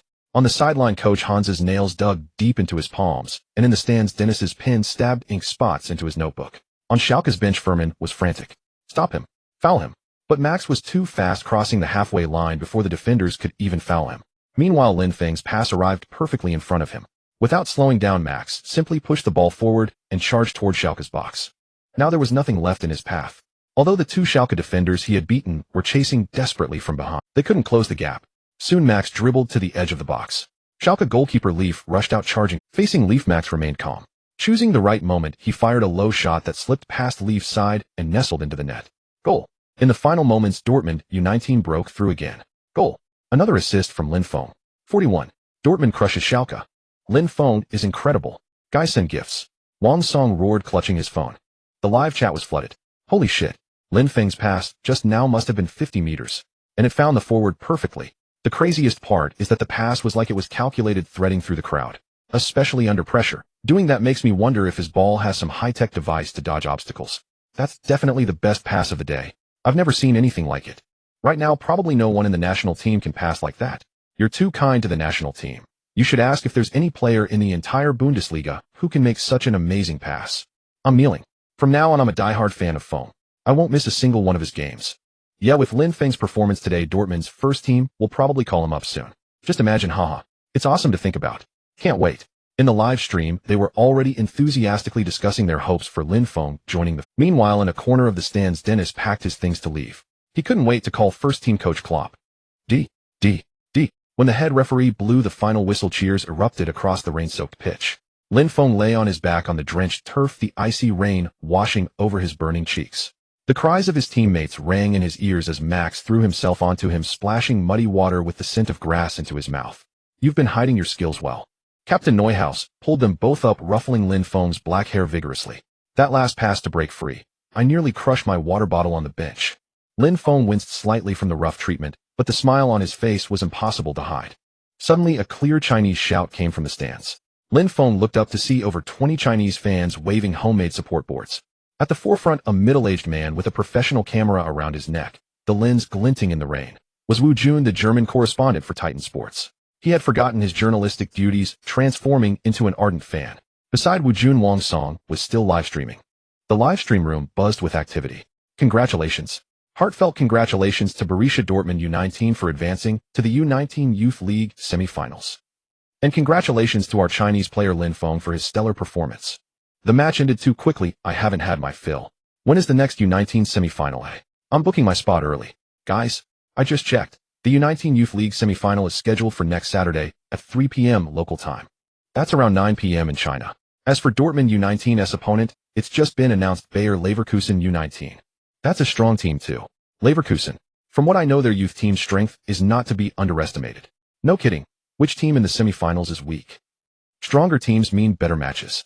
Don't forget to start the stream next time, streamer. Yeah, next stream I'll send another super rocket. Me too. Lin Feng's outstanding performance had ignited the passion of the fans in the live stream room, filling them with anticipation for the next semi-final. Don't worry, folks. Next weekend, same time, same place. I'll announce the exact streaming time in the group. If you haven't joined the group yet, do so now so you don't miss the match. Alright, that's all for today's stream. Wang Song had made his promise to continue streaming next week. He felt a bit like he was in too deep now. Even if he didn't want to stream, his fans would push him to. Of course, he was thoroughly enjoying it. Watching thrilling matches, cheering for his compatriots' brilliant performance, expanding his influence through streaming and making money. There was nothing better. These two matches alone had boosted his followers to over 500,000. He could now be considered a major influencer. And all of this was thanks to Lin Feng. So now more than anyone, he wished for Lin Feng to go further, allowing him to gain more by following in his footsteps. On the pitch, after celebrating their victory, the Dortmund U19 players headed back to the locker room. As soon as they entered, staff handed them clean clothes. Lin Feng took his clothes and went to the washroom. In the shower, he peeled off his dirty jersey and let the hot water wash over his body. The system panel appeared before his eyes. First assist hat-trick achieved. Basic ability points 5 can be used to enhance abilities below 80. Technical ability points 10 can be used to enhance technical abilities below 80. This was the information the system had provided right after the match ended. The system was quite generous. Every first-time achievement came with corresponding rewards. Lin Feng guessed it was the system's newbie protection mechanism. Its purpose was to accelerate the host's growth during the early stages. Otherwise, progressing step by step would take a year or two to reach the first team. But with the newbie protection, this process could be sped up several times over. He was now increasingly confident about joining the first team within 3 months. He tapped to accept, and the information on the screen vanished. The numbers for basic ability points and technical ability points in the top right corner increased accordingly. He now had 5 basic ability points usable only for abilities below 80. That left only coordination and speed. Without hesitation, Lin Feng gave the command. Raise coordination to 80 and put the remaining points into received. Please wait. Upgrade complete. In an instant, Lin Feng felt an electric current surge through his limbs, his muscle fibers trembling faintly. Then he sensed a subtle, mysterious change in his body. The basic ability points counter dropped to 0. At the same time, coordination went from 78 if you can't play ball go to Wu Qiao to 80 circus clown, while speed went from 65 bolt would fall asleep watching to 68 bolt would fall asleep watching. Lin Feng rolled his eyes at the comments. The system was really cheeky. His coordination had gone from being a semi-acrobat to a full-fledged acrobat. Even if he was only a minor clown, he had surpassed the average person. As for speed, going from 65 to 68 still wouldn't make Bolt give him a second glance. There was nothing to be done about that. He'd have to wait for more chances to improve. Feeling his body, Lin Feng noticed it had become slightly more agile. Of course, the change was subtle and barely perceptible without focused attention. That was normal. A small improvement was still something. After adjusting his basic abilities, Lin Feng turned to his technical abilities. After some deliberation, he poured 8 points into ball control. This brought his ball control from 72 got something to 80 intra-level expert. The remaining 2 points, raising trapping to 72 got something. After the allocation, his body underwent another round of refinement before settling back to normal. By then he was nearly done with his shower. He changed into clean clothes and stepped out of the bathroom, bumping into the fitness coach, who looked astonished. Lin, you don't look like someone who just played a full 90 minutes. You're an absolute beast. Lin Feng gave a shy smile at the comment. Thousands of miles away in Beijing, the Titan Sports editorial office was brightly lit. Editor-in-chief Luo Ming stared at the video clip on his computer screen, the ashtray piled high with cigarette butts. The image froze on Lin Feng's 50-meter ground past the football, carving a perfect Bezier curve through the ring. Full-color front page. Old Chun grabbed the desk phone. Contact the video department for motion analysis and have the German correspondent team dig up everything on this kid for 3 generations. At 2 in the morning Beijing time, a firework suddenly exploded on Weibo's trending list. The hashtag Chinese prodigy Lin Feng hat trick of assists in German league climbed at a rate of 500,000 searches per hour, reaching the top in just 3 hours. A well-known football blogger's match highlights video was reposted wildly. The footage showed a young man maneuvering through the rain, accompanied by the epic soundtrack of victory, instantly jolting countless late-night, phone-scrolling fans awake. This long pass accuracy is no less than GPS guidance. The top commenter on Douyin simultaneously uploaded a slow-motion analysis video, using red arrows to mark the bizarre arc of the football piercing the rain curtain. Notice the timing of the opposing defender's start. Lin Feng anticipated at least 5 seconds of the run before, in a Shanghai University dormitory, bursts of howls erupted one after another. The dorm's supervisor, flashlight in hand, rushed upstairs to find 6 boys wailing around a tablet. Sir, look, one of our own. The screen froze on the moment Lin Feng was tackled by his teammates, mud splashing like golden raindrops before the lens. The dorm supervisor stood stunned for half a second, then nodded slightly and admonished, just make sure you don't disturb others. With that, he turned and tottered away. Meanwhile, the headquarters of Titan Sports was experiencing a wild night. Editor-in-chief Luo Ming loosened his tie, staring at the rolling headline on the layout machine. Startling appearance in the rain, 18-year-old Chinese teenager conquers Schalke with 3 assists and 1 goal. The photo editor projected the high-definition image sent back by Wu Jun onto the screen. Lin Feng leaping to avoid a slide tackle, his jersey fluttering to reveal faint abs, raindrops forming crystalline arcs on his raised jawline. Find the reports on Dong Fangzhou from his Manchester United youth days for comparison. Luo Ming shouted, grabbing a craft knife to personally trim the layout. History seems to repeat itself. What different script will this time bring? He murmured while working. While China buzzed with fervent discussions about the meteoric rise of the football prodigy Lin Feng, Germany, for a football powerhouse like Germany, a standout performance by a player in the youth leagues rarely drew much attention. After all, with so many Bundesliga teams and stars to follow the performance of a youth player like Lin, he was negligible. Youth prodigies appear all the time. There's nothing extraordinary about it. Unless that player breaks into the first team, only then might people cast a glance their way. However, for some professionals, Lin Feng's performance was enough to prompt action. At the Borussia Dortmund training base, Chief Scout Dennis Cruz stood before the first-team head coach's office, taking a deep breath. Under his arm a tablet contained videos of Lin Feng's match from the previous day and all his training data from the past 3 months. When he knocked, a low baritone voice soon responded from inside. "Come in." Dennis pushed open the door and immediately saw the iconic beard of head coach Jurgen Klopp. Seeing Dennis, Klopp smiled and teased, "Dennis, my old friend, have you found another genius to recommend to me?" Dennis grinned and laughed heartily. "You guessed it. I've recently discovered a midfield prodigy. I think you should see his performance. It will surely amaze you." "Oh, players you'd call a genius are rare. Who is it? Let me see." Klopp's interest was piqued. He knew this veteran scout wasn't one to casually praise others. Moreover, his professional judgment was top-notch in the industry. Any player he deemed worthy must have real talent. Dennis turned on the tablet, and soon Lin Feng's photo and profile appeared before Klopp. "Chinese." Klopp frowned slightly. He knew something about Chinese football, essentially a football desert. The Chinese national team didn't have much presence on the world stage. There had been a few Chinese players in the Bundesliga before, but now none remained. Under such a football environment, what kind of football prodigy could emerge? Klopp's preconceptions instantly dampened most of his interest. "Shall we watch his match video first?" Dennis, sensing Klopp's doubt, quickly opened Lin Feng's game footage. As the video played, Klopp's expression shifted from casual to serious. On screen, Lin Feng repeatedly tore apart the opponent's defense with his passes. Even the notoriously demanding Dortmund coach was slightly moved. Over 10 minutes later, Klopp looked away from the screen, turned to the expectant Dennis, and nodded with affirmation. "This kid is good. Look at these passes. Each one finds the optimal attacking route and allows the receiver to be in the most comfortable position to take the ball. That's not something just anyone can do. Even in the first team, only a few can manage that level." Dennis was surprised by Klopp's high praise. He hadn't expected such a high evaluation. The first team, and he said only a few could match Lin Feng's level. "So do you mean he can join the first team?" Dennis asked eagerly. Discovering a prodigy for the first team would be a major achievement for a scout, hence his enthusiasm. But Klopp shook his head, picked up the mouse, and while scrolling through the video said, "This kid's passing vision is indeed impressive, but look at his defensive positioning here." The video replayed the 78th minute. The opposing midfielder easily bypassed Lin Feng and drove straight into the heart of the defense. If he can't keep up with U19 intensity, how can he handle the Bundesliga's meat grinders? His defensive ability is too weak. If I put him on the field, our defensive pressure would skyrocket. Of course, besides defense, his shooting, positioning, ball control, and even some fundamentals aren't ready for Bundesliga intensity. Klopp paused, looking at Dennis, and said, "So unfortunately, he can't join the first team immediately." Just as Dennis felt disappointed, Klopp continued, "But this kid is indeed a genius. If he undergoes systematic training to shore up his weaknesses, or even improves just a little, he could meet my—" "You mean?" Hope flickered in Dennis' eyes. "I mean, you continue to track his training and match performances and report to me anytime. Now it's all about his potential. He might reach my standards soon, or perhaps never." Klopp gave his final instruction. "Lin, your breakfast." At 7 in the morning at the Dortmund training ground, equipment manager Old John placed the insulated bag at the entrance of the gym. Through the glass window, a young man could be seen training on a balance ball, dark sweat stains already seeping through the back of his black training suit. This was the extra practice Lin Feng added every morning. Due to his relentless morning and evening training sessions, he had long become acquainted with Old John, the equipment manager of the youth team. After bringing him some specialties from China, twice their relationship quickly warmed.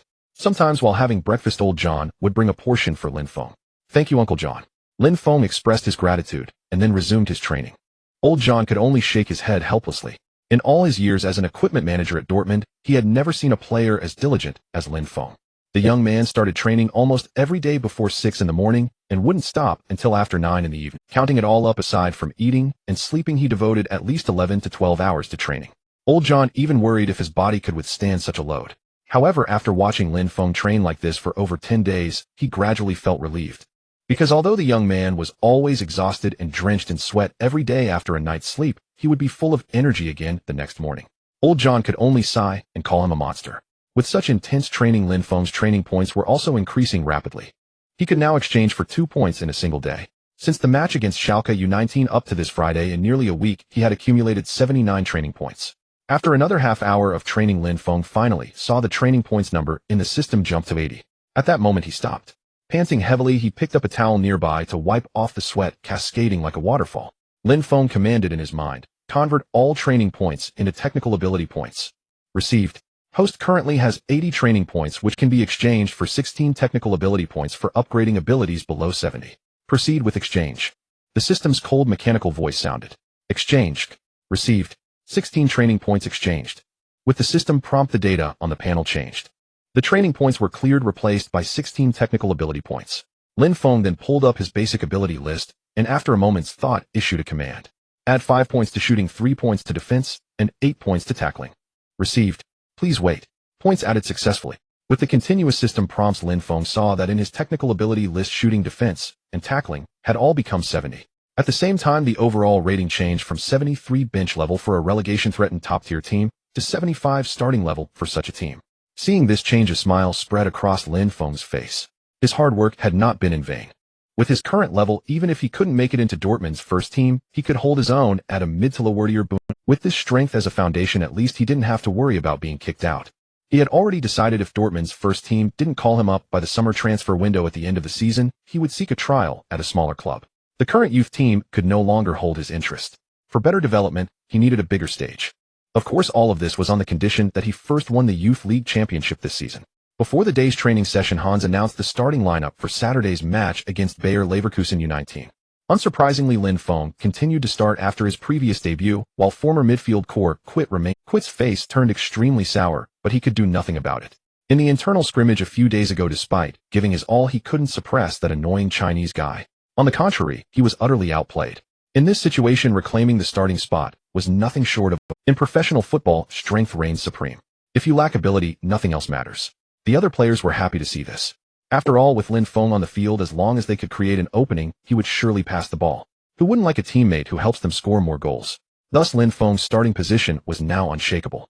After announcing the lineup, Hans waved his hand and signaled the players to begin the day's training. At 10 a.m., a staff member suddenly came to the training ground and whispered something to Hans. Hans then called Lin Feng off the field. Lin, go to the meeting room on the first floor of the office building. There are journalists from your country waiting to interview you. Lin Feng was slightly stunned. He hadn't expected any journalist to come for him. He was just an unknown youth team player, not a first-team star. Why would they want to interview him? Nevertheless, curious, Lin Feng agreed and ran toward the office building. Soon, sweating profusely, Lin Feng met Wu Jun, who was already waiting in the meeting room. Wu Jun enthusiastically stepped forward and shook his hand. Hello, Lin Feng. I'm Wu Jun, a German-based reporter for Sports Weekly. Nice to meet you. Hearing the introduction, Lin Feng was even more puzzled. Of course, he knew Sports Weekly, a famous sports newspaper, but why were they looking for him? Seeing Lin Feng's confusion, Wu Jun quickly explained his purpose. Only then did Lin Feng learn that he had become a sensation on Chinese internet. Upon hearing this, for some reason, the first thing that came to Lin Feng's mind was how his father would feel seeing the news about it. He probably would be quite helpless. A rich second-generation heir with hundreds of millions in assets, yet choosing to suffer as a footballer. If it were his own son, he'd probably be frustrated too. That was why he hadn't told his family after signing with the club. He didn't want to upset his father. He would wait until he made it into the Bundesliga before telling him. Maybe then his father would feel a bit better. Lin Feng, what are you thinking? Surprised? Wu Jun asked with a smile. In his view, a teenager suddenly learning he was famous would be a huge psychological shock. Nothing. I think this is just the beginning. My name will become even bigger, not just in China. So this little fame is really nothing. Wu Jun was taken aback by Lin Feng's words. Kids these days were so bold. Not even a hint of modesty. And where did he get the confidence that the whole world would know his? Wu Jun felt a bit unsettled, and his tone shifted slightly. You're really confident. Not even. What's there to be modest about? On the football field, strength speaks. If you lack strength, no amount of modesty will earn you respect. If you have enough strength, even the loudest boasting is just seen as personality. I think a professional player should just follow his true heart. Say what you want, then work hard to get it. Only this way can you break through obstacles and reach the peak on this path. Lin Feng spoke very naturally, clearly expressing his true thoughts. This speech completely subverted Wu Jun's worldview. As a traditional Chinese person taught from childhood to be humble and low-key, Lin Feng's mindset was entirely revolutionary. But upon reflection, what he said made some sense. In a football match, it was the most naked contest of strength. There was no room for social niceties or cautious humility. Only the raw outcome of victory or defeat mattered. The sole prerequisite for earning respect was winning the game. Whether your performance was better than others. Everything else was unreal. Wu Jun never expected to be taught a lesson by this young man, not yet 20. How did he understand so much? Was he truly a genius? Thinking this, Wu Jun completely shed his condescension. He adjusted his mindset and began to treat Lin Feng with the seriousness he would reserve for an important figure. I heard you put in an extra 2 to 3 hours of practice after every training session. Wu Jun clicked on his voice recorder, officially beginning his interview with Lin Feng. Lin Feng casually twisted open a bottle of mineral water on the table, took a hearty gulp, and then said slowly, to be precise, it's 2 hours in the morning and 3 in the evening. Sometimes if I'm in good form, he'll practice a bit longer. Hearing Lin Feng's words, Wu Jun's eyes widened in astonishment. You mean, you train an extra 5 hours or more a day? Seeing Lin Feng nod in confirmation, Wu Jun muttered the word monster under his breath. As a sports journalist, he fully understood what such training intensity implied. For an average player, even a very diligent one, an extra 2 hours of practice a day would be commendable. Yet Lin Feng was clocking in 5 to 6 hours of additional training daily. This was an intensity that could easily break an ordinary athlete. The fact that Lin Feng stood before him vibrant and energetic proved that he could adapt to such rigorous training. This physical constitution could truly be called monstrous. Thinking of those professional players back home, who couldn't even boast a six-pack, Wu Jun felt a surge of emotion. Indeed, success was no accident. Consequently, his admiration for the young man before him grew even deeper. Soon the hour-long interview came to an end. During this time, Wu Jun inquired about many aspects of Lin Feng's life and training. Lin Feng answered each question with candid sincerity. This left Wu Jun very satisfied with the interview's outcome. One last question: is there anything you'd like to say to the fans back in China? Wu Jun asked with a smile. Lin Feng pondered for a moment, then quickly said, I know Chinese football has brought you too much disappointment and pain. But I still hope you can hold on to that passion. Because with me here, the hope for Chinese football still lives. Though accustomed to Lin Feng's manner of speaking, Wu Jun couldn't help but twitch the corner of his mouth. This guy really didn't know the meaning of modesty. He was practically declaring himself the hope of Chinese football. But perhaps he could truly achieve something great. If that were the case, he would indeed become the hope of Chinese football. As a Chinese national, and also a Chinese football fan, Wu Jun naturally wished for Chinese football to emerge from the mire and stride toward glory. Maybe this young man across from him could indeed accomplish feats that would make him and all Chinese fans proud. At this thought, a genuine smile spread across Wu Jun's face. I hope you become the hope of Chinese football. Wishing you success. Thank you. I thought you might think I was boasting. Lin Feng's words made both of them laugh simultaneously. The entire interview concluded in a harmonious atmosphere. Wu Jun took his leave while Lin Feng plunged back into his intense training. Little did Wu Jun know that this interview transcript would in the years to come become a precious record witnessing the rise of a legend. And he through this interview would achieve great fame, becoming a renowned journalist. At the Bayer Leverkusen U19 training base in the tactical analysis room, head coach Sasha pressed the pause button. On the projection screen, an image of Lin Feng losing the ball under a triple team was broken down into 36 skeletal tracking points. Look at his hip rotation. Sasha circled the motion capture data with his laser pointer. When the Chinese player's body tilt exceeds 20 degrees, he loses balance. Our task is to use defensive pressure to prevent him from maintaining his equilibrium. As a light rain began to fall outside the window, Sasha slammed the tactical manual onto the table. For tomorrow's match, we'll switch to a 4141 formation. Marcus, you stick to him like gum on a shoe sole. A burly, slightly balding man, standing nearly 1.9 meters tall, nodded in understanding. Sasha then brought up last week's defensive footage from Schalke U19, pointing at the statistical data on the screen. Pay attention to cutting off his connection with the right winger. 73 of this kid's passes are directed to the right flank. That kid is the core of Dortmund U19 now. If we can limit his performance, we've already won half the battle. Even though his passing is indeed formidable, we can still exploit his other weaknesses. The reason Sasha had invested so much effort in briefing his players on marking a specific opponent was the sheer impact Lin Feng had made on him. From the moment he learned his opponent in the semifinals would be Dortmund U19, he had begun studying their previous matches. And then to his dismay, he discovered that Dortmund U19 had a player named Lin Feng, whose passing and organization were explosively brilliant. That guy's passes seemed to have eyes. They could tear apart an opponent's defense at a moment's notice, delivering the ball to the optimal position. He didn't know where Dortmund had found such a player, but he knew that if he couldn't effectively neutralize him during the match, only defeat awaited his team. So for the past week, his every waking thought had been about how to contain Lin Feng. And after a week of intensive study, he had indeed devised some strategies to counter him. The primary tactic, of course, was full court pressure, maintaining constant pressure on Lin Feng to prevent him from having the time to deliver a killer pass. He had also noticed that aside from his passing, Lin Feng's other technical skills were not significantly superior to those of other youth players. In fact, some of his abilities were even inferior. So as long as they could shut down his passing, they could essentially neutralize. And once Lin Feng was neutralized, the entire operation of Dortmund U19, which revolved around him, would undoubtedly be severely impacted. That would be the moment for his own team to reap the rewards. The player he had assigned to contain Lin Feng was Marcus, a defender renowned for his tenacity. Marcus' defensive prowess had played a crucial role in Bayer Leverkusen U19's journey to the Youth League semifinals. In previous matches, it was Marcus' successful neutralization of the opponent's key player that laid the foundation for his team's ultimate victory. Now this same tactic was being deployed against Lin Feng. He was confident that the final victory would still belong to him. April 25, 2015. Today marked the day of the first leg of the German U19 Youth League. As Borussia Dortmund U19 was scheduled to play away first before returning home, they were set to compete on hostile ground.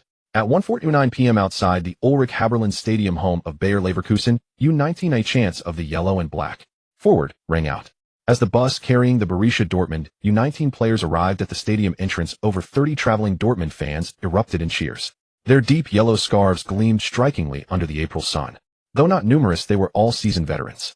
Otherwise, they wouldn't have traveled such a distance just to watch a youth team. As Lin Feng stepped off the bus with his teammates, he could still see the fans waving their arms in their direction. Meanwhile, sporadic boos drifted over from the distance. 50 meters away on the Leverkusen Ultras stand, someone held up a German banner reading, "Dortmund must fall. Leverkusen will triumph." Many fervent Leverkusen fans used jeers to try and unsettle the young Dortmund U19 players.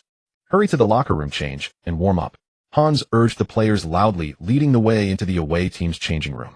At 15:30 p.m. inside the away locker room, the players, already warmed up, sat in their seats listening to the head coach's final instructions. Coach Hans tapped the locker with his tactical board and declared firmly, "They'll definitely use a 4,141 formation. Listen up." He drew a red circle in the midfield area. Marcus Schneider, the foul king of the three. Liga, was just demoted to the youth team last month. That guy was the biggest reason Leverkusen advanced in their quarterfinal match. With his formidable defense, he completely neutralized the opponent's key player. And this time they'll definitely try the same trick. "So, Lin, I need you here." Hans jabbed hard at the opponent's defensive midfield position, locking eyes with Lin Feng. "Use 1-2s to break through his zone. Jonas Jurkutin from the right wing must be as precise as a surgeon's scalpel. Don't get tangled up with Marcus. Release the ball immediately when you have the chance. Never hold onto the ball." Listening to the coach's plan, Lin Feng nodded in understanding. Meanwhile, in the home team's locker room, Sasha removed his gold-rimmed glasses and rubbed his dry eyes. "Marcus," he turned to the burly man stuffing shin guards into his socks and reiterated, "I want you to become his shadow. Remember, every physical contact must make him feel how unyielding Leverkusen's iron wall is." The locker room erupted in laughter. Marcus licked his gums, missing a front tooth, and spoke with a bloodthirsty tone. "Coach, I promise he'll tremble at the sound of the whistle today." Hearing Marcus' assurance, Sasha's face bloomed with a satisfied smile. Then he turned to the other players and said mysteriously, "Let me share a little rumor. I heard that Mr. Roger Schmidt, the head coach of Bayer Leverkusen's first team, will be watching the game today. I think you all know what that means. So, play well. Who knows, maybe one of us will be playing in the Bundesliga soon." Sasha's words instantly stirred the young Leverkusen U19 players. The first team coach actually coming to watch the game live. This was earth-shattering news for these youth players. If they performed outstandingly, they might catch his eye and soar straight into the first team. That would be like hitting the jackpot. So the group immediately grew excited. Everyone was raring to go, ready to give it their all. At 15:45 p.m., with 15 minutes left until kickoff, the players from both teams stood in two lines in the tunnel. Lin Feng could clearly feel several hostile gazes lingering on him. He turned to see a bald, burly man glaring fiercely at him. From the number on the jersey, Lin Feng quickly recognized him as Marcus the Three. Liga foul king Hans had mentioned. Unfazed by the hostile stare, Lin Feng glared right back. Seeing Lin Feng dare to meet his gaze, Marcus, he raised his right hand and made a throat-slitting gesture, clearly trying to intimidate Lin Feng and plant a seed of fear in his mind. But Lin Feng remained unmoved, still wearing a calm and composed expression. This only infuriated Marcus further. Just as he was about to make another move, it was time to take the field. He had no choice but to look away. Led by the three match officials, the players from both sides filed out of the tunnel. During the pre-match ceremony, when the announcer called out Dortmund's number 19 Feng Lin, piercing boos surged like a tidal wave. But Lin Feng made a telescope gesture toward the home stand, a celebration move had invented during the Ruhr derby. This action immediately triggered an even more intense wave of noise. During the handshake, Marcus finally found his chance. Gripping Lin Feng's hand tightly, he sneered and whispered, "You'd better wear 2 layers of shin guards, or your leg might snap." Feeling the force from the other's hand, Lin Feng squeezed back just as hard, replying with a smile, "That depends on whether you're capable enough." Their eyes locked, sparks seemingly flying between them. In the stands, Wang Song had already set up his phone and started a live stream. Seeing the interaction between Lin Feng and Marcus, the comments section instantly flooded. "What are they doing? The atmosphere seems tense. That bald guy looks fierce, but Lin Feng doesn't seem scared at all. From my years of watching soccer, there's definitely going to be a showdown between these two today. Today's match is bound to be exciting. Being targeted by such a big guy won't be easy for Lin Feng. Just wait. Maybe that guy's all bark and no bite, and Lin Feng will crush him." Alright, enough discussion, the match is about to start. On the pitch, the clash between Lin Feng and Marcus didn't stir too much commotion. The pre-match formalities were quickly completed. In the final coin toss, Dortmund U19 won the kickoff, while Leverkusen U19 chose the side. The players took their positions on their chosen halves, waiting for the kickoff. Lin Feng stood near the center circle, scanning the opponent's half. The four defenders were positioned 5 yards tighter than in the videos, and the left back was visibly tucking in, clearly aiming to seal off the right flank. He signaled to Max with 3 fingers a prearranged tactical cue. Fweet. The referee blew the whistle to start the match. Max immediately passed the ball back to Lin Feng behind him. The moment Lin Feng received the ball, Marcus was already upon him. This 188 centimeters tall brute charged like an out-of-control truck with menacing tattoos peeking out from the edge of his sock, lunging straight for the ball at Lin Feng's feet. Lin Feng deftly passed it back, then suddenly sprinted forward as Marcus couldn't stop his momentum.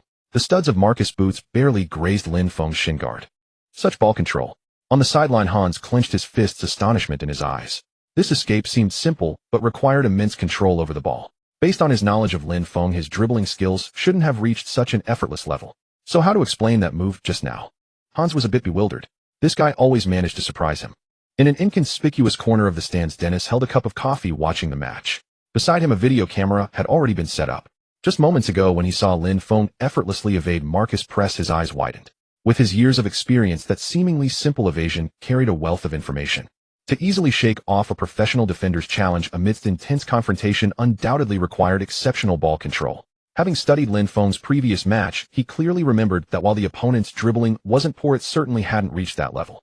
In other words, the opponent had made new progress within a single week, advancing at a rocket-like pace.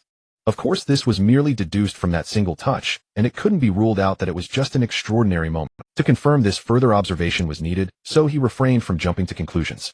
On the pitch, Lin Feng, having just evaded Marcus, saw a golden arrow appear before him. Without hesitation, he launched a powerful long pass. The ball, like a sharp arrow, sliced through the gaps between several defenders, unstoppable. Simultaneously, Max, who had just moved to the edge of the penalty area, sprinted forward, bursting out from Bayer Leverkusen's defensive line. The ball rolled perfectly to his feet at that moment. Requiring no adjustment, he nudged it forward and charged into the box on an onion with the goalkeeper. Facing the Bayer Leverkusen U19 goalkeeper, Max fired a low shot. However, the keeper reacted with astonishing speed, diving to the side instantly as the shot was taken. The ball was barely deflected by the tip of his right finger, changing its trajectory and rolling just past the outside of the post, out for a goal kick. Seeing his shot saved, Max slumped to the turf in frustration, clutching his head. A collective gasp echoed from the stands. That moment had terrified the home fans in the stands. Damn, it didn't go in. What a waste of Feng's pass. Dortmund's forwards are still lacking. It's all because Leverkusen's keeper is amazing. That reaction was in Wang Song's livestream. Comments flashed across the screen. Inside a certain box in the stands, a middle-aged man with a center-parted hairstyle watched a figure on the field with keen interest. Anyone familiar with the Bundesliga would recognize him as Roger Schmidt, the current head coach of Bayer Leverkusen. He had come to scout for potential talents in the youth team. This season, Leverkusen's first team had performed decently, sitting in 4th place. With only 3 rounds remaining in the league, this ranking was likely final, securing a spot in next season's Europa. However, after a grueling season, the first team faced inevitable player losses and transfers of veteran players. To maintain strong performance next season, he needed to plan ahead and reinforce the squad. As the primary reserve, the U19 team naturally drew his attention, especially with an important match scheduled for. It was the perfect opportunity to evaluate players, so he left the first team training to his assistant and came to. Early in the match, he hadn't spotted any standout players in Leverkusen's U19, but unexpectedly discovered Lin Feng, a hidden gem in the opposing Borussia Dortmund U19 squad. Lin Feng's earlier evasion and subsequent precise long pass immediately piqued Schmidt's interest. The evasion was decent for a youth player, but in the first team, it would be merely average. However, that pass was extraordinary. From Lin Feng's position to where the forward received the ball at the edge of the box was over 40 meters. With at least 5 or 6 players in between, the pass found the optimal route through them all. Delivering the ball accurately to the forward's feet, allowing a comfortable reception, was a top-tier passing skill. Such skill appearing in a U19 match instantly captivated Schmidt. Perhaps today would yield a valuable find. Meanwhile, on the Leverkusen U19 bench, Sasha was furiously shouting at Marcus. "What the hell are you doing? Sleepwalking. Can't even mark a man." Marcus hung his head, fists clenched tightly. His gaze towards Lin Feng turned menacing. The match continued. Dortmund took a corner, but a Leverkusen defender won the header, clearing it out of the box. Over the next few minutes, the two evenly matched teams engaged in fierce competition. Dortmund and Leverkusen had distinct styles in the Bundesliga. Dortmund relied on high-pressure pressing and quick passing to overwhelm opponents, while Leverkusen focused on a blend of control and counterattacks. Their youth teams naturally mirrored these styles. The clash of such distinct approaches made for an exciting spectacle. Though a youth match, its quality rivaled that of many two Bundesliga games, thrilling the spectators. In the blink of an eye, over 10 minutes had passed. During this period, both sides had attacking opportunities, but aside from Max's early shot, none threatened the goal. Under Marcus' tight marking, Lin Feng couldn't deliver any more quality passes, disappointing both Dennis in the stands and Schmidt in the box. Could that earlier play have been a fluke? It was possible. After all, a teenage player performing at such a godlike level would be extraordinary. If so, the young Chinese player was nothing special, a letdown. Unaware that fate-changing eyes were upon him, Lin Feng was busy probing his marker's defensive strength. Over the past 10 minutes, whenever he received the ball, his opponent stuck to him like a stubborn plaster. This put immense pressure on him, especially against a burly defender known for his defensive prowess. In terms of strength, his opponent was at least his equal, if not slightly stronger. In technique, while his dribbling and evasion were decent, the opponent's defensive skills were formidable. As for speed, his own pace of just over 60 was far from sufficient. In a contest of raw power, Lin Feng couldn't dominate. To break through, he needed to use his brains. In the 17th minute, when Lin Feng received a back pass near the center circle, Marcus closed in like a shark scenting blood. This foul king of the three. Liga drove his knee into Lin Feng's standing leg while covertly tugging at his shirt hem. A perfect blind spot for defensive fouls. Welcome to hell, Marcus sneered, spittle flying as he watched Lin Feng stagger under the dual pressure. But the next second his grin froze. Just as Marcus thought he had the upper hand, Lin Feng's right foot feigned a pass over the ball, while his left ankle twisted outward at an uncanny angle. This feint, steeped in South American street football style, instantly caused Marcus' pupils to contract. His opponent wanted to play footwork with him. But Marcus was not afraid. For opponents who wished to challenge him with technical footwork, his strategy was simple: use the most robust defensive moves to throw them off balance.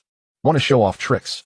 Marcus sneered, shifting his weight to the right, ready to crush his opponent's movements. Yet at that moment, the ball seemed to magically pop out from behind Lin Feng's left heel, skimming the turf and slipping through Marcus' spread legs. As the German staggered to turn, Lin Feng slid past him like a slippery eel, the breeze carrying a faint scent of fresh grass. Is that a behind-the-back huevo frito? Exclaimed Wu Jun, seated beside Wang Song in the stands. The move Lin Feng had just executed was a variation of the huevo frito technique.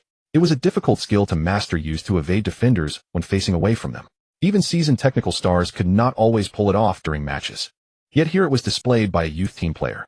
It showed that his ball control and application of the huevo frito had reached an exceptionally high level. As a sudden gasp erupted from the stands, Dennis' coffee cup tilted slightly, the dark brown liquid forming a dangerous curve at the paper cup's edge. The 49-year-old scout leaned forward so far he nearly toppled over the railing. He saw the Chinese teenager weaving through the entire Leverkusen defense with a rhythm he had never witnessed before. This instantly transformed his lingering doubts. He could now confirm that Lin Feng's technical level had indeed made remarkable progress compared to the previous week. Yet the conclusion startled even himself. Such progress in just a week's time. Was that even humanly possible? Perhaps he would soon find himself in Klopp's office again. Watch his passing lanes. Sasha bellowed from the sidelines, his meticulously arranged three-layer defense now facing immense peril. After shaking off Marcus, Lin Feng immediately surged forward with the ball. His charge triggered a chain reaction as two Leverkusen U19 defenders quickly converged on him. They dared not let Lin Feng advance comfortably. Who knew what havoc this passing prodigy could wreak on their defense? But this was precisely the opportunity Lin Feng was waiting for. His purpose in driving forward was not to single-handedly breach the entire defense. Given his current speed and dribbling ability, that was not feasible. His goal was merely to unsettle the defensive. Once the defense wavered, an opportunity would arise. Indeed, as the two Leverkusen U19 defenders rushed toward him, a golden arrow appeared before his eyes. The arrow pointed straight into the Leverkusen penalty area. Without hesitation, Lin Feng's right instep gently lifted the underside of the ball. This deceptive move caused the Leverkusen goalkeeper to misjudge the pass trajectory. By the time he realized the ball was sliding treacherously along the 6-yard box, Max had arrived like a shark sensing blood. Meeting the ball rolling to his feet, Max merely nudged it gently, sending it changing direction and rolling in. Beautiful. Goal. This time Lin Feng's pass wasn't wasted. Wang Song's high-pitched roar erupted wildly beyond the broadcast screen. On the pitch, Max tore at his jersey as he sprinted toward the corner flag, while the Dortmund bench erupted into a sea of celebration. Coach Hans pumped his fists in the air. The broadcast camera captured Sasha hurling his tactical board to the ground, while Marcus stood nearby, watching the figures surrounded by the celebrating Dortmund crowd. From the stands, the overwhelmingly home crowd unleashed piercing boos and curses. It was unclear at whom they were directed. Regardless, the Leverkusen U19 players' faces darkened upon hearing the noise. In contrast, the Dortmund U19 side seemed unaffected, continuing their celebrations unabated. Damn, that was sick. What vision. Seriously impressive. Did you see that Naluk pass just now? Absolutely world-class passing. The Leverkusen U19 defenders were left watching the goal. Lin Feng fooled them all. That Leverkusen number 8 must be dizzy from all those feints. I'd love to know the size of his psychological shadow now. Aside from the past, did you see how Lin Feng shook off their number 8? That was a world-class escape move too.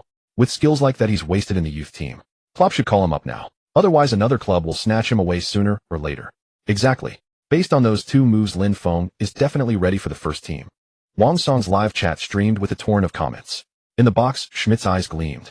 Lin Feng's performance perfectly embodied everything he envisioned for a modern midfielder. Exceptional ability to evade defenders using his own runs to draw the opposition's fire, then seizing the moment when the defense loosened to deliver a decisive pass, assisting his striker to score. These were the core qualities of an ideal midfielder in modern football, and his Leverkusen first team was precisely lacking such a player. Perhaps he had truly found a gem this time. Yet knowing the player belonged to Dortmund's youth academy, a shadow of concern fell over Schmidt's mind. He could only hope that Klopp hadn't turned his attention to this match. That way he might still have a chance. On the field, the Dortmund U19 players celebrated for a considerable time. Only when the referee intervened did they separate, clustering around goalscorer Max and assist provider Lin Feng as they returned to their half. When the match resumed, the trailing Leverkusen U19 launched an aggressive attack. Buoyed by the home crowd's cheers, they briefly seized control of the game. Dortmund U19 did not retreat, instead engaging in an open exchange of attacks. Marcus, tasked with marking Lin Feng, wore a sinister expression. His defensive pressure on Lin Feng intensified. In the 23rd minute, as Lin Feng received the ball, Marcus scraped his studs across the Chinese player's ankle. In the 26th minute, a concealed elbow strike sent the Chinese teenager to his knees near the sideline. Due to the covert nature of the fouls, the referee failed to notice Marcus' repeated infringements. Lin Feng's eyes narrowed in response. At the 29th minute, when Marcus once again slammed Lin Feng, who had just received the ball, to the ground with a charge, the referee's whistle finally sounded. Lin Feng knelt near the sideline, rubbing his reddened knee. Grass clippings clung to the bleeding scrapes, a sharp pain shooting up his nerves. He looked up at Marcus, who was complaining to the referee, and pressed his tongue against his left cheek. It was a sign he was getting serious. In the end, the referee did not show Marcus a yellow card. This gave Lin Feng a clear understanding of the referee's lenient officiating standards for this match.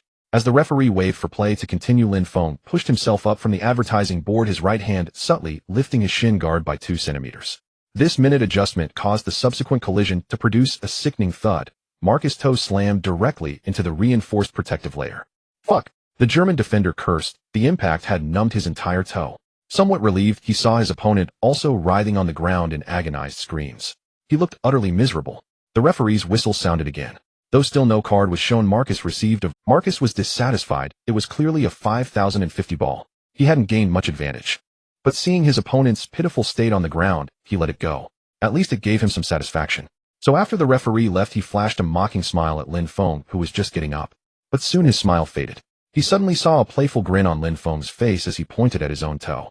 It instantly dawned on him that his opponent had been faking it. His still tingling toe now throbbed with a dull ache. Fuck! Sly Chinese. Realizing he had been duped, Marcus cursed. His good mood evaporated instantly. The match quickly resumed. When Jonas threw in the sideline ball, Lin Feng moved up to receive it. Marcus lashed onto him like a leech. Seeing Marcus approach, Lin Feng suddenly turned his back to shield the ball, his shoulder blade precisely jamming into Marcus' ribs. This anatomically precise confrontation momentarily sapped the German's strength. He grunted, his strength fading. The ball settled steadily at Lin Feng's feet. By the time Marcus recovered and gave chase, Lin Feng had already passed the ball to the edge of the penalty area. At that spot, Julian had already overlapped. He met the incoming ball with a powerful volley. Unfortunately, he couldn't keep the shot down, and the ball sailed high over the crossbar. Having suffered a silent loss, Marcus could only fume inwardly. He couldn't even complain to the referee, as the collision appeared to be a routine physical contest from the sidelines. There wasn't a hint of a foul. As for being hit in a sore spot, it was just an accident. Marcus glared angrily at Lin Feng, searching for his next chance for revenge. Seeing that he had successfully provoked Marcus' anger, Lin Feng knew it was time to reel him in. At the 33rd minute, the opportunity arrived. Lin Feng received a pass from Mark near the center circle. The moment he got the ball, Marcus closed in, immediately launching a rough tackle aimed directly at Lin Feng's ankle. Lin Feng was prepared. Instead of dodging, he deliberately adjusted the angle of his ankle as Marcus slid it. As the studs flashed coldly towards him, he contracted his muscles 0.3 seconds early, using the outer side of his shin guard to absorb the impact while throwing himself forward in the process. It looked as if he had been caught off guard and brutally taken down. Accompanied by an exaggerated scream, he appeared to have suffered a serious injury. Fweep. The referee quickly blew his whistle, sprinting to the scene while pulling a yellow card from his pocket. He first showed the yellow card to Marcus, then bent down to check on Lin Feng. Marcus didn't care about the yellow card. If that tackle had taken out the detestable Chinese player, a yellow card would have been a small price to pay. On the sidelines, Hans roared furiously at the fourth official. That's attempted murder. He should be banned. He was genuinely worried that Lin Feng might be injured from the tackle. If Lin Feng had to leave the pitch, the loss for the day would be immense. So dirty. Is this football or a street fight? That Leverkusen bastard should be shot. Is Lin Feng okay? That was a heavy one. The livestream chat scrolled frantically as Wang Song waited anxiously. Dennis in the stands and Schmidt in the box both frowned simultaneously. This was the last thing they wanted to see. If the player they had their eyes on got injured, it would be a huge disappointment. The Dortmund U19 players also cried. They glared at the instigator Marcus, and Max even tried to charge at him. Luckily, his teammates held him back just in time. The Leverkusen U19 players also rushed over, shielding Marcus behind them. The two teams faced off against each other. The tension was at its peak. Dortmund's team doctor ran over. After a quick examination, he gave Lin Feng a strange look before signaling an okay to Hans on the sideline. The tension on the field instantly eased. Hans patted his chest, calming his racing heart, then waved for the warming up Quit to return to his seat. Quit's face fell. He had thought he might finally get a chance to play, only for it to slip away again. Why was that big oaf so useless? Couldn't even take someone out with a tackle. Soon everyone saw Lin Feng getting up from the ground, limping slightly. Supported by his teammates, he moved around a few times and was soon back to his lively self. At this, Marcus' smug expression soured. It suddenly hit him when he had tackled Lin Feng's ankle. The contact didn't feel right. Had he been fooled again? The thought made him uneasy, especially when Lin Feng flashed his signature smile at him again, hidden from the referee. His suspicion was confirmed. Fuck. Damn Chinese. Marcus cursed, then hurriedly blocked the referee's path to complain. That guy was faking it. He's not injured at all. Hearing this, the referee's face darkened. He looked at Marcus as if he were an imbecile and sneered. So you'd only be happy if he actually got hurt. Your attitude is dangerous. Get out of my sight now, or I won't hesitate to give you another yellow. The referee's words instantly deflated the furious Marcus. What could he say? That he wanted the opponent to be injured and sidelined. That was his true thought, but saying it out loud would make him a public enemy. Moreover, the referee was clearly already displeased with him. If he persisted, he wouldn't get away with it. Under these circumstances, he could only retreat in frustration. The match soon restarted. With a yellow card to his name, Marcus' tackles became much more restrained. This opened up more opportunities for Lin Feng. At the 41st minute, Lin Feng began to reap his rewards. He received the ball in midfield and Marcus immediately closed him down. Lin Feng noticed that Marcus was being more cautious, afraid of being tricked again. Another yellow card would send him off. This subtle change immediately showed Lin Feng an opening.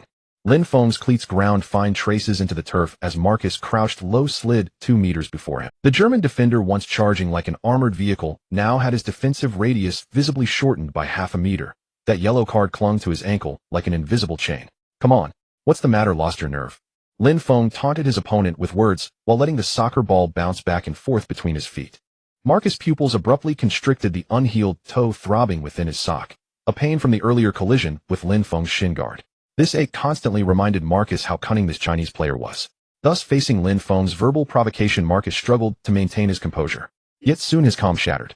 For Lin Feng suddenly shifted his weight to the right, feigning a breakthrough in that direction. If Lin Feng broke through, a vast expanse of open space would await. Heaven knew what pass he might deliver then. In desperation, Marcus, no longer caring if this was a trick, immediately moved his feet to close in. But just as he shifted his weight, Lin Feng gently pushed the ball with the inside of his left foot.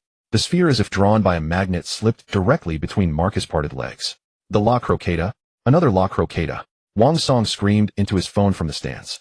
Beside him, Wu Jun was so excited he nearly flung his camera away. On the field, after nutmegging Marcus with the La Croqueta, Lin Feng surged forward, sliding past his opponent. By the time Marcus turned, all he saw was the No. 17 Borussia Dortmund jersey unfurling like a fluttering banner in the sunlight. After bypassing Marcus, Lin Feng's sprint cut through the field like a scalpel through butter, advancing over 10 meters in an instant. Bayer Leverkusen's center-back, Klaus, hurriedly moved to cover. However, after just 2 steps, he saw the ball lift from Lin Feng's foot. The ball arced over his head, heading straight for the center of the penalty area.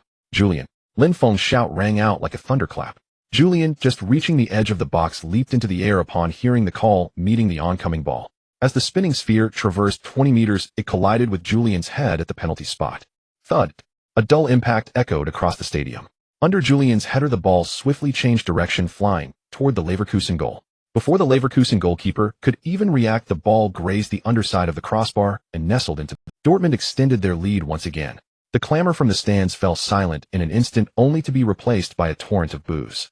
On the pitch, Max had pinned Julian to the turf, while Lin Feng was lifted off the ground by his teammates, his arms held aloft. In the eyes of his teammates, this young Oriental lad seemed like a son of Zeus. Lin, that pass was brilliant. Julian, who had just scrambled to his feet, rushed over to Lin Feng excitedly and embraced him. The other teammates also shone with admiration in their eyes. Lin, when will you send me a good pass, so I can score? Yeah, me too. Come on, for Lin to pass, you've got to create the opportunity first. Right, Lin? Next time I get a chance, you have to pass to me first. The group of young Dortmund players laughed and jested, expressing their inner excitement and joy. Not far from the celebrating crowd, Marcus stood frozen. His face was ashen, his fists clenched, and his eyes seemed to spit fire. Regret now filled his heart.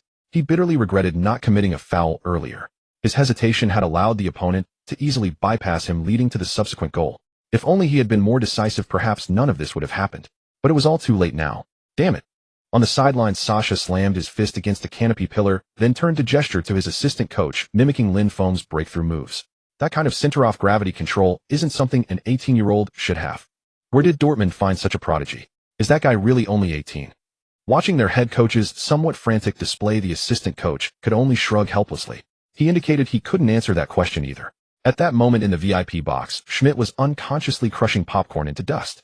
Gazing through the floor-to-ceiling window at Lin Feng surrounded by his teammates, he suddenly turned to his assistant and asked, "Do you think Klopp is watching this game live right now?" The assistant was taken aback by the question, though it was clear Schmidt wasn't expecting an answer from him. Soon he muttered to himself, "I hope he's not watching otherwise." Meanwhile, Dennis, who was watching the game on Klopp's behalf, was already eager to report to his head coach. He was genuinely worried that if the club didn't take notice, the player might be poached by another team. According to Dennis' knowledge, Lin Feng's current contract was merely a low-leveled grade deal. The buyout clause was a mere 5 million. If anyone wanted to take him, they only needed to pay 5 million euros. For an 18-year-old prodigy, 5 million euros was practically a steal. After all, such a young talent with just a bit of training in a top-tier league would see his value multiply by at least tenfold upon a transfer. If Dortmund missed out on him, it would be a monumental loss. However, the surrounding noise convinced Dennis to temporarily abandon the urge to make a call. He decided to watch. The match quickly resumed at the urging of the Bayer Leverkusen U19 players. As Leverkusen kicked off, the electronic scoreboard showed that only 128 seconds remained until halftime. The home team's forward Hoffmann charged forward like a raging bull, only to be intercepted by a figure darting in from the side, just as he was about to enter the penalty area. Lin Feng's sliding tackle was as precise as an interceptor missile, and the ball didn't even go out of bounds. Tactical foul. Hoffmann waved his arms at the referee, only to see him backing away, signaling to play on. The replay showed Lin Feng's studs staying below the ball's height, and his supporting hand didn't even disturb the turf. In the top tier of the stands, Dennis suddenly laughed out loud. He wrote emphatically in his notes, "A clever defender." The final score of the first half was 20. As the referee's whistle signaled the end of the first half, a wave of boos and sighs erupted from the stands. The home fans had come with high hopes, only to witness their team being completely dominated by the opposition throughout the entire first half. This left them utterly frustrated. Amidst the sighs and jeers, the Bayer Leverkusen U19 players heading toward the tunnel involuntarily lowered their heads. On the other side, the Borussia Dortmund U19 players were jubilant, laughing and joking with arms around each other's shoulders as they entered the tunnel. Inside the home team's locker room, Sasha tugged at his loosened tie and grabbed a bottle of mineral water, taking a The exhaust fan in the corner of the room hummed, but it couldn't dispel the mingled scent of cologne and rust that clung to the German coach. "Do you know how Bayern lost to Villarreal last year?" He suddenly slammed the marker pen hard onto the table. "It was by letting some passing bastard weave a web in the mid." Sasha's furious tone instantly stifled the entire locker room. Even Marcus paused in his act of applying ointment to his toes. Sasha pounded the tactical board with a bang. The electronic tactical screen displayed the defensive vulnerabilities of Bayer Leverkusen U19 in the first half, with 70% of the conceded goals passing through Marcus' zone. "We're switching to a three-man defense in the second half." The German coach drew a scarlet cross over the 433 formation with the marker. Hoffmann drops back as a libero. Marcus. He glanced at Marcus' foot with concern and asked, "Are you good to go?" "I'm fine." Marcus quickly replied, "Good. Then you'll keep marking that Chinese guy? Watch out. Don't fall for his tricks again." "Don't worry, boss. He'll be careful. They'll make him pay in the second half." A fighting spirit blazed in the German giant's eyes. Unlike the tense atmosphere in the home locker room, the mood in the away team's room was far more relaxed. Head coach Hans pointed a laser pen at the projection screen. "They'll try to strangle you with a three-man defense in the second half." The red dot locked onto Lin Feng's shin guard. "So, I want you to become a scalpel. Slice through their fat layer." Hans slammed the laser pen onto the table with force. Lin Feng, who was reinforcing his studs with black tape, immediately looked up to acknowledge the instruction. A dozen minutes later, both teams returned to the pitch. After swapping sides, the second half officially began. From the kickoff, the trailing Bayer Leverkusen U19 launched a ferocious attack. Fueled by the cheers of the surrounding fans, their offensive momentum was relentless. Meanwhile, Dortmund U19, holding a 2-goal lead, opted not to engage in an open exchange. Instead, they dropped their formation and settled into a defensive counterattack. In the 53rd minute, Leverkusen, U19's forward Hoffmann drove forward with the ball. His pace was blistering, kicking up tufts of grass as he sprinted. Mark, who stepped up to intercept, was simply blown past by a straight-line acceleration. After bypassing Mark, he was on the verge of charging into the penalty area. Just then a figure darted in from the side, executing a clean and decisive sliding tackle that swept the ball from Hoffmann's feet. Damn it, that Chinese bastard again. Sasha cursed from the sideline. The one who made the tackle was Lin Feng, who had dropped back to the edge of his own box to help defend. If he hadn't intercepted the ball in time, Hoffmann would have been through on goal, and things could have turned disastrous. On the Dortmund bench, Hans' eyes gleamed with approval. He knew all too well about Lin Feng's defensive abilities in the past. He still remembered how disastrous Lin Feng's defending was during his first training match. And now he could execute a clean sliding tackle on an opposing forward. The rate of progress was truly astonishing. The match continued. In the 57th minute, Marcus drove forward with the ball in midfield. This time Lin Feng was tasked with defending him. As Lin Feng closed in, Marcus quickly shielded the ball with his body. His tall frame made it nearly impossible for anyone to get close once he had it protected. His intention was clear: to use his physical advantage to overpower Lin Feng in direct confrontation. Facing this approach, Lin Feng didn't back down. Instead, he braced himself for a heating collision. Seeing this, Marcus was overjoyed. He didn't believe Lin Feng could match him in such a contest. After all, the difference in their physiques was plain to see. Today he intended to teach Lin Feng that all tricks were useless against absolute power through this brute force method. To lure Lin Feng into the confrontation, he ignored a teammate's signal for a pass nearby. He wanted to defeat his opponent fair and square without relying on anyone else. In the blink of an eye, the two were locked in a struggle. But then Marcus was astonished to find that the Chinese kid was nearly as strong as he was. He couldn't completely overpower him right away. "What's the matter? Is that all you've got?" Lin Feng taunted, not missing the chance to needle him. This only infuriated Marcus further. Holding nothing back, he poured all his strength into the physical. Just then Marcus suddenly felt a release of pressure. Lin Feng, who had been pushing against him, abruptly pulled his body. The move was so sudden that Marcus lost his balance. With his body off kilter, he could no longer control the ball at his feet. All he could do was watch helplessly as that infuriating guy poked the ball away.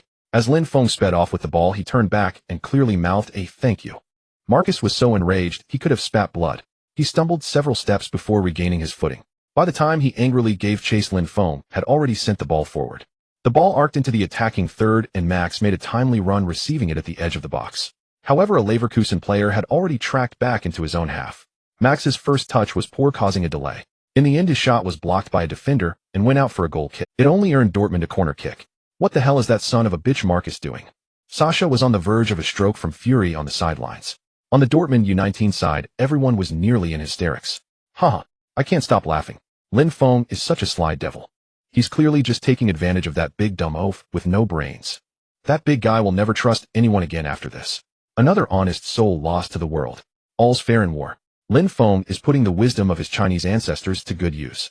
Never seen defending like this before. Truly an eye-opener. In Wang Song's live stream, the fans were in high spirits, thoroughly amused by the scene. Wang Song and Wu Jun exchanged glances, speechless. Neither of them had expected Lin Feng to be so cunning. In the stands, Dennis and in the box, Schmidt both raised their estimation of Lin Feng even higher. This move only proved that even in the heat of the match, Lin Feng's mind remained razor sharp. He adapted his approach to different situations. He was never confined to a single method. His tactics were flexible and varied. This is an invaluable quality for any professional player. On a rapidly changing field, players must make countless decisions in the blink of an eye. A flexible approach and a clear mind are the foundation for ensuring those decisions are correct. Otherwise, letting emotions take over and resorting to brute force like that big oaf will only lead to poor judgment. And in the end, hell become a laughingstock. Before the bench of Bayer Leverkusen, U19 Sasha fidgeted with his tie, tugging at it in agitation. The glaring 0-2 on the electronic scoreboard overlapped with Marcus' disheartened silhouette, making it impossible for him to remain calm. He now regretted not substituting that bastard Marcus off during halftime. It was his own wishful thinking that had nearly cost the team another goal. No more delays. Sasha made up his mind and turned to a blonde youth warming up nearby. "Schneider, are you ready, boss? Good, get ready to go on." In the 65th minute, Bayer Leverkusen U19 made the first substitution. Number 8 Marcus off, number 19 Schneider on. As the fourth official raised the substitution board, Marcus was bent over, panting. He watched number 19 Schneider run toward him, a metallic taste rising in his throat. Not blood, but humiliation. Sparse boos from the stands mingled with jeers like, "Get off, you wooden log." The German giant, having just returned to the bench, punched the roof of the dugout, making the plastic panel vibrate with a dull thud. But no one paid him any attention anymore. In today's clash, he was a complete failure. Push up. Lock down the midfield. Sasha gestured with 3 fingers from the sideline, and the newly substituted Schneider immediately charged toward Lin Feng. This 18-year-old midfielder was known for his relentless running, his socks always pulled up to his knees like a tireless lawnmower. From the sidelines, he had already witnessed the duel between Lin Feng and Marcus. Now facing Lin Feng on the pitch, he dared not be careless. In the 67th minute, a storm erupted on Bayer Leverkusen U19's right flank. Hoffmann executed a 1-2 with the wingback, the ball rolling along the touchline toward the byline. Dortmund's right back Karl was forced to slide tackle, and as the ball bounced up, Hoffmann used his knee to head it into the penalty area. Danger! Wang Song's voice shot up in the broadcast studio. Bayer Leverkusen U19's striker Cruz bulldozed into the 6-yard box like a tank, but at the moment of his shot, Lin Feng blocked his path. As the two tumbled to the ground, entangled, the ball was already gathered by the goalkeeper. Damn it! Is that Chinese guy made of octopus? How is he everywhere? Sasha kicked a water bottle away in frustration. He had been driven to the brink by Lin Feng today. 3 minutes later, Lin Feng delivered an even greater shock to Leverkusen. Schneider's pass in the front field was intercepted by Mark, who had anticipated the passing lane. After winning the ball, Mark launched a long clearance, sending it to Urian's feet. Dortmund's left wing flashed past the midfield line like lightning, instantly exposing a fatal gap in Leverkusen's 3 center-back system. Fall back! Fall back! Sasha's roar was drowned out by the home fans' gasps. Urian cut inside to the top of the arc, but his shot was blocked by a diving defender. The ball ricocheted to the sharp corner of the big penalty area, and at that spot a dark shadow burst forth like a cheetah. It was Lin Feng. Adjusting his strides mid-sprint, he met the rebounding ball with a direct volley. Boom! The sound of boot meeting ball echoed across the entire stadium. The ball, infused with immense power, transformed into a streak of white light, spinning fiercely as it flew straight into the top left corner of the net. The Leverkusen goalkeeper didn't even have time to raise his hand before the net bulged like a snowdrift. Goal! Wang Song's roar distorted the microphone. Lin Feng. A volley from outside the box. Borussia Dortmund, 30. The away stand erupted. Though fewer than 100 people, they roared with astonishing force, momentarily drowning out the home fans' jeers. Though brief, it was enough to show the fans' overwhelming excitement. On the pitch, Lin Feng was buried under a pile of yellow and black jerseys, with Urian laughing as he stuffed grass clippings into his hair. Max, meanwhile, kept examining Lin Feng's right foot as if mesmerized by something there. Hans performed a sliding knee slide on the sideline, leaving 2 green streaks across the grass with his suit trousers. The broadcast cut to Sasha. The German coach stared at the 0-3 score on the electronic screen, then folded his tactics board in half and tossed it into the trash bin. In the VIP box, after a moment of stunned silence, Schmidt turned to his assistant and ordered, "Send an offer to Dortmund as soon as you get back. Let them name their price. I just want him." Hearing his boss' words, the assistant quickly nodded and made a note. He knew his boss was truly serious this time. Meanwhile, on the other side, Dennis had already started packing up to leave. He wanted to report Lin Feng's performance to Klopp as soon as possible. He was already worried that if he delayed his report, another club might snatch Lin Feng away. If that happened, he would be utter. In Wang Song's live stream, the comments were scrolling wildly. Holy crap. Awesome. Lin Feng's shot was incredible. Holy moly. From that distance, how did he get it in? If this goal were in the Bundesliga, it would definitely be a top 10. Too bad in the youth league hardly anyone notices. Let's post it online quickly. The video will go viral. Yeah, post it now. With a shot like that, Lin Feng should be a lock for the first team. Maybe next season we'll see Lin Feng in the Bundesliga. Can't wait. Watching these comments, Wang Song and Wu Jun couldn't help but exchange bitter smiles. The game on the field continued, but the 30 scoreline had already killed the suspense. Leverkusen's only hope now was to score a goal or 2 in the remaining time, to preserve some hope for the second leg. However, Dortmund showed no intention of letting up. In the remaining time, the battle remained fierce, but neither side could find the net again. When the referee blew the final whistle, the score remained 30. In the first leg of the Youth League semifinals, Borussia Dortmund U19 secured a resounding away victory over Bayer Leverkusen U19. At the Dortmund headquarters, a little past 10 p.m., Klopp's fingers glided swiftly over the touchpad, the blue glow of the monitors illuminating the dark circles under his eyes. The air was thick with the burned aroma of freshly ground coffee, while the tactical board was densely packed with magnetic pieces forming 2 distinct offensive and defensive systems. On the left was the first team formation from yesterday's match against Bayern. On the right, Dennis had marked a Youth League 42-31 with a red marker. Look here. Dennis froze the video at the 58th minute, where Lin Feng suddenly shifted 3 meters laterally at the moment the opposing striker initiated his run, perfectly blocking the through-ball route. See this defensive move. Impeccable timing. His judgment and anticipation in pressing forward are remarkably professional. And this one. Dennis pulled the video forward again to the segment where Lin Feng exploited Marcus' eagerness for confrontation to execute a steal. This guy doesn't just rely on brute force, his mind is exceptionally sharp and clear. Watching Marcus lose possession under Lin Feng's calculated strategy and fly into a rage, Klopp couldn't help but chuckle. Seeing Klopp's expression, Dennis seized the moment. You see, this kid's progress has exceeded our expectations. Can you believe that in just 1 week he has undergone such a transformation? So Jurgen, I'm formally recommending Lin to you now. I believe his current skill level and future potential qualify him. Hearing Dennis' words, Klopp still hesitated. He no longer doubted Lin Feng's ability to enter the first team. After all, his strength was evident, and being young, his future potential was immense. Joining the first team now would be well-deserved. However, since it was the end of the season, Dortmund was undergoing significant personnel changes. At this moment, he couldn't afford to devote too much attention to a youth player. If he brought the player into the first team now, without giving him the due attention and recognition, it might affect his psyche. After all, he was still just an 18-year-old youth, barely an adult with an immature mind. If it negatively impacted him, the loss would outweigh the gain. So he planned to wait until the team stabilized before handling Lin's situation. He shared his thoughts with Dennis. Dennis had to admit Klopp's reasoning was sound, but he still cautioned and worried Lin might be poached by other team. After all, his recent match performances can't be hidden. Sooner or later, scouts from other clubs will get wind of him. You're right, we must prevent that.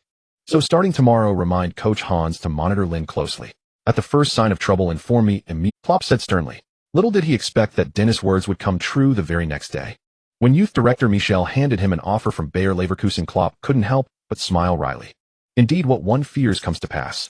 In the offer, Leverkusen expressed their desire to acquire Dortmund U19 player Lin Feng. They stated they were willing to negotiate any price, though naturally within the bounds of the release clause. If it exceeded the clause, they might as well pay it directly. Honestly, when Michel first saw the offer, his initial thought was, we set the release clause too low. Then he felt a flicker of temptation. After all, Lin Feng had only signed with the club less than a month ago. The club's investment in him was negligible. Selling him now would instantly net $5 million. A pure win. It was an incredibly lucrative deal. If Dennis hadn't just spoken to him, he might have actually sold Lin Feng. But now, knowing that Lin Feng was a player Klopp had his eye on, he needed Klopp's approval to proceed with the sale. So he came to Klopp early that morning. Looking at the offer, Klopp couldn't help but admire Leverkusen coach Schmidt's bold. Schmidt must have watched Lin Feng's match performance just yesterday and sent the offer today, immediately offering to negotiate any price. He seemed determined to secure Lin. Klopp understood why. It was mainly because Leverkusen desperately needed an outstanding midfield organizer. Their current main midfielders were Kevin Campbell and Hakan Çalhanoğlu. Both were merely average in individual ability, nothing exceptional. Compared to their strong forward and defensive lines, the midfield was Leverkusen's weak link. This situation arose largely because excellent midfielders were scarce. Apart from a few top clubs, most ordinary teams lacked good midfielders. Cultivating a midfielder with great vision, high soccer IQ, and solid footwork was far more complex than developing a top forward or defender. And those who ultimately became recognized as excellent midfielders were even rarer. Finding a suitable midfielder was no easy task. As an ambitious coach, Schmidt certainly hoped to find a superior midfielder. If Leverkusen could have a creative midfielder capable of delivering precise passes combined with their solid defense and lightning-fast forward line, they could go even further in the Bundesliga. Currently fourth in the league, with a good midfielder, they might even dream of the highest crown. That was precisely why Schmidt had rushed the offer. Having stumbled upon a midfielder with such immense potential, how could he let him slip away? But now that he himself knew Lin Feng's worth, how could he let him go? Reply to Leverkusen: Lin is not for sale. If they truly want him, they'll have to pay up. As for how much? I think 50 million is a nice number. Klopp said with a smile to the astonished Michel. Also inform Lin to prepare. The club intends to sign a new contract with him and will promote him to the first team.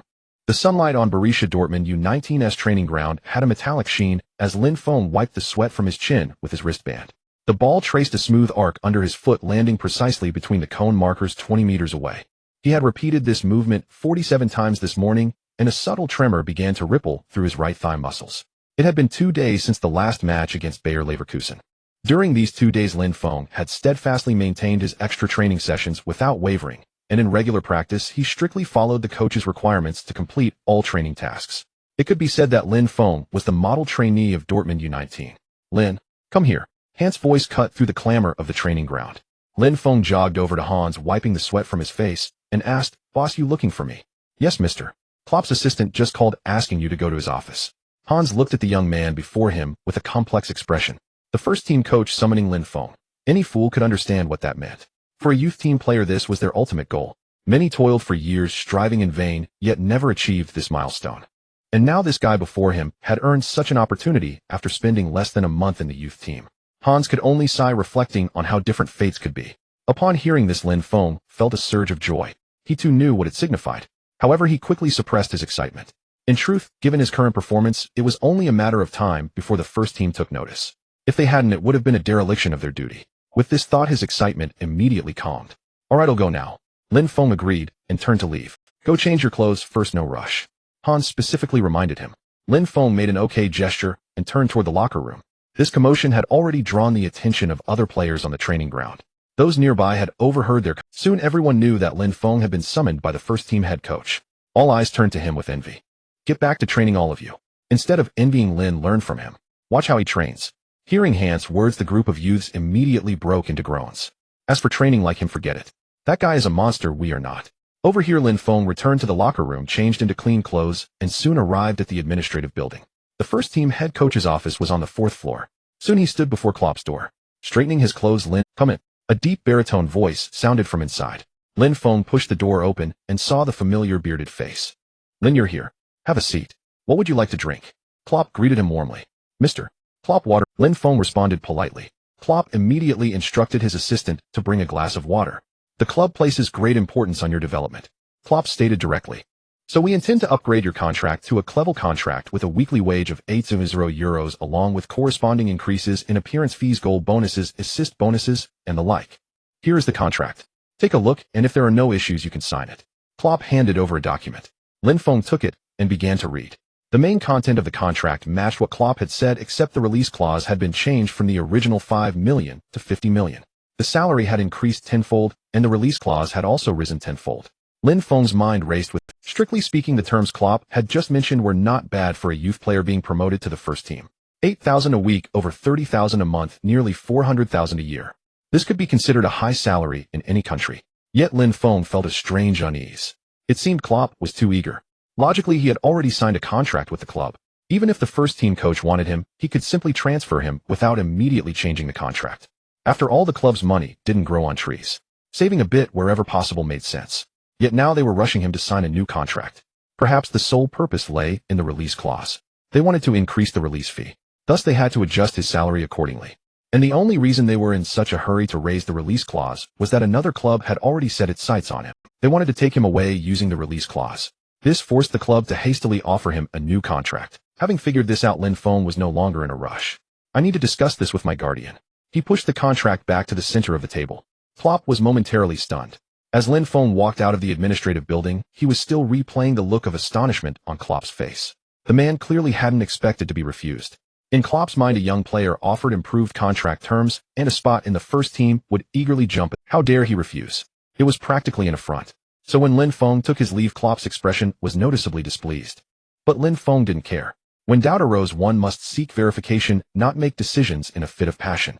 Otherwise, regret would find no escape. The immediate priority was to find out the real reason the club was so eager to renew his contract. Otherwise, he would only be led by the nose. Just then the phone in his pocket rang.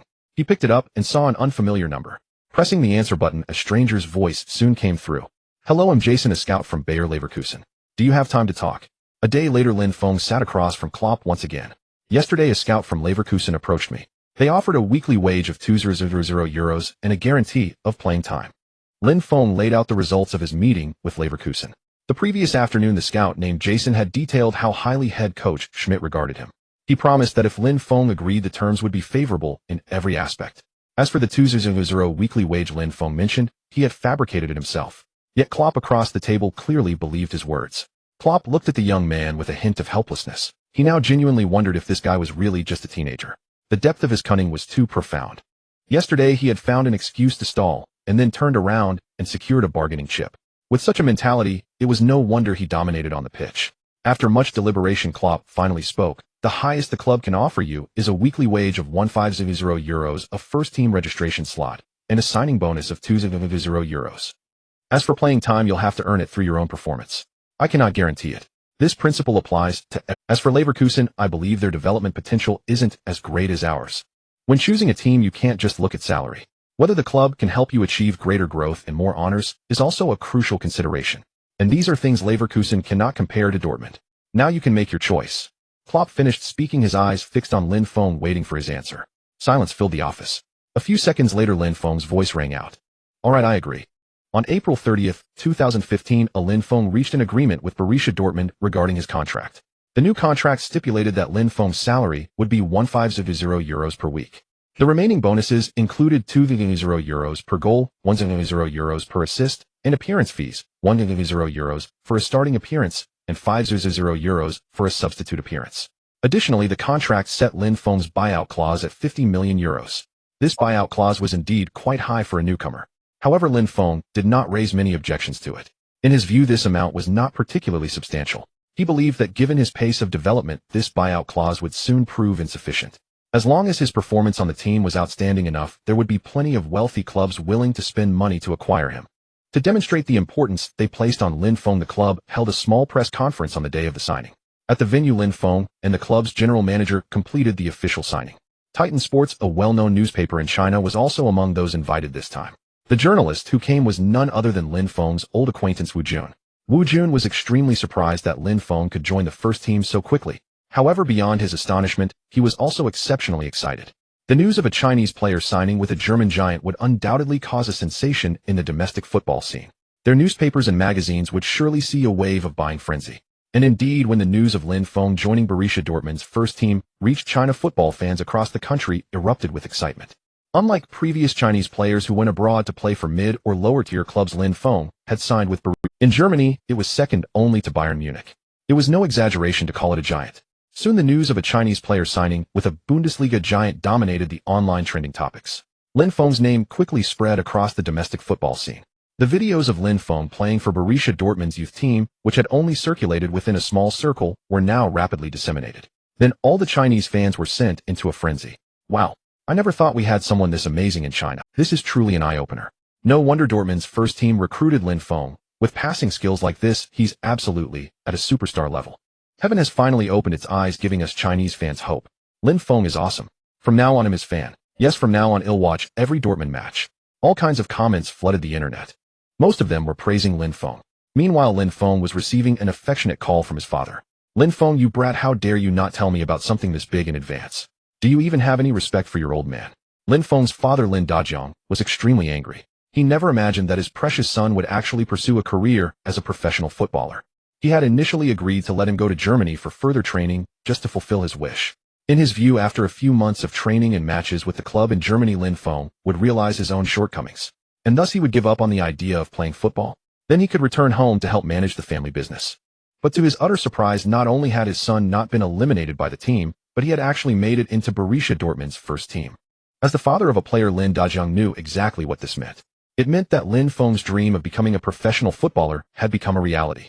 This was certainly good news for Lin Feng, but for a father who desperately wanted his son to inherit the family business, it was the worst possible outcome. What would become of his vast business empire? That was why he was so furious upon hearing the news. Listening to his father's complaints, Lin Feng could only wince. He knew his father's temperament well. He was a man who brooked no dissent at home. What he was doing now was precisely going against his father's wishes. So his father's anger was to be expected. Only after his father's temper had mostly subsided did Lin Feng begin to speak. Dad, let me say a few words. Go ahead. Lin Dajiang said grumpily. Dad, what's the current market value of our company? Why are you asking that? Lin Dajiang was clearly taken aback by his son's question. Just tell me how much it is. Altogether, probably about 5 or 600 million. 5 or 600 million, let's call it 600 million.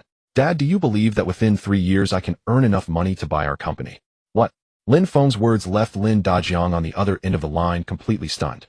If I can buy our company within 3 years, will that prove that the path I've chosen is the right one? Will you stop being angry about my choice to be a professional footballer? Lin Feng continued. This was the strategy he had devised over the past 2 days to deal with his father. Only by achieving something greater than returning home to inherit the family business could he convince his father to let him pursue a career as a professional footballer. And with the system, Lin Feng had enough confidence to achieve this goal. That was why he dared to say such things. On the other end of the line, Lin Dajiang had now recovered. His voice, are you serious? Absolutely serious. If I fail, I'll retire immediately and come home to work for you. Lin Feng said with certainty. Fine, you said it. A gentleman's word. A swift horse cannot catch up. Good, let's see how you manage to earn 600 million in 3 years. If you really pull it off, they'll give you the company directly, and it'll work for you then. Lin Dajiang was also stirred by he was determined to compete with his son. Either way, he had nothing to lose. If his son could really earn 600 million in 3 years, then inheriting the family business would no longer matter. If he couldn't, then he wouldn't support his dream anymore. Hearing his father agree, Lin Feng breathed a sigh of relief. As long as his father agreed, everything would be fine. Based on his knowledge of the incomes of top stars in later years, as long as he could reach the level of those top stars, he might not even need 3 years to earn 600 million. With that matter settled, the father and son returned to a state of harmony. They asked about each other's recent situations, exchanged a few words of advice, and then hung up. Bayer Leverkusen's training facility is situated in the northwestern part of Leverkusen, Germany. The scale of this training base is merely moderate among German clubs. It cannot compare with the training grounds of Bayern Munich or Borussia Dortmund. On the 3rd floor of the administrative building lies the office of Leverkusen's head coach. At this moment, Leverkusen's manager Roger Schmidt was listening to a scout's report. "You're saying that Dortmund has renewed Lin's contract?" Schmidt's expression darkened. "Yes, sir," the scout confirmed. "Do you know the terms? Word is a weekly wage of 15,000 with a release clause of 50 million. Other details are still unclear," the assistant replied honestly. 50 million. Schmidt stroked his chin, falling into contemplation. "We simply cannot afford such a sum. Even if we could, it would be unthinkable to spend it on a youngster who has just joined This matter will require careful consideration." Schmidt was deeply disappointed. Having discovered a promising talent only to be unable to secure him was a gnawing frustration. Leverkusen was merely a mid-table team in the Bundesliga without deep pockets. Spending 50 million on a young player was out of the question. After a long silence, he looked up and instructed, "Keep monitoring Lin's situation. Inform me immediately if there are any new developments." At Dortmund's youth training center, Lin Feng had returned after finalizing his contract renewal with the club. The reason he hadn't immediately reported to the first team was that the youth coach Hans had requested the club to allow Lin Feng to finish the current youth league season first. Klopp agreed without hesitation. After all, the first team wasn't short of players. With Reyes anchoring the midfield, Lin Feng would only end up on the bench or even struggle to make the squad. So it was better for him to continue training and playing with the youth team. The season would be over in, at most, a month anyway. Then it wouldn't be too late to call him up. Lin Feng had no complaints about this. Since the youth team needed him, he couldn't just. One must see things through to the end. Upon returning to the youth team, Lin Feng was greeted with a warm welcome from his teammates, mixed with intense envy and jealousy.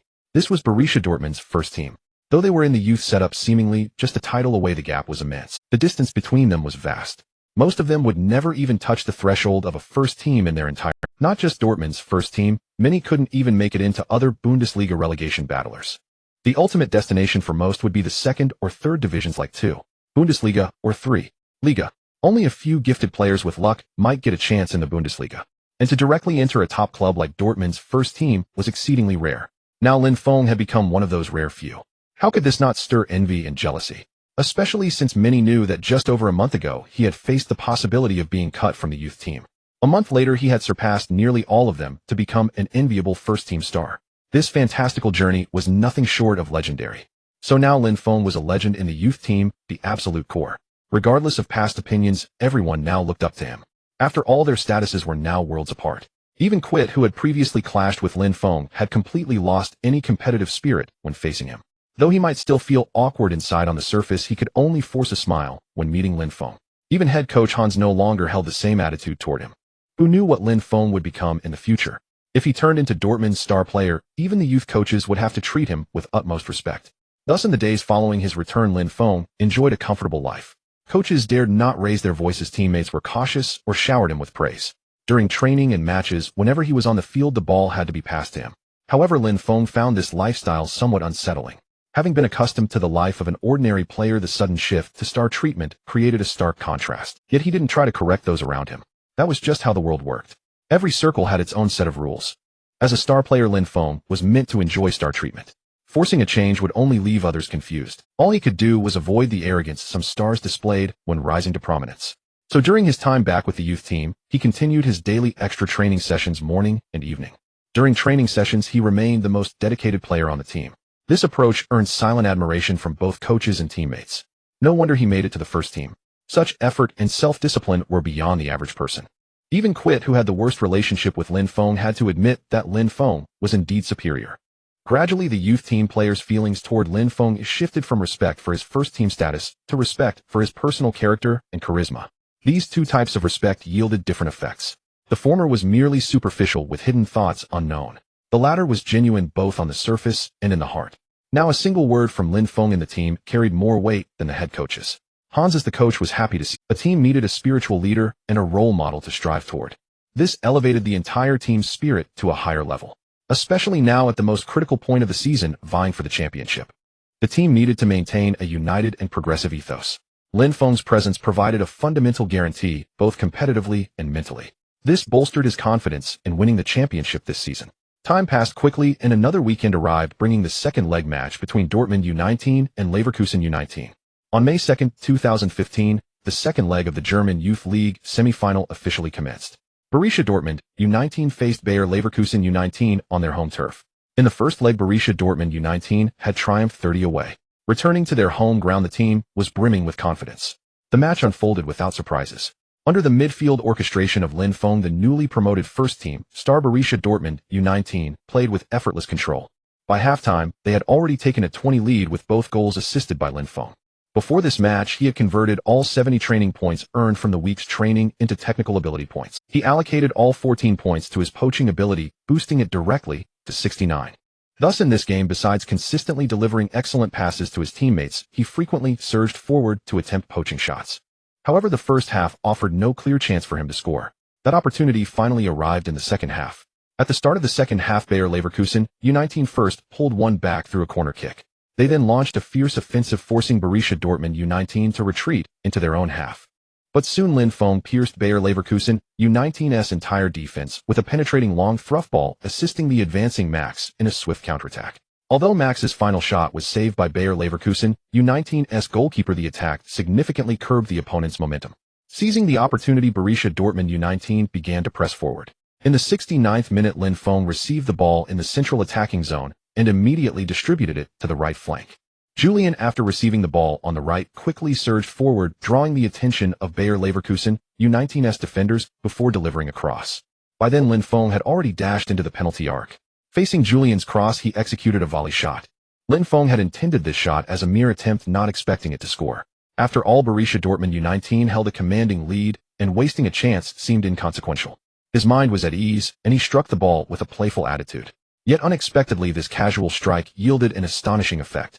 The ball transformed into a streak of light beneath his foot, arcing into the top corner of the goal, leaving everyone in stunned disbelief. Bayer Leverkusen U19's goalkeeper couldn't even react before the ball was already dancing in the net. Seeing the ball hit the net, Lin Feng himself paused in surprise. He was then swarmed by teammates rushing over. The home fans in the stands erupted into thunderous cheers. Many among the crowd were already aware of Lin Feng's promotion to the first team. Some had even come specifically to. Today, Lin Feng did not disappoint.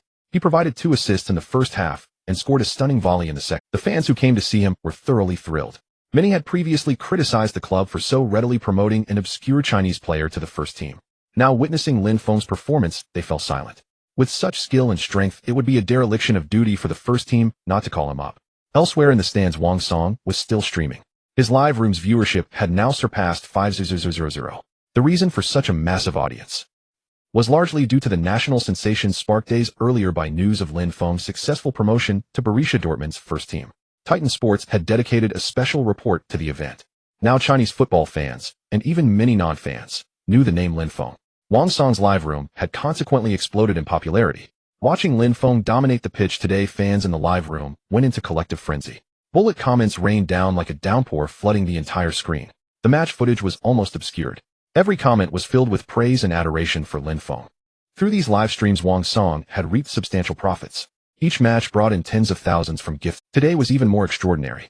With the match still ongoing, he had already received over 1,500 in gift tips. Conservatively, by the end, he could earn at least 2,000. Earning 2,000 in less than 2 hours was something Wang Song had never dared to imagine. Now, thanks to Lin Feng, it had become reality. A sense of unreality lingered over Wang Song. Yet he knew this fortune would soon end.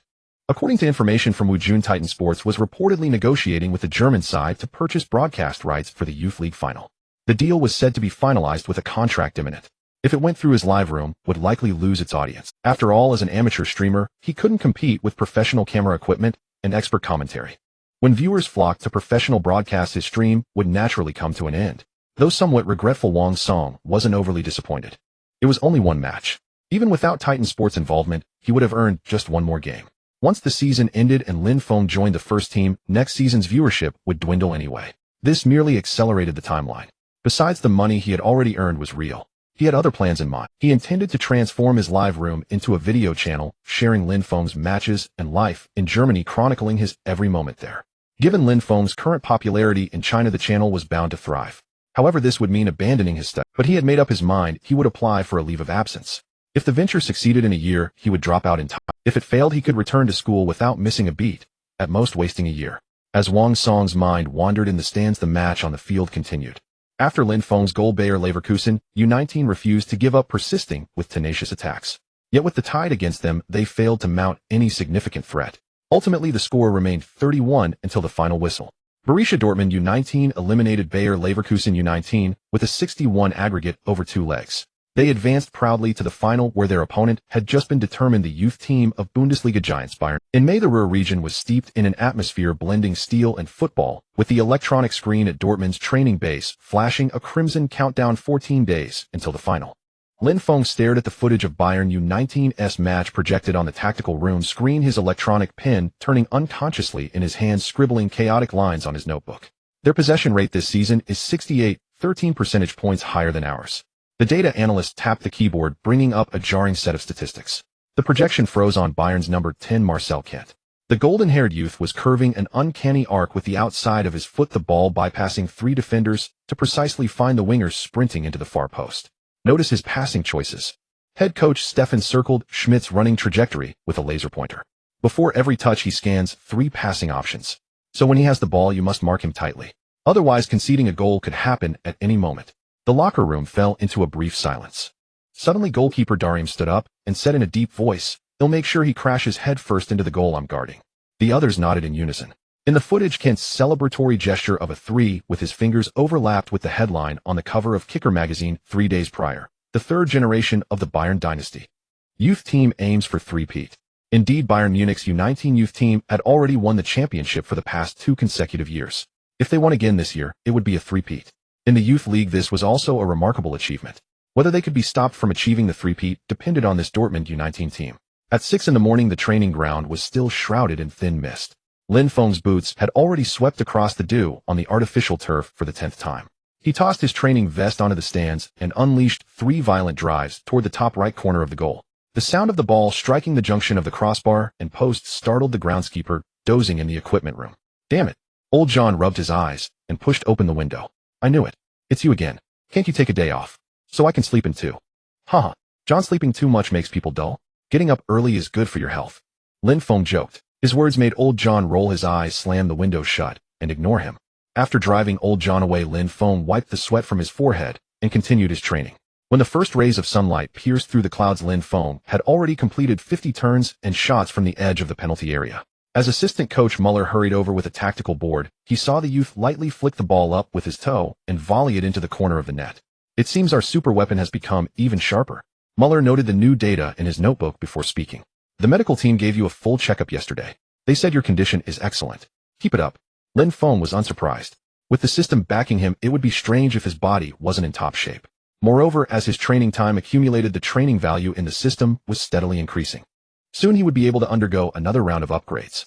When the other players gradually arrived at the training ground, they were already accustomed to seeing Lin Feng drenched in sweat from his workout.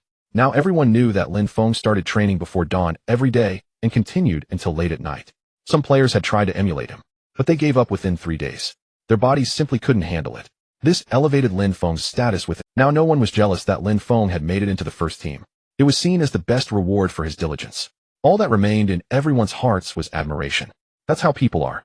If someone achieves what others find impossible, the only thing left is admiration. And with Lin Feng's exemplary effect, although others couldn't match his insane diligence, the overall training intensity had increased significantly. At least now no one arrived at training at the last minute, and after the regular afternoon session ended, many would stay for extra practice. That was the power of Lin Feng's example. It brought great comfort to head coach Hans. With this mindset, he had more confidence in winning the final against Bayern Munich. Time passed day by day. During this period, the German media's attention and hype for the Youth League final were. Sky Sports on the eve of the final produced a special program. Bayern legend Matthias and Dortmund legend Riedel were invited to participate. During the show, they discussed the prospects and tactical simulations for the 2 youth teams. The analysis concluded that overall Bayern's U19 had a stronger lineup. However, with Lin Feng, the newly promoted first team star, Dortmund's U19 possessed considerable strength in localized areas. The final verdict was that the chances were roughly 4,060 in favor of Bayern Munich. A hot post appeared on the Reddit football section. Title: Has anyone noticed Lin Feng's muscle changes in the past half-month? The post included 2 comparison photos leaked from the training base. A Zoomiden screenshot from user Dortmund for Life showed that the muscle lines on Lin Feng's calves had become noticeably sharper in 2 weeks. "This guy is definitely secretly working on his explosiveness," wrote the top-voted comment. A reply from a user claiming to be a sports medicine doctor said, based on the change in gastrocnemius dimensions, his instantaneous jump height has increased by at least 3 centimeters. His leg strength has also increased by at least 20. This report immediately caused an uproar in public. Many fitness experts came forward to refute the claim, saying it was impossible for a normal person to undergo such dramatic changes in such a short time. A heated debate ensued.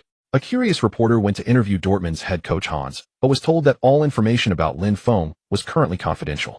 If you want to know the results, just watch his performance in the final. This only fueled the curiosity of the fans who read the report.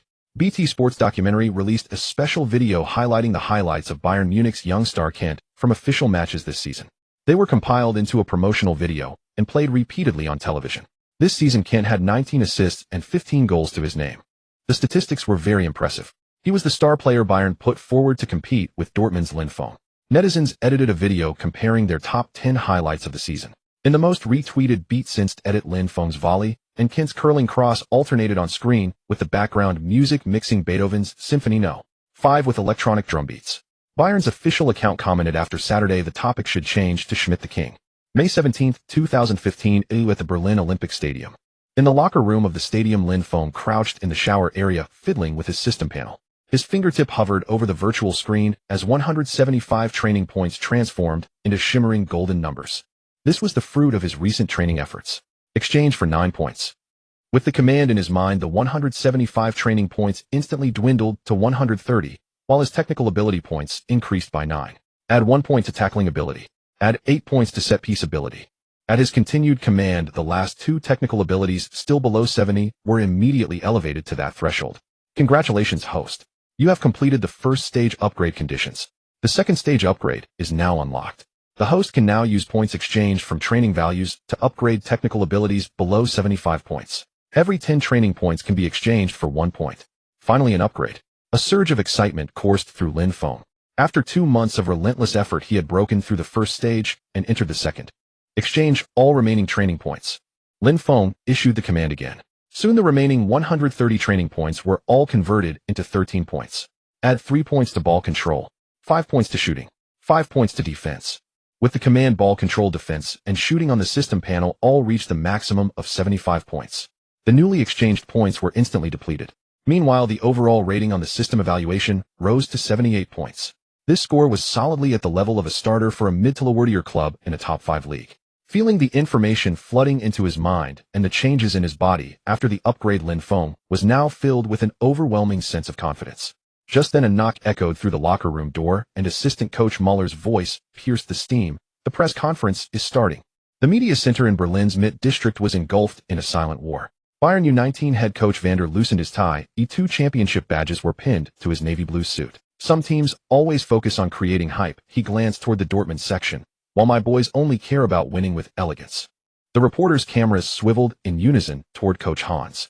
The Dortmund coach adjusted the microphone height with deliberate slowness, the yellow and black club crest on his chest gleaming coldly under the flashbulbs. Elegance belongs in museums. The football pitch needs warriors. And that's exactly what we have in abundance. After speaking, he shot a provocative glance at Vander. The atmosphere in the press room instantly grew tense. Just as a reporter from Bild was about to raise his hand, Hans suddenly stood up and pointed to the west side of the venue. By the way, your fans hung the wrong banner. A three-peat requires 3 championship trophies, but they only painted 2. Laughter erupted on the spot. Vander's face darkened. What's the use of all this talk? In the end, strength on the field is what matters. Vander grumbled. The Olympic Stadium's east stands where a sea of yellow and black revelry. 3,000 Dortmund fans beat a thunderous rhythm with beer cans as a massive tifo slowly unfurled, depicting Lin Feng with arms wide open behind him, the blazing steel furnaces of the Ruhr district. Now this is a true fortress. Su Xiaowan, a reporter from Titan Sports, had to raise her voice. Behind her, the giant mosaic on the south stand was complete with Marcel Kent's face flickering in and out of view among 50,000 red tiles. An alarm suddenly flashed on the monitor screens in the broadcast truck. 4 high-pressure water cannons swung towards Section E of the stands. where rival fans were exchanging fire with flares. The wall of riot police began to advance, and curses mingled with beer foam were picked up by Su Zaiwan's microphone. In the Dortmund U19 locker room, Hans was delivering his final pre-match speech. Just now at the press conference, Bayern's coach said that talking is useless, and in the end, strength is what matters. His words were harsh, but I agree. But who is truly stronger isn't decided by words. It's decided on the pitch. And today we will prove with our performance whether our strength is truly the best. I hope that after 90 minutes we can stand on the highest podium through our strength. Do you have faith? As soon as Hans finished, the eager Dortmund U19 players let out a thunderous roar. Yes. We will become champions. Excellent. Let's go. Hans waved his hand firmly and strode out of the room. The players followed in his wake. In the player tunnel, the two teams lined up in 2 rows waiting to take the field. Lin Feng was bent over adjusting his shoelaces when a figure suddenly stopped beside him. Lin Feng looked up to see Bayern's number 10 eyeing him with curiosity. I heard you train 12 hours a day, Marcel Kent asked nonchalantly. When Lin Feng didn't respond, he continued, too bad football isn't a marathon. Running longer doesn't guarantee better results. Hearing the provocative words, Lin Feng suddenly smiled. This guy was quite amusing, trying to mess with his opponent's head. Too bad he picked the wrong target. Lin Feng feigned confusion and asked, who are you? Why are you talking so strangely? At Lin Feng's words, Kent's expression stiffened noticeably. He didn't believe the other truly didn't know him, just as it was impossible for him not to know Lin Feng. Both coaches would have repeatedly reminded their players about the key figures on the opposing team. They had studied the match footage countless times. And now the other was pretending not to know him. It could only be a deliberate insult. The message was clear. Kid, stop your blabbering. You mean nothing to me. This was a direct slap in the face. Realizing this, Kent felt a surge of rage rush to his head. His face twisted with fury. Just as he was about to lash out, the time came to take the field. Forced to swallow his anger, he snorted and turned back. Soon, led by the 3 match officials, the players filed onto the pitch. The crowd erupted into thunderous cheers. The match officially began. The lights of Berlin's Olympic Stadium carved the pitch into a chessboard of light and shadow as the two teams stood in 2 rows at the end of the tunnel. Lin Feng took a deep breath, the mingled scents of grass and gunpowder filling his nostrils. The fireworks from the south stand had yet to dissipate, red smoke curling upward along the steel dome. Play the German national anthem. As the broadcast sounded, the roar of 30,000 people suddenly converged into a solemn chorus. Lin Feng looked toward the opposite stand where his own image on a giant tifo was being gilded by the flames. As the last note faded, the north stand suddenly erupted with black, red, and gold streamers. Bayern fans reignited the battlefield with the melody of stern dissidents. Witnessing this grand spectacle, Lin Feng was secretly amazed. Germany truly was a football powerhouse. Even a youth team final was staged with such great fanfare. But on second thought, it made sense. After all, this represented the future of a nation's football. Especially being the final, it was only natural to attract more attention. Moreover, it was possible that many players from this match would soon join top-tier league teams. This was also a good evening, dear audience. You are watching the live broadcast of the German Youth League final, brought to you by Sports Weekly. I am your commentator, He Wei. I am Zhao Lu. At this moment, the thermometer at Berlin's Olympic Stadium shows 23 degrees Celsius with 52 humidity, perfect conditions for a football match. We can see the two teams have completed the coin toss. Borussia Dortmund will kick off. The broadcast cut to the tactical board, and He Wei's pace quickened. Dortmund's U19 team has set up in a 42-31 formation with Lin Feng in the attacking midfielder position. This young Chinese-German talent has contributed 2 goals and 10 assists in the previous 4 matches, making him the absolute core of the black and yellow youth squad. Bayern, on the other hand, has adopted a 433 attacking formation. Zhao Lu continued. Captain Marcel Kent also plays as an attacking midfielder. This offensive engine, recently selected for the German U19 national team, will face off directly against Lin Feng, marking the biggest highlight of the match. He Wei and Zhao Lu were football commentators for Sports Weekly. The publication had finalized the broadcasting rights for the Youth League with the German Football Association a few days prior. The two had come directly to the venue to start the live broadcast. At that moment, millions of Chinese fans were already waiting in front of their screens in the live stream room. The comment section in the live stream room was flooded with messages. Hurry up and start, I can't wait. Huh, I see Lin Feng. So excited. I'm going to cheer for Lin Feng with all my heart. Looking at this scene, you'd think it was a Champions League final. I truly wish our Chinese football could have such an atmosphere someday. Don't overthink it, just watch the game and don't spoil. Enough, the match is about to start. Beep. The moment referee Klattenberg blew the kickoff whistle, the south stand unfurled a 30-meter-long curtain of flames. As Dortmund's number 10 Max passed the ball back, Bayern's 3 lines pressed forward in unison like precision gears, a red tide instantly engulfing the midfield. Bayern's high press is ferocious. He Wei raised his voice. Lin Feng drops back to receive. Kent is marking him closely. Beautiful. Lin Feng flicks the ball with his heel to Schroeder on the wing. The black and yellow number 11 drove forward at breakneck speed, but was met with a triple team at the edge of the penalty area. As the ball rolled to Lin Feng's feet, Kent's stud scraped the outside of his shin guard. "Danger!" Zhao Lu exclaimed. Lin Feng sweeps the ball to the center just before losing his balance. Unfortunately, Max was a step late in his run. Bayern's goalkeeper Blaswich launched a long kick that arced across the night sky, finding right winger Adeyemi with precision. This speedster, with a 100-meter time of 10.9 seconds, forcefully overtook his marker, only to be stopped by Dortmund's left back with a precise sliding tackle at the byline, sending the ball out for a throw-in. "The first 10 minutes have been like the feeling-out round of a heavyweight boxing match," Hiwei commented. "Dortmund have 54 possessions, slightly ahead, but Bayern's counterattacks are lethal." In the 11th minute, the balance on the field was suddenly broken. Lin Feng dropped back to the defensive midfield position to receive the ball. The moment he looked up, Kent and Bayern's defensive midfielder closed in to sandwich him. At the critical moment, Lin Feng suddenly unleashed a driven pass with the outside of his right foot. A surgical through ball. Zhao Lu nearly stood up. Max has beaten the offside trap. Unknown with the keeper. The entire east stand leaped up like a spring of black and yellow tide surging toward the barriers. Blaswich rushed out, but at the moment Max struck the ball, he managed to tip it away with his fingertips for a corner. The Dortmund fans in the corner area made a collective heartbreak gesture, while the north stand erupted in applause of relief. This is the most threatening attack since the start of the match. Hiwei flipped through the statistics.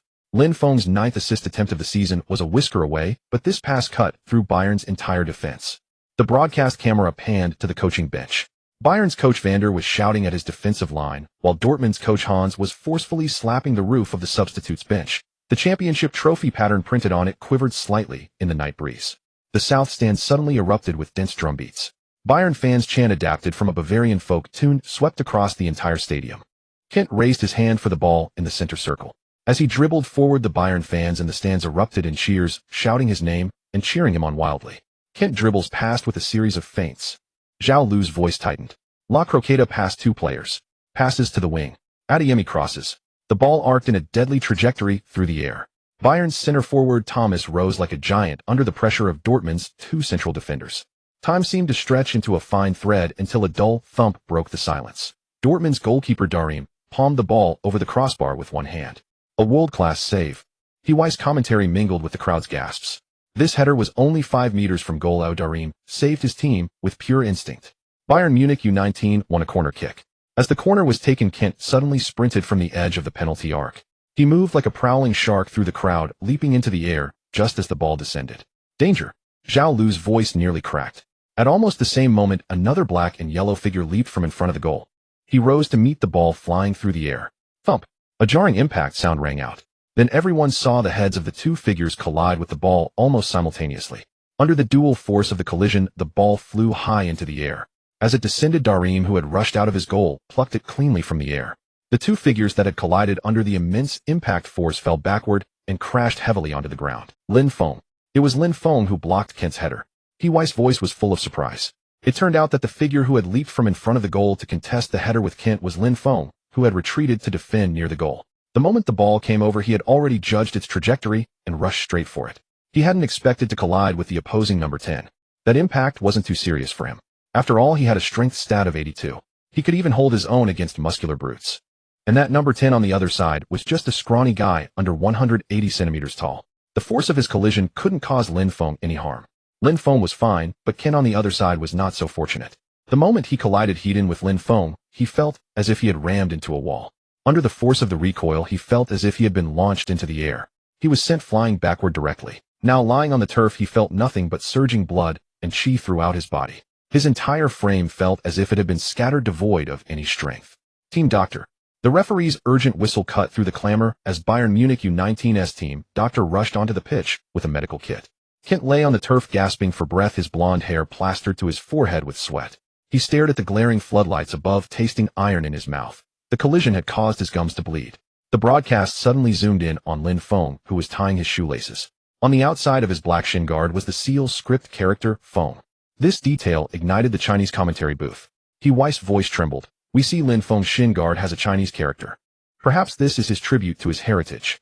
The jeers from the south stands rose an octave. Bayern fans watched their star player stagger to his feet, while the black-haired teenager was calmly adjusting his socks. The collision, like meteors striking Earth, had left no mark on him. Bloody Oriental Kung Fu. Build reporter Light scribbled in his notebook. 181 cm 75 kg versus 179 cm 68 kg, a total power crush. In a private box, Bayern's chief scout Hoffmann growled into his phone, "Get me the complete physical test report of that Borussia Dortmund, U19 number 17, the Chinese kid. I want his bench press data." He had originally come to observe several promising talents in Bayern's U19 team, especially Kent, who was his primary focus. But now he had found someone even more worthy of his attention. That someone was Lin Feng, who had just collided with Kent. Of course, it wasn't Lin Feng's robust physique that interested him, but the fact that in the brief opening minutes the youngster had delivered several passes worthy of being called through balls. If not for the subpar finishing of Dortmund, U19's forwards, the score might have already changed. And in the collision just now, Lin Feng had also displayed exceptional physical prowess. Possessing excellent passing skills and a strong body, he was far superior to their own player, who collapsed at the slightest touch and only had decent passing. As Bayern's chief scout, it was only natural to immediately take note of a promising young player. Which club he belonged to was irrelevant. After all, if they were in Germany and Bayern set their sights on you, it didn't matter which club you played for. You would eventually end up at Bayern. The Southern Giants were that confident. Besides Hoffmann, several other pairs of eyes were also fixed on Lin Feng. Klopp crunched his mint candy noise. The Dortmund manager had deliberately worn a yellow hoodie today and was now leaning on the VIP railing watching the figure on the pitch with keen interest. "Dennis, no wonder you recommended him so eagerly. This kid is indeed a fine prospect," Klopp said, turning to Dennis. He was immensely grateful that he had renewed Lin Feng's contract early the previous week. Otherwise, given the performance the youngster was now displaying, securing his signature with a contract of €150 a week would have been far from certain. "He's definitely a fine prospect. I feel he's made significant progress again. Look at his defense just now, his judgment of the ball's landing point and his positioning. It's a world of difference compared to last month. This guy is a monster." Dennis, standing next to Klopp, was equally filled with awe and shock. Having not seen him for half a month, the youngster had changed again. And the progress was substantial. It was simply incomprehensible. Perhaps this was what they called genius. Dennis could only attribute it to that. In an inconspicuous corner of the stands, Bayer Leverkusen scout Boris was faithfully recording Lin Feng's on-field performance. His notebook was densely filled with Lin Feng's running routes and several of his standout moments in the match. He had been assigned by Leverkusen's head coach Schmidt to track Lin Feng's performance. Although Lin Feng had renewed his contract with Dortmund, Leverkusen hadn't given up on him. Schmidt had specifically tasked Boris with observing and reporting on Lin Feng's match performances at regular intervals. Boris faithfully carried out Schmidt's instructions. Regarding Lin Feng, the more he tracked him, the more astonished he became. He had also watched the match half a month ago. He remembered that in that game Lin Feng's heading and defensive abilities hadn't been particularly outstanding. But today he suddenly realized that these former weaknesses seemed to have been strengthened. Perhaps there was still a gap compared to first-team players, but among the youth teams he was undoubtedly one of the best. To undergo such a transformation in just half a month was nothing short of a miracle. In all his years as a scout, he had never seen a player improve so rapidly. Perhaps the club really should have spared no expense to secure him. On the pitch, Lin Feng was completely unaware that he had become a sought-after target among these influential figures. Due to the medical attention Kent required, the match was interrupted for several minutes. The game only resumed after Kent had fully recovered. After the restart, Kent was noticeably agitated. Having been physically dominated by Lin Feng, he was eager to prove himself. In the 17th minute, he attempted to nutmeg Lin Feng in midfield, but lost his balance after a slight nudge from the opponent's knee. The referees signaled play to continue with both arms extended. Lin Feng had already carried the ball past the halfway line. Is he playing rugby? Bayern's assistant coach crushed his water bottle. Meanwhile, Lin Feng was bulldozing his way through the opponent's half, winning 3 consecutive physical duels. In the 19th minute, he shrugged off defensive midfielder Schroeder. In the 21st, he held off center-back Gruber to deliver a through ball. And in the 23rd, he used his back to bounce Adeyemi 2 meters away while shielding the ball. The North Stand began chanting, "Elian, Elian," in rhythm. This wave of sound turned into a thunderous roar in the 25th minute. Kent was drifting in the half space, habitually using the outside of his right foot to change direction when he saw a dark shadow flash in. Interception. Weiss roar exploded in the CCTV studio. The slow-motion replay showed Lin Feng shifting his center of gravity in 0.3 seconds, his defensive stats of 75 translating into precise anticipation. As he hooked the ball away with his studs, Kent couldn't stop his momentum and crashed into the advertising boards. Now it was the Dortmund fans' turn to celebrate. 15,000 people watched their number 10 drive forward with the ball swaying Bayern's defensive midfielders like bowling pins. When the covering center-back finally lunged and Lin Feng's right ankle suddenly twisted at a bizarre angle. "Now look, pass." Wei immediately jumped to his feet in excitement. The low-driven pass sliced through 3 lines of defenders, finding the left-wing space with precision. By the time Julian arrived, the entire Bayern defense was still turning their heads to locate the ball. Blaswicz's desperate dive became the perfect backdrop for the goal. As the ball scraped the right post and nestled into the net, the Red Sea of the South stand fell silent. An assist from the heavens. Zhao Lu loosened his tie, Lin Feng's 11th assist of the season, and this time he has shattered the unbeaten streak that Bayern Munich had maintained for half a year. The broadcast camera panned meaningfully over the VIP seats. Klopp was filming the celebration on his phone, while Boris drew 5 exclamation marks in his notebook. Bayern scout Hoffmann's pen tip had punctured the paper. He had just written, "Recommend immediate first-team bid." This player's physical strength is sufficient for the Bundesliga. The red wave on the South stand suddenly froze. The moment the ball hit the net, Bayern Munich U19 goalkeeper Blaswich slammed the turf in frustration, sending bits of grass sticking to the worn lion emblem on his shin guard.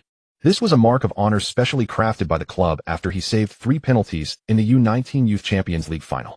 Yet at this moment he was utterly helpless against that shot. On the pitch, Lin Feng was instantly buried by his teammates swarming in. Julian jumped directly onto his back, the Polish winger's sweat mixed with grass juice dripping onto Lin Feng's shin guard. The seal script character Feng shimmered in a dark gold glow under the floodlights. Suddenly from the north stand a cheer erupted in awkwardly pronounced Chinese Lin Niobi. It was the diehard Borussia Dortmund fans. They were expressing their reverence for Lin Feng in their own way. My God, he made Adeyemi look like a training dummy. Klopp was almost crushing the railing with his grip. In his phone's camera, the black-haired youth was having his hair ruffled by teammates, yet he maintained a strange calm. This demeanor reminded the Dortmund manager of the look on Ruhr's face last week during a first-team training session after he scored a worldie in a warm-up match. On the other side of the VIP box, Hoffmann's pen nib bled an ink blot onto the paper. He had just written recommended bid €8 million, then fiercely crossed it out and changed it to 10 million, a figure considered insane in the youth player market. Only he didn't know yet that Lin Feng's release clause was 50 million. Bayer Leverkusen scout Boris finally understood why Schmidt was so obsessed with this young Chinese player. A young player like this was truly a once-in-a-blue-moon find. If Leverkusen could acquire him with a bit of honing in 2 or 3 years, he would become a dominant supernova in the football world. What a pity. Thinking about the release clause Dortmund had set for him, it was utterly insane. It was infuriating that Leverkusen simply couldn't afford such a massive transfer fee. Now all he could do was look for a bargain opportunity. But given the kid's current performance, unless Dortmund's manager was blind, there was no way he would let him slip away. Thinking this, Boris couldn't help but let out a long sigh. Watch the crossing runs. Don't let them pass so easily. Bayern U19 coach Vandal roared at his players from the sideline, loosening his tie. The tactical board in his hands still had the chain defense he had set up before the game, but now it was torn to shreds by Lin Feng's relentless attacks. He felt a throbbing pain in his temples. Before the game, he had studied Lin Feng and knew he was strong. But what he hadn't expected was that his strength far surpassed his imagination. The level of skill he displayed today was a significant improvement from what he had seen in the match footage just a few days. It was hard to imagine how he had managed to progress so much in such a short time. Now he had to completely reassess his evaluation of the player. Elsewhere in the stadium, Kent was cracking his knuckles. The golden-haired prodigy, hailed as the new Muller by Kicker, had his socks covered in grass, all from being bounced off by Lin Feng earlier. When the broadcast camera panned over him, He suddenly exclaimed, "Holy crap. What's he doing? He's biting his wristband." As He yelled, the screen showed Kent tearing at the wristband on his arm with his teeth. It seemed as if he bore a deep grudge against that wristband. Damn, is this guy having a rabies attack? He's triggered. It's a stress reaction. Lin Feng better be careful when he goes up against him later. Getting bitten by him would be a real problem. Is this guy another Suarez? We need to be cautious. In the live stream, the fans exploded upon seeing this scene. In the broadcast booth, He and Zhao Lu looked at each other in bewilderment. They never thought they'd see such a bizarre character on the pitch. It made them start to worry for Lin Feng. After Dortmund U19's celebration ended, the match immediately resumed. As the match restarted, Bayern Munich U19 launched a furious counterattack. In the 28th minute, Schroeder delivered a surgical through ball from the center circle. The pass meant to tear open the defense was read perfectly by Lin Feng the moment it was played. Like an AlphaGo predicting its opponent's moves, the black-haired youth moved laterally 2 steps, precisely intercepted the ball, and broke up the play. The commentary box erupted in gasps. He's voice shot up an octave. Textbook defensive positioning. He's got a surveillance camera installed in the opponent's brain. 3 minutes later, a regrouped Bayern unleashed their killing. Adeyemi and Kent played a 1-2 on the right flank. Just as they were about to break into the box, Lin Feng suddenly appeared from nowhere. The moment he sidestepped to block, Kent crashed straight into him. It was like hitting a brick wall. He was sent stumbling backward. This is their 4th duel, and Lin Feng has won all of them. The strength difference is like a senior team playing against U12s. He screamed wildly, his voice brimming with pride. In the 35th minute, Dortmund got a counterattack chance. Lin Feng received the ball at the center circle and turned. An action meant to control the tempo was instead transformed into a prelude to destruction. Bayern's defensive midfielder Gruber braced himself only to see Lin Feng flick the ball with the outside of his right foot. The ball curved in a seemingly physics-defying arc, bypassing 3 defenders to find a gap. A rainbow pass. A wail of despair rose from the south stand. Unfortunately, Julian's first touch was a bit heavy, and a Bayern defender easily cleared the ball. Otherwise, that imaginative assist could have ended the match early. The broadcast camera immediately cut to Klopp, who was gesturing the pass route in the air, his face full of approval. His yellow hoodie flapped in the night wind. In the 41st minute, Lin Feng delivered another display of elite passing. A Bayern corner was headed out of the box, and Lin Feng controlled the ball with his chest from 40 meters out. The moment the ball settled under his control, a golden arrow suddenly appeared before his eyes. Seeing this arrow, Lin Feng's heart leaped with joy, and he immediately struck the ball without hesitation. As the ball flew, time seemed to slow into a slow-motion frame. Where is he looking? He suddenly noticed that Lin Feng's gaze was in the complete opposite direction of his pass. Yet the ball, as if it had eyes, sailed over the entire defense and landed perfectly on the head of Marx, who had sprinted forward unexpectedly. Marx only needed a slight jump and a header, and the ball rocketed towards the top right corner of the goal. The moment the ball smashed into the net, the Bayern goalkeeper hadn't even shifted his weight. The entire Berlin Olympic Stadium erupted into pandemonium. The North Stand triggered wave after wave of crowd surfing. A Chinese international student in a Hanfu waved an LED board frantically, which read in German, "The Eastern Dragon descends upon Westphalen." The roar at the Berlin Olympic Stadium was nearly enough to lift the roof. Max sprinted towards the corner flag, his arms wide open as crystalline droplets of water splashed from the turf beneath his feet. The freshly watered pitch had become a natural stage for celebration. The usually shy lad from Hamburg suddenly pulled his jersey over his head, revealing a tattoo of Luffy from One Piece on his lean abdomen. "You little rascal." Julian slid in with a knee slide, his golden hair tracing a dazzling arc under the floodlights. He then grabbed the corner flag, brandishing it like a matador's red cloth, and made a classic bullfighting dodge towards Bayern's goal. The North Stands erupted in knowing laughter. A bearded fan with yellow and black paint on his face even blew a Spanish-style horn. In the VIP section, Klopp's pen raced across his tactical manual. When Lin Feng's pass, defying visual logic, tore through the defense, he shot up from his seat, knocking over his chair. Now the famously passionate manager pressed his left hand against his twitching right eyelid, a natural bodily reaction whenever he witnessed something that thrilled him. He was now grappling with a pleasant dilemma. With Reyes already in the first team and Lin Feng now on board, having such two midfield maestros fueled greater ambitions for Borussia Dortmund's next season. But the question of who would take the lead, a question that had never been an issue, had now become a genuine problem. Perhaps Lin Feng's overall skill wasn't yet on par with Reyes, but given his rate of improvement, who knew how he would perform in just a few months? Maybe I should consider the possibility of them playing together, Klopp mused silently. Unknowingly, he had already begun to treat Lin Feng as a player of equal importance to Reyes. Damn it. A dull thud echoed from Bayern's bench as the tactical board hit the ground. Vandal yanked at his overstarched white shirt collar, and the third button flew off, bouncing off his assistant coach's bald head. He roared at the tactical diagram he had just captured on his phone. Look at this passing route. Is this satellite navigation? When did Borussia Dortmund's U19 produce such a freak? Is this kid really only 18? He was already frantic with rage. Lin Feng's performance today was not at all what one would expect from a U19 player. Vandal believed that even if Lin Feng were to join any team in the Bundesliga right now, he would secure a spot. To let a player with the strength of a Bundesliga starter play in a U19 match, it was practically a foul, but he couldn't say a word. So now all he could do was rage impotently. The broadcast camera suddenly cut to the sidelines. Kent was dousing his head with mineral water, his light blonde bangs sticking to his reddened eyelids. As Lin Feng celebrated passionately with his teammates, the young prodigy, dubbed the Bavarian Jewel, by Bild, suddenly crushed his plastic bottle. The spraying water refracted a shattered rainbow under the floodlights. He had been completely suppressed by Lin Feng today, defeated both offensively and defensively. How could he who had been so arrogant and sworn to teach his opponent a lesson before the match remain calm? But no amount of anger could bridge the gap in their abilities. Hating the guy but being unable to take him down. That was his greatest torment. Look at Bayern's number 10's expression, it's priceless. I want to know the exact area of his psychological. Can someone measure it for me? That bottle-crushing move was like the leading lady jealous of the second female lead in a romance drama. With that expression, it's just perfect. Damn. Bro, you're a genius. How did you even make that connection? But seriously, it does look a bit like it. The live chat scrolled frantically, with one comment suggesting Lin Feng get a rabies shot, instantly garnering 5,000 likes. The match continued on the pitch. In the remaining time of the first half, Bayern Munich U19 launched an even more ferocious attack. However, under the resolute defense of Borussia Dortmund U19, their advances failed to pose a significant. Ultimately, when the referee blew the whistle for halftime, the score remained at 20. Gentlemen, In Bayern's locker room, Vandal slammed his tactical board repeatedly. A 3D projector outlined a formation in the air with Lin Feng's virtual avatar blinking red in the midfield zone. Schroeder, when you mark him, you need to think 2 steps ahead. Like in chess, anticipate 3 moves in advance. Kent, stop trying to outmuscle that Chinese kid. It's clear you don't have the advantage there. In the second half, leverage your agility and pay more attention to your teammates. Don't just dribble forward on your own. Vandal's words made Kent bow his head.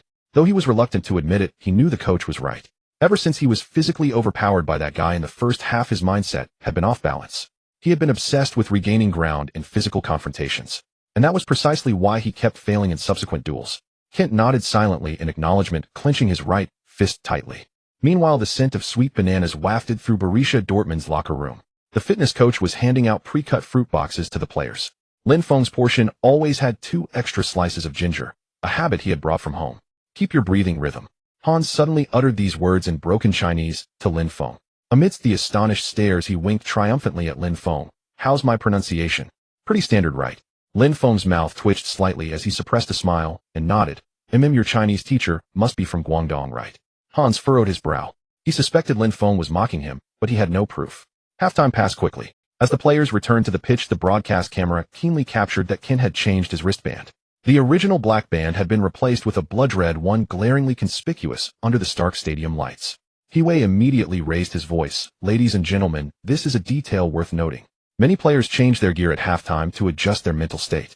It seems Bayern Munich U19's number 10 is using this method to recalibrate his mindset. Let's see how effective it is. Well, wait and watch.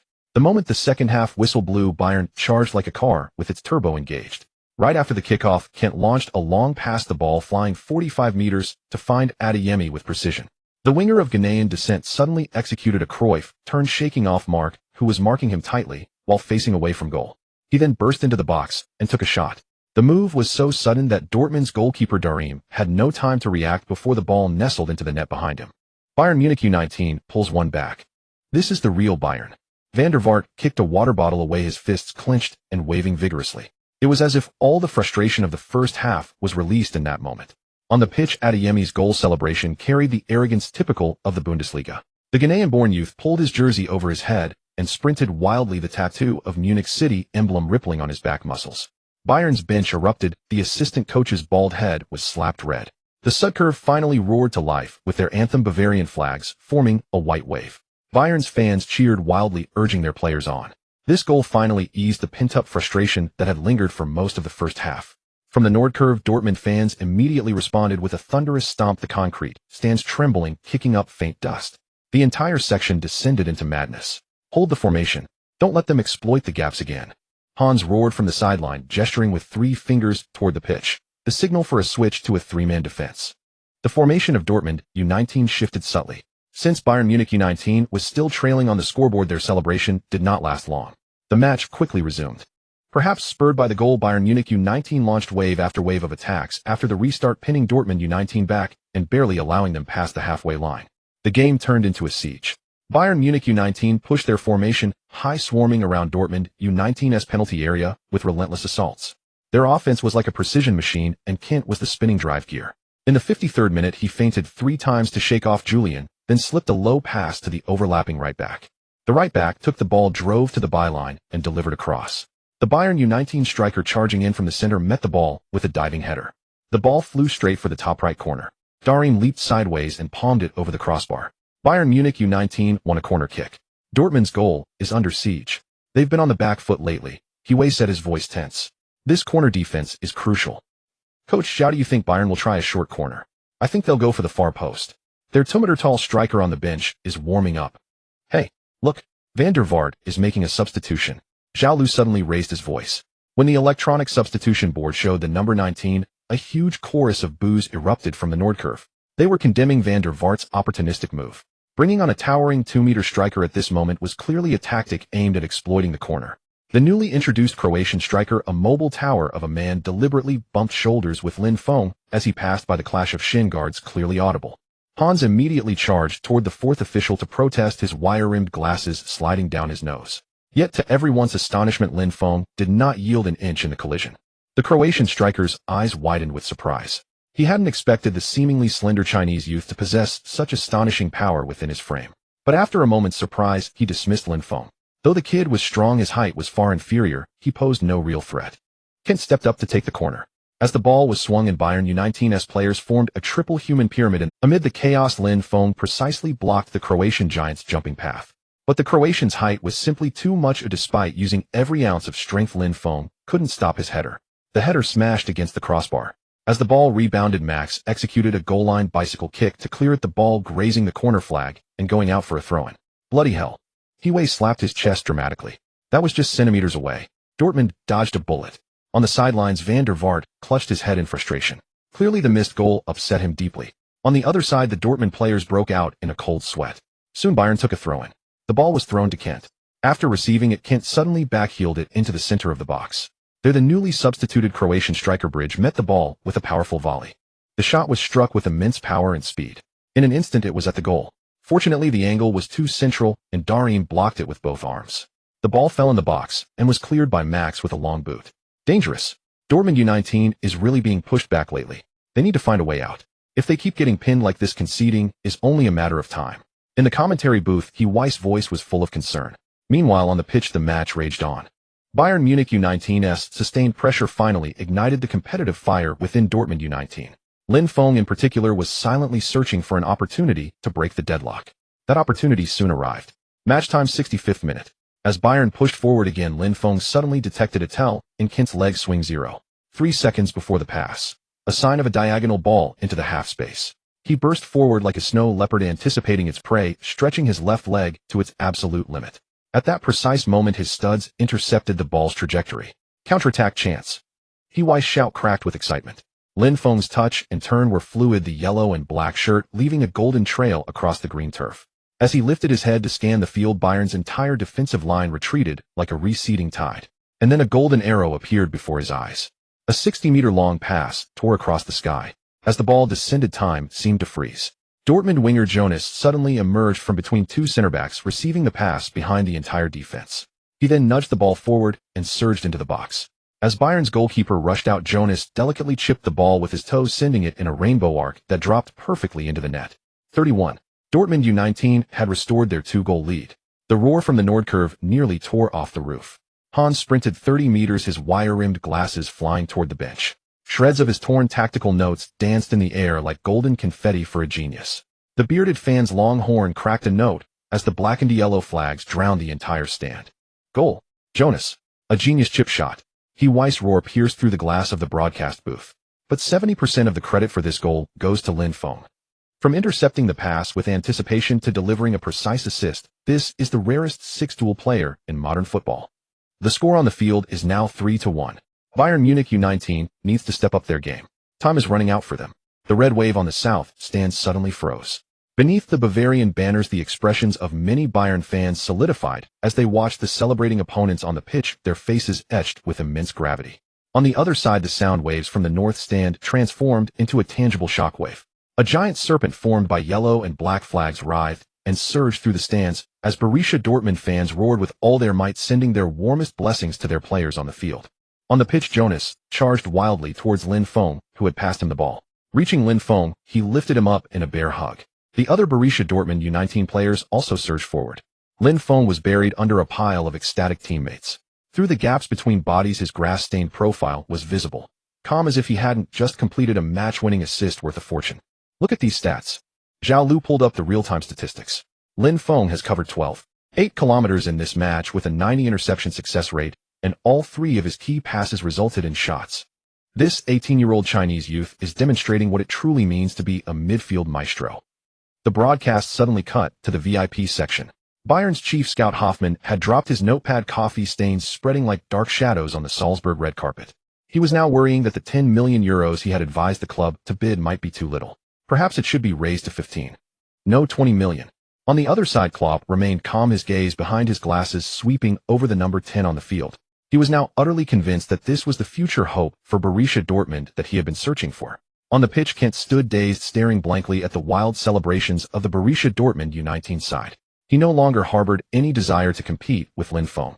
After all, an ordinary person cannot be compared to a monster. His only thought now was how to help his team claw back the score, or at least lose by a smaller margin. Van der Veen frantically signaled with 3 fingers from the sideline. Two more players, both over 190 centimeters tall, stood up from the substitutes bench. He was going all in, deploying three center forwards to exploit their height advantage and launch an aerial bombardment on the Borussia Dortmund U19 goal. On the other side, Hans immediately responded. He substituted a defender for a forward, switching to a five-man defense. He aimed to defend the lead for the remainder of the match. After the substitutions were completed, the game soon resumed. As expected from the restart, Bayern Munich U19 completely abandoned ground play, resorting instead to simple, efficient aerial bombardment. The air in the stadium began to crackle with electricity. Amidst Bayern's attacking waves, Croatian striker Bridge transformed into a human battering ram, a conspicuous presence in the penalty area. Whenever Bayern gained possession, they would immediately send the ball directly into the box. Then Bridge and the two newly substituted tall center forwards would compete for the header. This tactic, though simple, proved effective. In less than 10 minutes, they had already managed 4 headers on goal. Although none of these attempts posed a significant threat, the trend was unfavorable for Borussia Dortmund U19. In the 74th minute, Bayern Munich U19 won a corner kick. Watch the second ball. Darim's shout echoed through the penalty area. As Kent's corner kick curved in with a deadly arc, 6 Bayern players surged simultaneously, forming a triple human pyramid that rose in the Dortmund box. Bridge won the first header at the near post, flicking the ball on towards the far post. There, another Bayern center forward was already meeting it with a powerful header. The header was angled sharply, leaving Darim with no chance to react. However, the ball ultimately crashed against the crossbar and bounced clear. A collective sigh and gasps of disbelief rippled through the stands. In the 79th minute, Van der Veen signaled his team to push forward en masse. He was staking everything on this final gamble. In the last 10+ minutes, he would unleash a storm of attacks to fight for a glimmer of hope. Borussia Dortmund U19, in contrast, had completely retreated into their own half, using their bodies as shields to block the opponent's onslaught.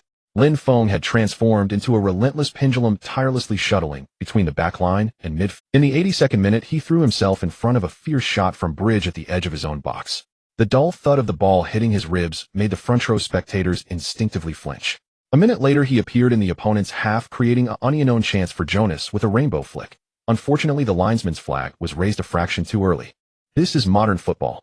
Hiwei gazed at Lin Feng's sweat-soaked back, speaking with deep emotion. Present everywhere in attack and defense, burning his life force every single minute. We often say genius relies on talent, but such running ability is clearly the fruit of ascetic self-discipline. According to our information, Lin Feng trains for over 10 hours every day. Perhaps it is this persistent effort that has forged his performance today. The South stand suddenly erupted into a unified rhythmic chant.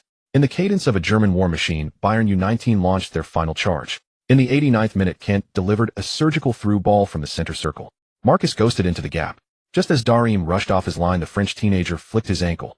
A chip shot. Zhao Lu shot to his feet. The ball traced an elegant parabola through the air, but just as it began to descend, a dark figure burst from the side to head it away from the goal line. Lin Feng's sweat-streaked face appeared in the camera. He had sprinted back and used his forehead to make a goal line clearance. Lin Feng has once again used his body to guard Borussia Dortmund's goal. His defensive contribution today is even greater than that of a defender. At that moment, the fourth official raised the electronic board, indicating 3 minutes of added time. The entire stadium seemed to be pressed into fast forward. Everyone accelerated. Bayern Munich U19's attacking tempo was pushed to its absolute limit. The ball would not stay in the midfield or defensive third for more than 5 seconds before being launched forward. They had completely abandoned complex ground play. Every possession meant a simple aerial ball. Borussia Dortmund U19's players had fully retreated into and around their own penalty area, forming a dense human wall in front of the goal. In such a situation, scoring often came down to luck. However, it seemed luck was not on Bayern Munich U19's side. Despite 2 consecutive minutes of relentless bombardment, they failed to seriously threaten the Borussia Dortmund U19 goal. In the final minute of stoppage time, Bayern Munich U19 won a corner kick. This was likely their last attacking opportunity. Every single Bayern Munich player crowded into the penalty area. Even their goalkeeper had charged forward. As the referee's whistle blew, Kent, stepping up to take the kick, sent the ball soaring into the box with a long drive. Players from both sides swarmed towards the incoming ball. Ultimately, the taller Bridge won the aerial duel, powering a header towards the goal. He directed the ball towards the net. However, amidst such a dense crowd, his header was inevitably affected. The headed ball was too central, and Darim punched it clear with both fists. The ball flew directly to the top of the penalty arc. Lin Feng happened to be in that exact spot. Seeing the ball coming towards him, he instinctively brought it under control. Then in one fluid motion, he turned and dragged the ball away. At that very moment, a red arrow appeared. When the football landed at Lin Feng's feet, the air in the Allianz Arena seemed to be sucked away. The Bayern goalkeeper was still crowded in the opponent's penalty area, the distant goal like an unguarded wilderness. A chance. Hiwei's voice suddenly rose. Without even lifting his head to observe, Lin Feng nudged the ball half a meter forward with his left foot. This move caused the chasing Kent to stumble past him on the right, while Bayern's defensive midfielder Marcus was still sprinting from 10 meters away. The tremor of the turf transmitted through the soles of his feet, and the arc of Lin Feng's right leg was as precise as if measured by a compass. At the moment the boot lace met the leather, the camera captured the lines of his calf muscles tensing like a bowstring. The ball instantly transformed into a blazing meteor, tracing a trajectory that defied the laws of physics over a distance of nearly 70 meters. The Bayern players who had been charging toward the goal turned collectively, their red jerseys blooming like desperate flowers of the underworld on the emerald turf. The roar of the on-site DJ and the crisp sound of the ball hitting the net exploded simultaneously. As the scoreboard flickered to 4-1, the Red Sea of the South Stand instantly ebbed, becoming a Dead Sea. The Dortmund bench erupted like a boiling volcano. Coach Hans was lifted up by an assistant, the tea from his thermos soaking the entire tactical board. In the VIP section, Klopp couldn't help but smile and applaud. A world-class goal. An absolute game killer. Zhao Lu slammed the table. Lin Feng's shot reached a speed of 121 kilometers per hour with a flight time of 2.8 seconds. When the ball hit the net, the Bayern goalkeeper hadn't even run out of the opponent's penalty area. On the field, Jonas tore off his jersey, revealing his muscular torso with yellow and black stripes, forming a giant serpent totem on his chest.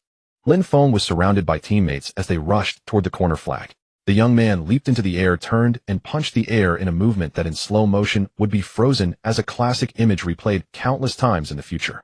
Large patches of empty seats began to appear in the south stand, and the Bavarian flags drooped listless, but the sound waves from the north stand solidified into a physical force. Nearly 20,000 Dortmund fans sang in unison, "You'll never walk alone," as yellow and black confetti swept across the stadium like a blizzard. In the VIP section, Hoffmann slumped dejectedly, coffee stains spreading dark brown marks on his custom suit. He tremblingly pressed his phone, raised the offer to 30 million. No, 35 million. Contact Lin Feng's agent immediately. Meanwhile, Boris, who had been observing the match, had already put away his notebook. At the same time, he stood up and began to leave. There was no need to continue watching now. With Lin Feng's performance of 3 assists and 1 goal today, the major media would certainly be competing to report on it tomorrow. But he couldn't be happy now.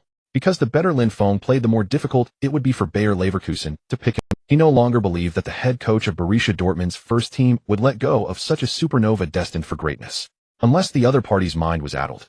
So on this trip back, he planned to persuade Schmidt to give up on Lin Feng early. A player like him was not meant for a non-giant club like theirs. The match on the field had now completely entered its final moments. Lin Feng's goal had thoroughly crushed the morale of Bayern Munich's U19 players. After the match restarted, players from both sides tacitly agreed not to attack. Seeing this, the referee did not wait for the full time to elapse and directly blew the whistle to end the match. We. 2 short blasts and 1 long 3 whistles. The match finally officially ended. On the sideline scoreboard, the 41 score flashed, narrating the dramatic course of the game. On the sideline, Fandel ripped off the tactical board and threw it to the ground. The young Bayern players either knelt or lay down. Kent buried his face deep in his jersey, his trembling shoulders betraying the stubborn tears of a youth. On the Dortmund side, Darim hugged the goalpost and kissed it for a full 10 seconds. Jonas was wiping the Champions League trophy model with his jersey, a gift he had promised to give his hospitalized mother before the match. "The match is over," Hiwei shouted excitedly. The champion of the 2014-15 German Youth League final, Borussia Dortmund U19. Let's congratulate Borussia Dortmund U19 and congratulate Lin Feng. This is also the first foreign league championship won by a Chinese player as the core of the team. Although it's only a youth league title, its significance is no less extraordinary. Now Lin Feng has renewed his contract with the Borussia Dortmund first team, and it is said that Dortmund has promised Lin Feng a spot in the first team. Perhaps next season we will see Lin Feng on the Bundesliga pitch. I'm already looking forward to it. In the live studio, Hiwei was making his concluding remarks, while in the live chat comments were already flooding the screen. Awesome. I give Lin Feng's performance today a 9. 9 out of 10. The missing 0. 1 is just in case he gets too cocky. Congratulations. Congratulations. Congratulations. Lin Feng. GOAT. Now I'm starting to look forward to it too. It would be so cool to see Lin Feng in the Bundesliga next season. Given Lin Feng's current ability and form, he might even become a starter. If that happens, I'd be over them. The key thing is Lin Feng is only 18 years old now. He has much more potential than those who went abroad before him. Let him develop for another 2 years, and I can't imagine what he could become. Maybe China will soon have its own football superstar. Unimaginable. I wish time would speed up. Millions of concurrent online fans were reluctant to leave long after the match ended.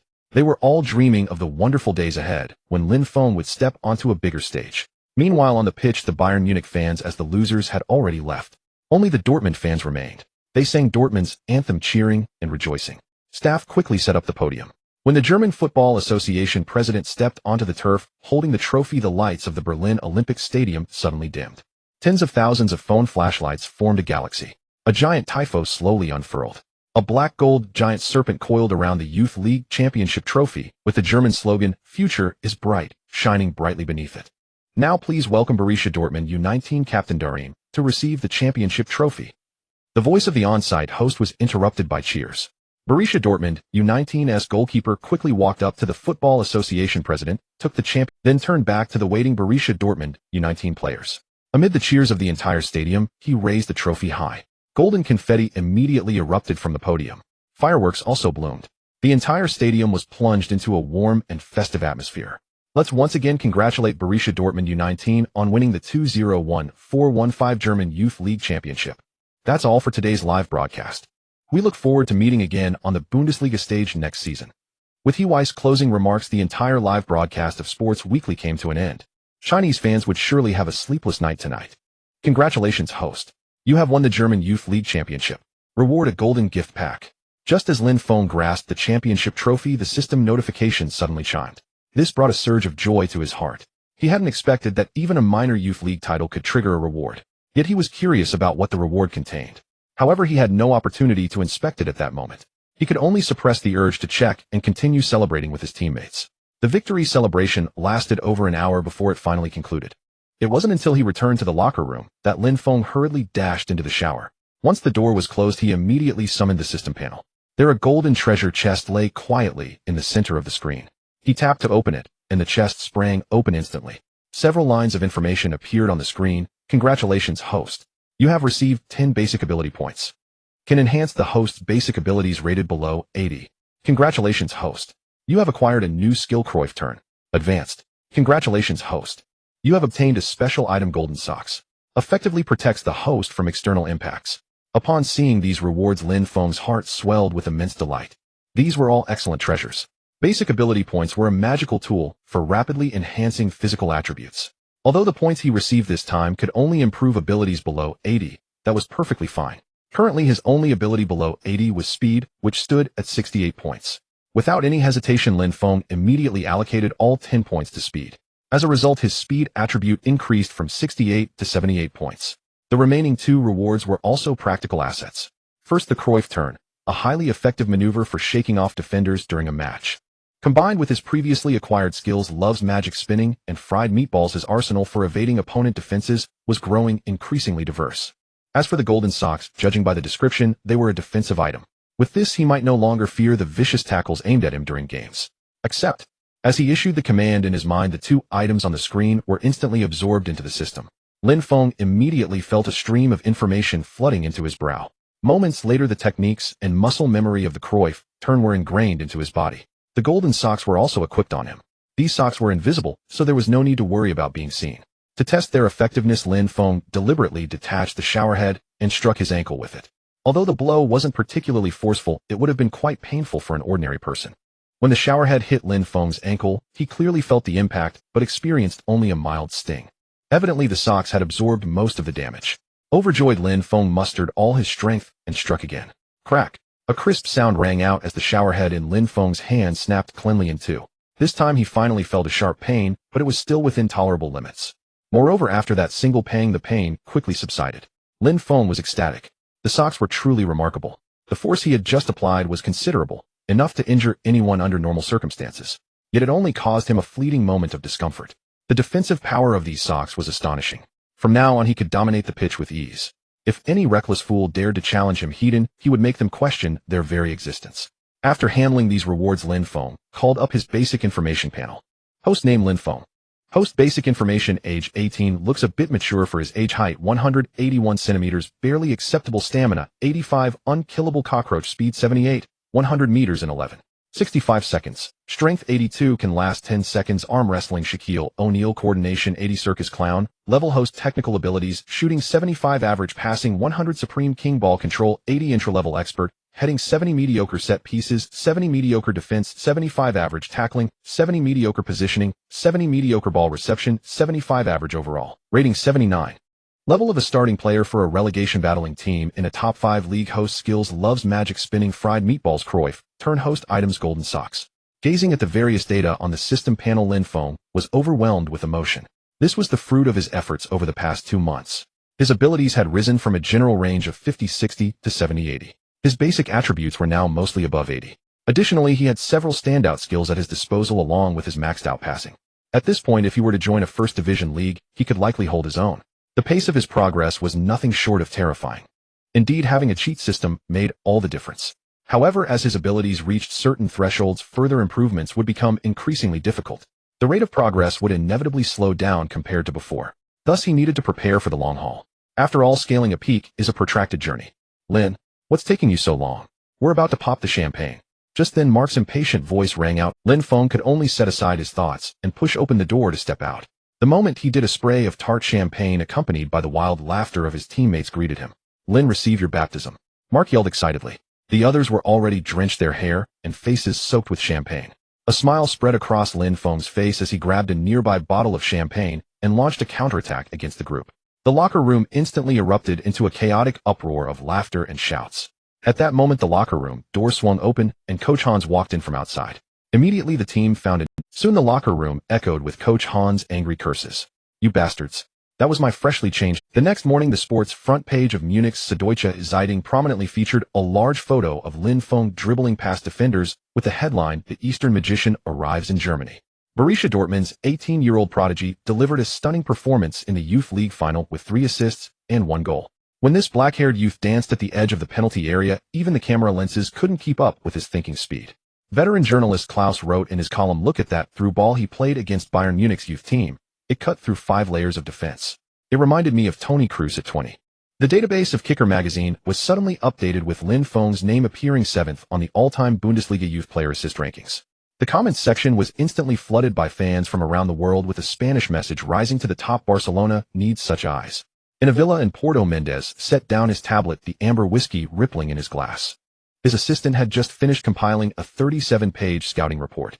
On page 28, a red-circled statistic stood out: average key passes per game, 9.7, a dual success rate, 81, and the highest average fouls suffered per game in the league. Although it's only data from the last 5 matches, it's absolutely explosive. And reportedly, Borussia Dortmund has already resigned him to a new contract. The first team has also promised him a spot in the squad next season. For an 18-year-old, that's quite rare. As the assistant spoke, a gleam of intrigue flickered in Mendes' eyes. Gavin, prepare the private jet. Mendes commanded with a burning gaze. Tell Dortmund I'm willing to personally donate a Michelin 3-star kitchen for their canteen, if they can arrange a meeting between me and that young man tomorrow morning. In the Bayern Munich head coach's office, Hoffmann inserted a USB drive into the projector. The image froze on Lin Feng executing a croceta to evade a double team. Bayern's head coach Guardiola, who had been observing, immediately pressed pause. That move. His glasses reflected the screen's blue light. It's very reminiscent of Andres. Indeed it is. And this as well. Hoffmann nodded in agreement, understanding that Guardiola was referring to Iniesta. He then fast-forwarded the video and paused it again on a scene where Lin Feng used a spin move to shake off a tight-marking defender. Seeing this, Guardiola's astonishment deepened. Isn't that Xavi's signature move? How is that possible? He's only 18. Yes, although it's hard to believe it's true. While these two techniques haven't yet reached the level of Iniesta and Xavi, he is undoubtedly a rare talent in this regard, Hoffmann chimed in. Guardiola fell into deep thought. After a long moment, he suddenly looked up and said, send a bid to Borussia Dortmund. As long as they don't ask for more than 30. No, 35 million, get him for me. Right away, Hoffmann replied excitedly. In his view, a 35 million offer for an unproven 18-year-old was an irresistible temptation for Dortmund. Also get in touch with this Lin. Who is his agent? Contact him and see if they're interested in a move to Bayern. Yes, I'll handle it personally. Hoffmann agreed readily. Lin Feng stood before the glass wall of the first team training ground, his breath fogging the tempered glass. The familiar scent of menthol balm and sweat wafted from the locker room where Aubameyang was drawing a third eye on his new boots. Today was his first day reporting to the first team. Rookie. A hand slapped his shoulder. Klopp's stubble still had coffee stains.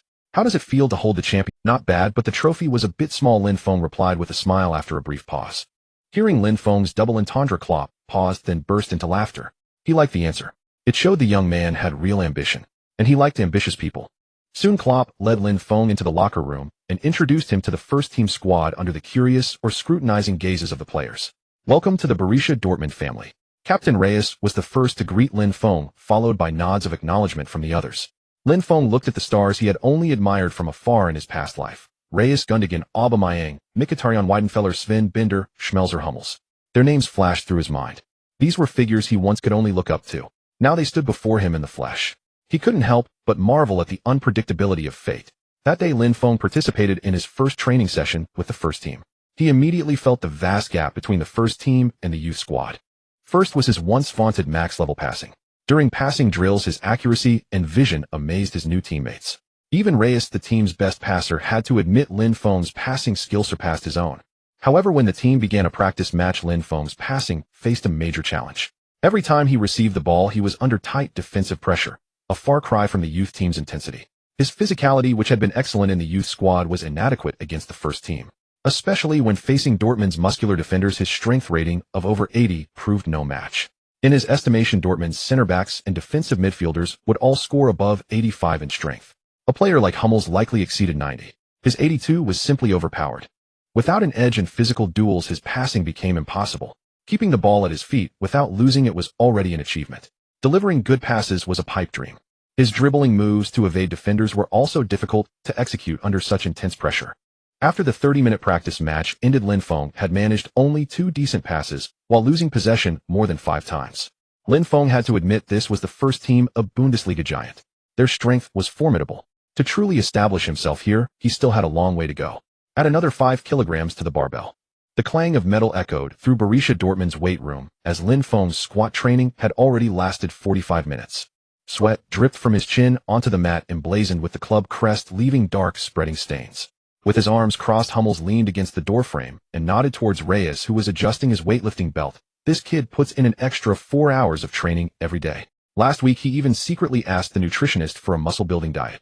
The center-back's blue eyes held the knowing smile of a veteran. It reminds me of Mario in 2012.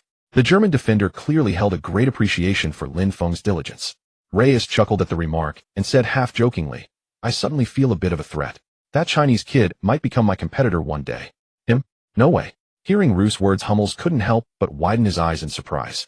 That guy has a long, long way to go before he reaches your level. I don't think he can do it in a short time, Hummels said with a smile. He didn't believe anyone could match Reyes. After all, Reyes was the absolute core of Dortmund and one of the top midfielders in world football. He wasn't someone just anyone could easily replace. Even if that new rookie seemed to have some talent and worked so hard, wanting to replace Reyes was still nothing more than a fantasy. Hearing his teammates' words, Reyes didn't say much. He just looked out the window with a somewhat complex gaze. Lin Feng's training with the Dortmund first team had been going on for a few days now. Ever since he experienced his teammates' strength on the first day of training, he knew he had a new goal to strive for. The first step was to survive in the first team. So he immediately returned to his previous training state, 2 extra hours every morning and 2 to 3 hours every evening. His training attitude quickly made him famous in the first team. Soon everyone knew the hard-working young Chinese man who trained relentlessly every day. Lin Feng's diligent attitude earned him the recognition of his first-team teammates. Many veteran players would offer him guidance in their spare time. Reyes would teach him techniques for quickly passing the ball under strong defensive pressure. Hummels would explain how defenders mark players with excellent passing skills. And Aubameyang would share his insights on shooting. Lin Feng was very grateful for all this guidance. So he learned with great humility and often helped the veteran players with tasks within his ability. For example, he would act as an opponent for their extra training sessions, using his passing to help them improve specific skills. These actions made the veteran players like him very much. When Mendes stepped into the training ground, this was the scene. He saw the young man sitting alone on the substitute bench, polishing his boots, his shadow stretched long by the setting sun. The agent noticed the lacing of those predator boots, a double knot on the left foot, a single loop on the right, symmetrical down to the millimeter. "Lin, you remind me of Jose 20 years ago." Mendes turned his tablet towards the young man, displaying a data model from Mourinho's early coaching career. "You both deconstruct football like mathematicians." Lin Feng had been prepared for Mendes' arrival. The club had communicated with him about it a day earlier. Hearing that the famous Mendes had taken an interest in him, Lin Feng was somewhat surprised. He was at best a promising newcomer in the football world. In Mendes' eyes, a rookie like him probably wasn't worth a second glance, given the agent's roster was full of superstars. Why would he bother with an unknown small fry like himself? However, after confirming that Mendes indeed wanted to discuss becoming his agent, Lin Feng didn't refuse and agreed to meet. The main reason he agreed to the meeting was that he truly needed an agent. Playing for the first team in the future would inevitably involve various contract negotiations, endorsements, events. He couldn't handle all these matters personally. It would interfere too much with his training. So he had to find an agent to represent him fully and handle these affairs. Furthermore, he needed an agent's help for his commercial promotion. After all, what was the point of becoming famous if not? And he still had that 3-year pact with his father. He needed to earn over 600 million. To accumulate so much wealth in just a few short years, he had to maximize his commercial value. And that was precisely an agent's forte. So the two parties quickly reached an agreement, setting a time and place for the meeting. Today was that day for negotiations. The negotiation itself wasn't very complicated. Both parties had needs for each other. All they had to discuss was the scope of business responsibilities and the final commission rate. Initially, Mendes proposed a 15 commission rate, but Lin Feng refused. He offered 10. After several rounds of back and forth, the rate was set at 12. With the commission rate settled, the rest was easier to discuss. After several hours of negotiation, the two parties, Lin Feng officially signed an agency contract with Mendes, making Mendes his agent. The first matter Mendes handled as Lin Feng's agent was an olive branch from Bayern Munich. At Bayern's headquarters, Guardiola was listening to Hoffmann's report. What? 45 million? They dare ask? Guardiola roared in frustration. Hoffmann had just reported that Dortmund had set a price of 45 million for Lin Feng's transfer, not a cent less. This infuriated Guardiola. Although he acknowledged Lin Feng's talent, he didn't believe the player was worth that much now. His bottom line was a maximum of 35 million. Anything more wouldn't be worth it. Dortmund was simply forget it, let's leave it for now. Put this matter on hold. Guardiola made his final decision. The evening wind at Signal Iduna Park carried the scent of hops, and Lin Feng buried his chin into the raised collar of his jersey. On the Sud Tribune, diehard fans had already ignited red smoke bombs. The chorus of 8,000 voices singing the club anthem formed a vortex of sound beneath the steel-framed dome, yet in his ears it morphed into a piercing tinnitus. It was the final match day of the Bundesliga season, with Borussia Dortmund hosting FC Cologne at home. Lin Feng cheered for his teammates from the stands. Both teams entered the match with nothing left to play for. Dortmund had already secured third place in the league, guaranteeing their spot in next season's Champions League. Cologne too had successfully avoided relegation. The players had long lost their competitive edge, making for a relatively relaxed game.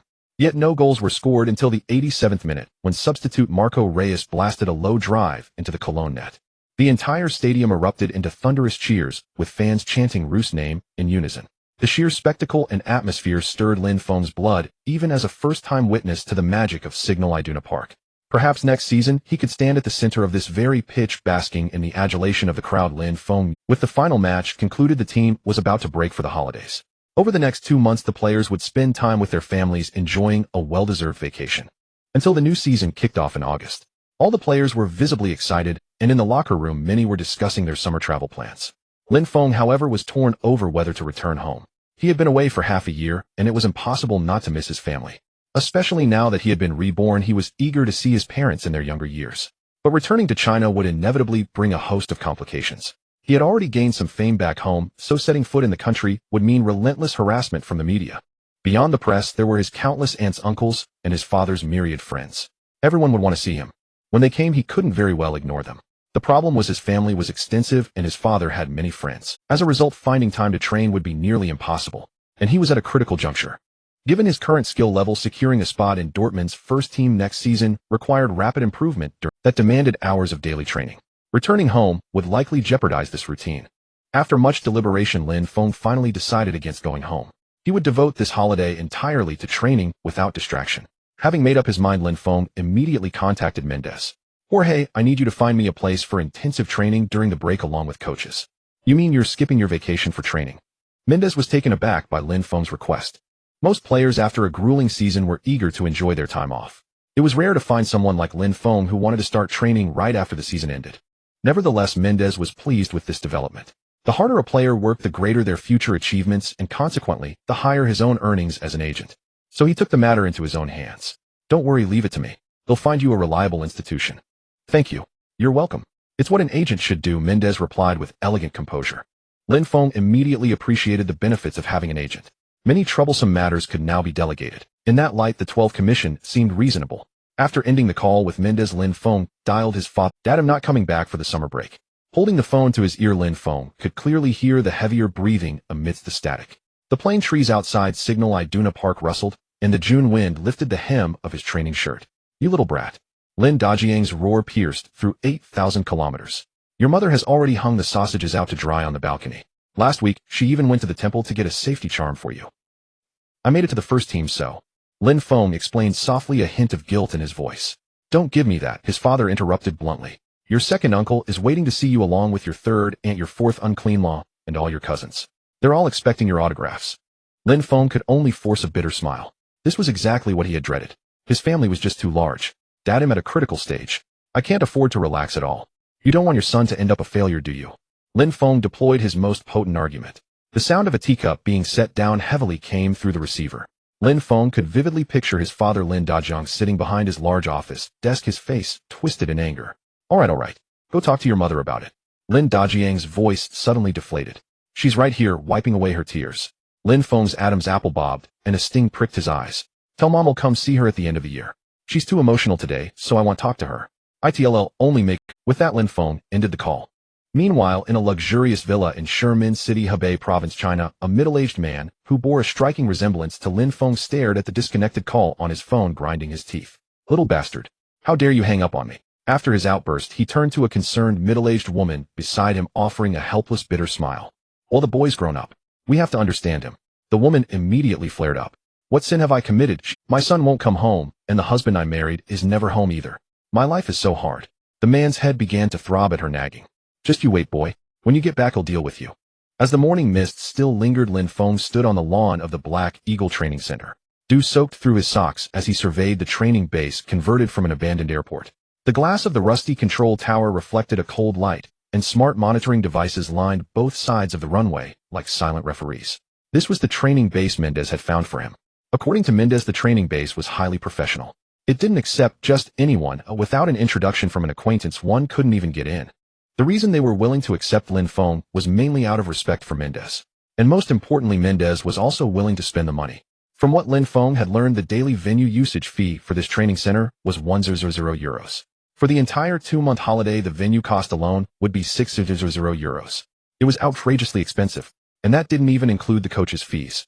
This time Mendez had hired 2 professional coaches for him, a fitness coach and a football technique coach. The fitness coach's fee was 200 euros per hour, while the football technique coach's fee was 150 euros. With each coach instructing him for 4 hours a day, the daily cost was 140 euros. For this item alone, he would spend nearly 600 euros over the holiday. Because the coaches rested on weekends. That meant Lin Feng's total training camp cost was around 100 euros. It was fortunate the training center provided meals, or he would have spent even more. Unless one was a professional athlete, and a star-level one at that, this expense was truly unaffordable.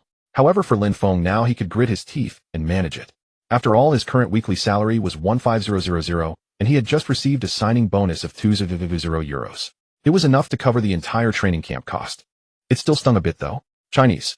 Just as Lin Feng's thoughts were wandering, a thunderous voice boomed behind him, startling him into spinning around. He saw a bald man built like an iron tower walking towards him against the light camouflage training pants clinging to legs like granite. The man was a full 2 meters tall with explosive muscles seemingly about to burst his clothes, coupled with a thick beard. He looked like a Viking warrior who had stepped out of the Middle Ages. Braun, your fitness coach. He tossed the heart rate monitor, stirring up a breeze. Put this on. First run 10 laps. I want to see your lactate threshold. Lin Feng instinctively reached out, caught the monitor, and fastened it to his chest, then began his run. For Lin Feng's current fitness level, this kind of running was quite easy. The track was 400 meters per lap. After 2 laps, Lin Feng still looked relaxed, not even sweating much. This caused Braun, who had been silently observing, to nod to himself in approval. Speed up. Run at a pace of 15 kilometers per hour. He suddenly shouted at Lin Feng. Lin Feng had been running at a pace of about 12 kilometers per hour. Being asked to increase to 15 kilometers per hour was a significant burden, even for a professional athlete. Lin Feng immediately quickened his pace. After 2 more laps, his breathing finally began to grow heavy. Fine beads of sweat also started to appear on his forehead. By the 7th lap, Lin Feng felt his lungs begin to burn. Braun rode a balance bike alongside him, real-time data jumping on the tablet, stride frequency down, 3, hip joint swing, angle deviating. By the time he finished the 10th lap, Lin Feng was drenched in sweat, gasping for air. Stop. Braun suddenly. Lin Feng staggered, bracing his hands on his knees, sweat staining dark spots on the grass. Do you know why European players can still sprint at 30? The coach poked his trembling thigh with a tactical pen. Muscle memory needs to be etched into your DNA. Now do 20 sets of shuttle runs. I'm going to reprogram your motor nerves. Lin Feng spent the entire morning training his fitness under Coach Braun's guidance. And indeed, the 200 euro an hour coach was truly professional. After a detailed test and assessment of Lin Feng's physical condition, Braun quickly formulated a weekly training plan for him. The plan was incredibly detailed, from what and how much to eat for 3 meals a day to what exercises to do and how much volume, covering every detail clearly. Moreover, many of the exercises were the coach's own creations. After trying them, Lin Feng immediately felt their benefits for improving fitness. Lin Feng couldn't help but marvel that there was a reason for the high price. The afternoon technique training field was like a precision laboratory. Football technique coach Schroeder adjusted his gold-rimmed glasses, 30 footballs neatly arranged at his feet. Last season you averaged 41 touches per game, with an 86 pass completion rate. As a midfielder those numbers are decent. He flicked the ball with his toes, sending it in a parabolic arc. Now show me your golden left foot. Lin Feng felt something was off the moment he chest-strapped the ball. The inflation levels of these balls were clearly different. Some light as feathers, others heavy as lead, and a few with bizarre spin. When he kicked the ball off target for the third time, Schmidt made a heavy mark in his notebook. See that moving target? The coach pointed to the smart goal 100 meters away. It's simulating the movement pattern of a Bayern Munich defender. I want you to make 3 observations before touching the ball and use different spin types to penetrate all moving zones. As he spoke, a football was passed over. Lin Feng stretched out his foot to receive the ball, but no arrows appeared in his vision. He was helpless about it. The system only showed arrows during matches. It wouldn't give him any hints during regular training. So at this moment, he could only rely on his own technique to handle. His technique rating of over 70 wasn't low, but caught off guard, he still seemed a bit flustered. So on his first attempt, he hit the dummy directly. Again, Schroeder passed another football. Lin Feng received the ball again and took a shot. This time the ball successfully passed the dummy's defense, but in the end it didn't enter the goal, instead flying over the top of the crossbar. Damn. Lin Feng slapped his thigh hard, his face full of chagrin. Continue. Schroeder's voice betrayed no emotion as he passed another ball. Lin Feng could only continue to trap and shoot, repeating the process endlessly. As the sun set, Lin Feng collapsed onto the changing room bench. The ice bath pool emitted cold mist. Braun stood with his arms crossed at the door. German players recite passages from Faust when they soak in ice baths. Do you need a Chinese poem? Moonlight before my bed, could it be frost instead? Lin Feng gritted his teeth and sank into the icy water, muttering through clenched jaws. Lin Feng's Adam's apple bobbed as he crushed the mineral water bottle, fine cracks spreading across his palm. On the monitor, his real-time physical data fluctuated violently, a physiological stress response triggered by Braun's Viking training method. Again, Braun pounded the iron-framed bed, producing a clanging sound. 3 more sets of explosive power training. I want your rectus femoris to tear and rebuild. Sweat formed a human-shaped outline on the anti-slip mat. As Lin Feng completed his 50th weighted squat, the sports wristband suddenly emitted a sharp alarm. His blood oxygen level had dropped below the safety threshold. Yet Braun revealed a satisfied grin and shoved a piece of dark chocolate into his mouth. Not bad, today's task is complete. Reward you with a piece of chocolate. We'll continue tomorrow. By then Lin Feng had completely collapsed onto the mat, unable to rise for a while. Such scenes repeated every day. 3 weeks later, when Lin Feng effortlessly completed shuttle runs in a 15-kilogram weighted vest, the German engineers in the monitoring room stood up and applauded in unison. This Chinese youth's lactate metabolism rate had already surpassed that of some track and field athletes training in the same period. Yet Lin Feng had an even clearer understanding of his own physical condition. Because in his system, under the basic abilities category, his stamina had broken through to 87, his strength had risen to 84, and speed had reached 79. Only coordination had not changed much. In other words, in less than a month he had elevated his basic physical capabilities to a new level. With his current physical condition, when he returned to the first team, he would definitely be able to withstand all kinds of impacts from those muscular giants. Now Lin Feng only felt that the over 100,000 he had spent was well worth it. Braun, this fitness coach, was indeed professional enough. No wonder he dared to charge such high fees. Compared to the fitness training, the football technique training ground was more like a future battlefield. Schroeder's designed intelligent goal could automatically adjust the target area based on the goalkeeper's position. Those special footballs with gyroscopes were now suspended on magnetic tracks waiting to be launched. Pay attention to the contact angle. The coach suddenly pressed the remote control, and 5 footballs simultaneously attacked from different angles. Use your non-dominant foot to handle the third landing point. Schroeder commanded loudly. Lin Feng's pupils sharply contracted. His right leg swung with muscle memory, the outside of his instep precisely cushioning a spinning ball traveling at 80 kilometers per hour. When the last football was knocked into the corner of the goal with his heel, a mechanical female voice announced over the training ground, comprehensive score 91. 3, reaching the starting level of a mid-tier Bundesliga team. Not bad. The goal of the first phase is complete. Schroeder smiled and applauded Lin Feng. I must say your progress has exceeded my expectations. Originally I planned for you to reach your current level in 2 months, but unexpectedly you did it in less than a month. This means I might need to adjust my plan. Schroeder couldn't help but feel a bit helpless as he spoke. As he said in his original plan, if Lin Feng could reach his current level by the end of the 2-month summer training, he would already be considered extremely talented. But unexpectedly Lin Feng had completed the goal ahead of time in just over 3 weeks. In Schroeder's entire coaching career, he had never seen such a situation. This almost shattered his worldview. Moreover, he would have to completely overturn his previous plan and devise a new. This workload was not small. However, he wasn't too upset, because it also allowed him to witness a miracle. And with Lin Feng's current rate of progress, the youth's future was limitless. If Lin Feng ever became an international superstar, he would have the capital to boast to others. As for his own progress, Lin Feng of course knew the reason. He now trained over 10 hours a day, earning over 10 training points. Currently, 10 training points could be exchanged for 1 technical ability point. After training for over 3 weeks, he had successfully accumulated 25 points. These 25 points allowed him to raise all remaining technical abilities below 75 to 75. Additionally, under Schroeder's special training, his shooting, which was already at 75, increased by 2 points to 77. Ball control also rose from 80 to 81. Ball control rose to 78, heading to 76, and set pieces increased the most, directly reaching 79. These were all abilities improved through training, not through the system. It was evident that Schroeder's special training really had something to it. His comprehensive evaluation had now risen to 82 points, starting player level for a mid-tier team in a top 5 league. So Schroeder thought his progress was astonishing. How could it not be? He had a cheat. Now Lin Feng had entered the third phase of upgrades. The third phase required 50 training points to exchange for 1 ability point. This time upgrading would be much slower. While Lin Feng was sweating buckets at the training camp, a piece of news exploded among Borussia Dortmund's fan circles. On the last day of June, Dortmund's official website suddenly released a black background announcement. The news of Klopp's mutual termination with the club instantly ignited social media. On the giant screen outside Westfalen Stadion, the image of Klopp caressing the team badge for the last time brought tears to countless fans. 3 days later, Thomas Tuchel, with the title of Basel's championship coach, landed in the Ruhr region. This news meant that the 7-year Klopp era at Dortmund, which began in 2008, had completely become history. Entering the Tuchel era. When Lin Feng saw the news at the training base, he wasn't too surprised. Because in his previous life, Klopp had left Dortmund during this period for Liverpool. The only thing Lin Feng was uncertain about now was the new head coach's attitude toward him. Lin, I think you need to be mentally prepared. The new coach Tuchel has a more conservative coaching style, so he prefers to use experienced veteran players. He is reluctant to use too many young players. So this is not favorable for you. Mendes warned Lin Feng with some concern over the phone. But don't worry too much. If Dortmund can't give you enough playing time, I will negotiate with them. Thank you, Jorge. I will work hard. Lin Feng said lightly. He knew that Mendes was so worried mainly because he was afraid Lin Feng would have a psychological burden.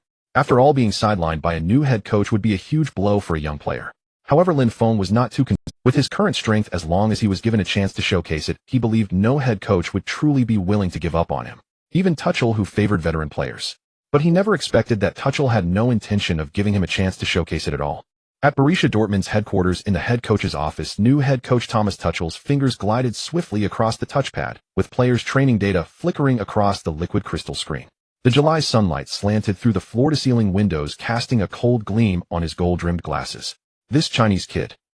He suddenly paused, freezing the video on Lin Feng's performance during a team scrimmage from the end of last season. On the screen, the black-haired teenager delivered a groundbreaking through ball amidst a triple team, the ball threading through the defender's legs precisely to the forward. The assistant coach handed him an iced Americano. You mean Lin? In the youth team, they call him the Scalpel. He was the biggest contributor to Dortmund's U19 League championship last season. The Scalpel. Tuchel took a sip of his coffee, his Adam's apple bobbing with a faint sound. Only a blade that's been sharpened deserves a place in the arsenal. He gently dragged the progress bar on the computer mouse. Soon the video showed Lin Feng being overpowered by an opponent during a confrontation, leading to a loss of possession. And this scenario occurred not just once or twice. Throughout the entire 45-minute scrimmage, he lost the ball under pressure from opponents at least 4 or 5 times. Seeing this, Tuchel couldn't help but shake his head. Soon he pulled up Lin Feng's fitness report, his fingertips tapping heavily on the screen. Height 181 centimeters, a weight 76 kilograms, 100-meter dash in 11.8 seconds, a dual success rate of 42. With stats like these, he can't make it in the first team. From outside the window came the whistle of the youth academy. The U17 squad was practicing shuttle runs. Tuchel recalled the argument with sporting director Michael 3 days ago. That stubborn German insisted that Lin Feng had the potential to become a Xavi-style conductor. Modern football demands all-round warriors, not classical playmakers who can only pass and are mediocre in everything else. Besides, we already have Reyes in the squad. What we need now is a player who can provide cover for him. Clearly this Chinese guy isn't suitable. Muttering to himself, Tuchel operated the computer, dragging Lin Feng's file into the loan list. Turning to the assistant coach, he said, Tell Michael that we need to free up salary space to sign the defensive midfielder. At Bayer Leverkusen's Bayern, Schmidt removed the magnets from the tactical board, drawing arcs with a red magnet on the 433 formation chart.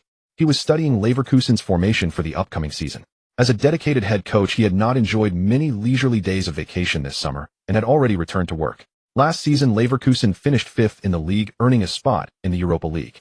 Facing a three-front campaign, next season Leverkusen demanded more of his attention. Thus, he had spent this summer analyzing the team's construction and tactics for the next season. What troubled him most was the midfield. They sorely lacked a core hub to connect the defense and attack. The current midfielders were either adept only at attacking or only at defending. Not one could shoulder the responsibility of being the team's central pivot.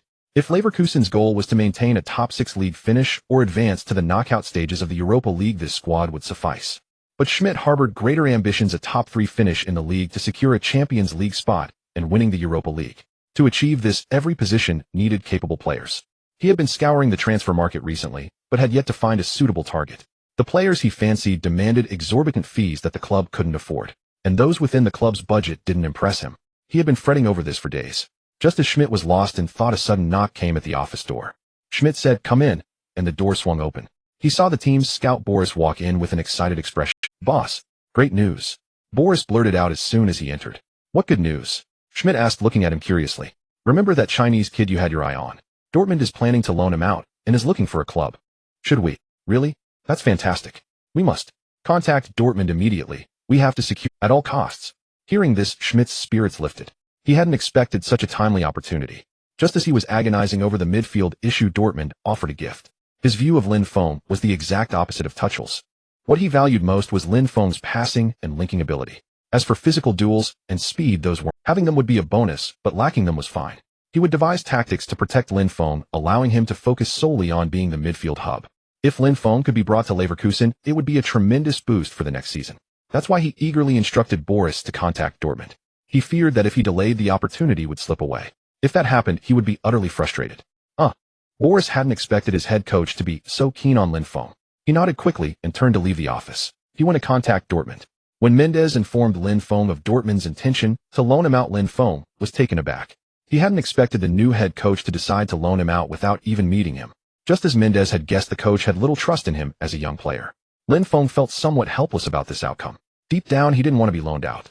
He was confident that with his current abilities, he could secure a rotational role in the first team and gradually earn a. Given his rate of improvement, he estimated that within just a few months, he would firmly establish himself. Moreover, Dortmund had Champions League qualification for the next season.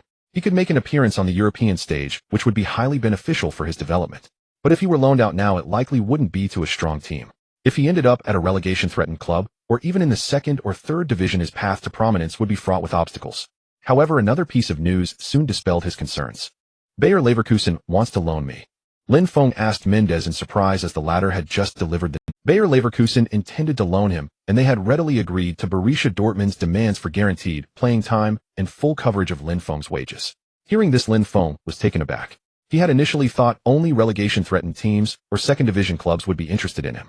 He never imagined that a top-5 Bundesliga powerhouse like Bayer Leverkusen would want him, given he was merely a youth team player who had never proven himself in elite competitions like the Bundesliga.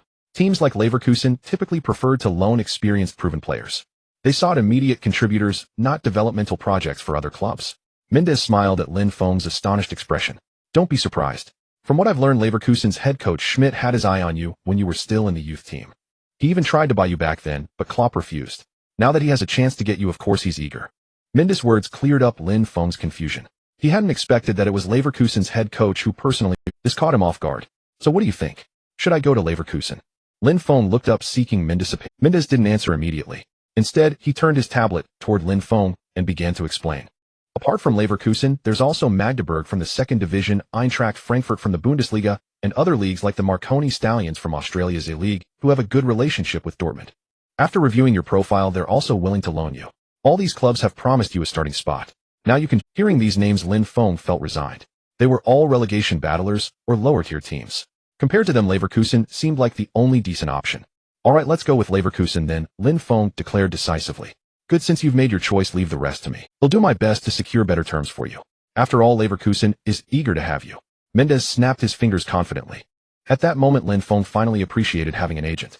Handling all this himself would have derailed his training. Now with Mendes handling everything after they aligned their thoughts, he could return to the training ground and continue being pushed to his limits.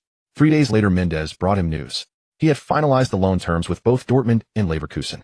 During the loan period, Lin Feng's wages would be split 30 from Dortmund and 70 from Leverkusen. Additionally, Lin Feng would earn 3.0 per goal and 2.0 per assist. Other bonuses, such as appearance and victory bonuses, would match the standards of Leverkusen's first-team starters.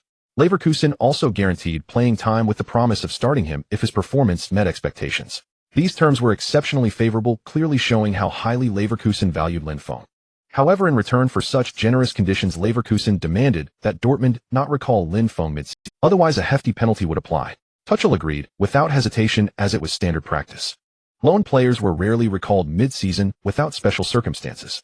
Lin Feng was satisfied with the out. He knew he could never have negotiated such lucrative goal and assist bonuses on his own. If he established himself at Leverkusen next season, he could potentially earn more in bonuses than his salary, thanks to his system. The thought was quite pleasing. With the terms settled, Lin Feng only needed to pass a medical for the contract to be official. The medical would take place at the end of July, just before Leverkusen's preseason training began, leaving nearly a month for Lin Feng to focus on training.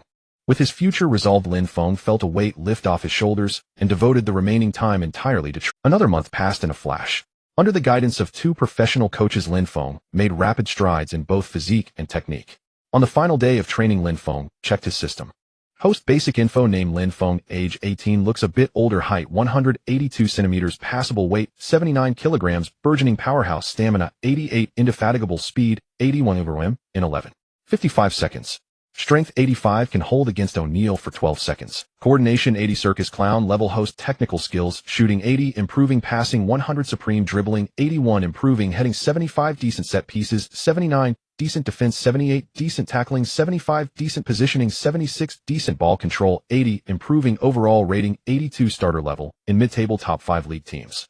Host skills: loves magic spin cycle, la croqueta, Cruyff turn. Host item: golden socks. The progress in basic abilities this past month was slower than the first. Strength, speed, and stamina each increased by only 1 point. Coordination remained unchanged. This was expected, as improvement becomes exponentially harder at higher levels, often plateauing with only maintenance through practice. That Lin Feng still made progress was remarkable. He was delighted to find he had grown 1 centimeter in height and gained 2 kilograms in weight. Now when he took off his shirt, his muscles were well defined. He was no longer the frail figure from months ago. His physique could now hold its own, even on the physically demanding Bundesliga pitch. In terms of technical skills, despite relentless training, he only earned 7 points. He used them to boost ball control and shooting to 80, and added 2 points to defense. No gains came from daily training this time. Evidently, once technical skills surpassed 75, improvement through routine training becomes extremely difficult. Luckily, he had his system. Otherwise, relying solely on training would take ages. Coaches Braun and Schroeder were fully aware of Lin Feng. They had never seen anyone improve so rapidly. Now they racked their brains daily to update training plans that matched Lin Feng's evolving physique and skills. Lin Feng alone created several times the workload of other players, which was quite taxing for them. Yet amid the strain, they were filled with anticipation. They couldn't wait to see the shock Lin Feng would deliver to everyone in the new season. July 20th, 2015. This was Lin Feng's final day at the training camp. He had already packed his belongings. He owned very little, fitting everything into a small suitcase. Dragging it behind him, he stepped out of the dormitory. Braun and Schroeder, the 2 coaches who had accompanied him for 2 months, were waiting outside. Seeing Lin Feng emerge, both men simultaneously wore expressions of immense relief. The 2 months of training him had felt more exhausting for them than for him. Now that they were finally sending this kid off, they could finally relax. Kid, though I hate to admit it, I have to say you're the most diligent and talented athlete I've ever seen. But being your coach is damn exhausting. Your money wasn't easy to earn. Good thing you're leaving soon. Go out there and do well. We'll be watching your games next season. Braun's booming voice made Lin Feng's eardrums ache. A smile spread across his face as he said sincerely, "Thank you. He'll always remember you. If I get the chance next year, he'll come back and have you as my coaches again." "No." Hearing Lin Feng's words, Schroeder quickly waved his hand in refusal. "Don't come back. You nearly drove me. If you come again, he'll have nothing left to teach you." At Schroeder's words, Lin Feng's expression froze. Seeing the other man's terrified look, Lin Feng burst into laughter. Seeing him laugh, Braun joined in heartily. Soon Schroeder was infected by their laughter. Their collective mirth made the glass windows vibrate. "All right, get going now. Next time we meet, bring us signed Leverkusen jerseys. Big star." When Lin Feng appeared outside the Bay Arena dragging his suitcase, the automatic door suddenly swung open, revealing a short, stout old man with silver hair. "Damn, I've been watching the monitor for half an hour. Finally got you, Lin. I'm Hermann, the assistant coach of Welcome. Hermann had 3 buttons of his shirt misbuttoned, and a half-eaten buttered bread was tucked under his arm. He extended his chubby hand toward Lin Feng. Lin Feng politely shook his hand. Thank you for your trouble, Mr. Hermann. No trouble at all, it's my job. Mr. Schmidt is in the 3rd floor meeting room. He said he wants to show you something personally. Please follow me. Hermann then turned and led Lin Feng toward the administrative building of the training base. Today was Lin Feng's reporting day at Bayer Leverkusen. In his past life, Lin Feng didn't know much about this club. He only knew it was the football club under the internationally renowned pharmaceutical giant Bayer, affectionately nicknamed the Pharmacy.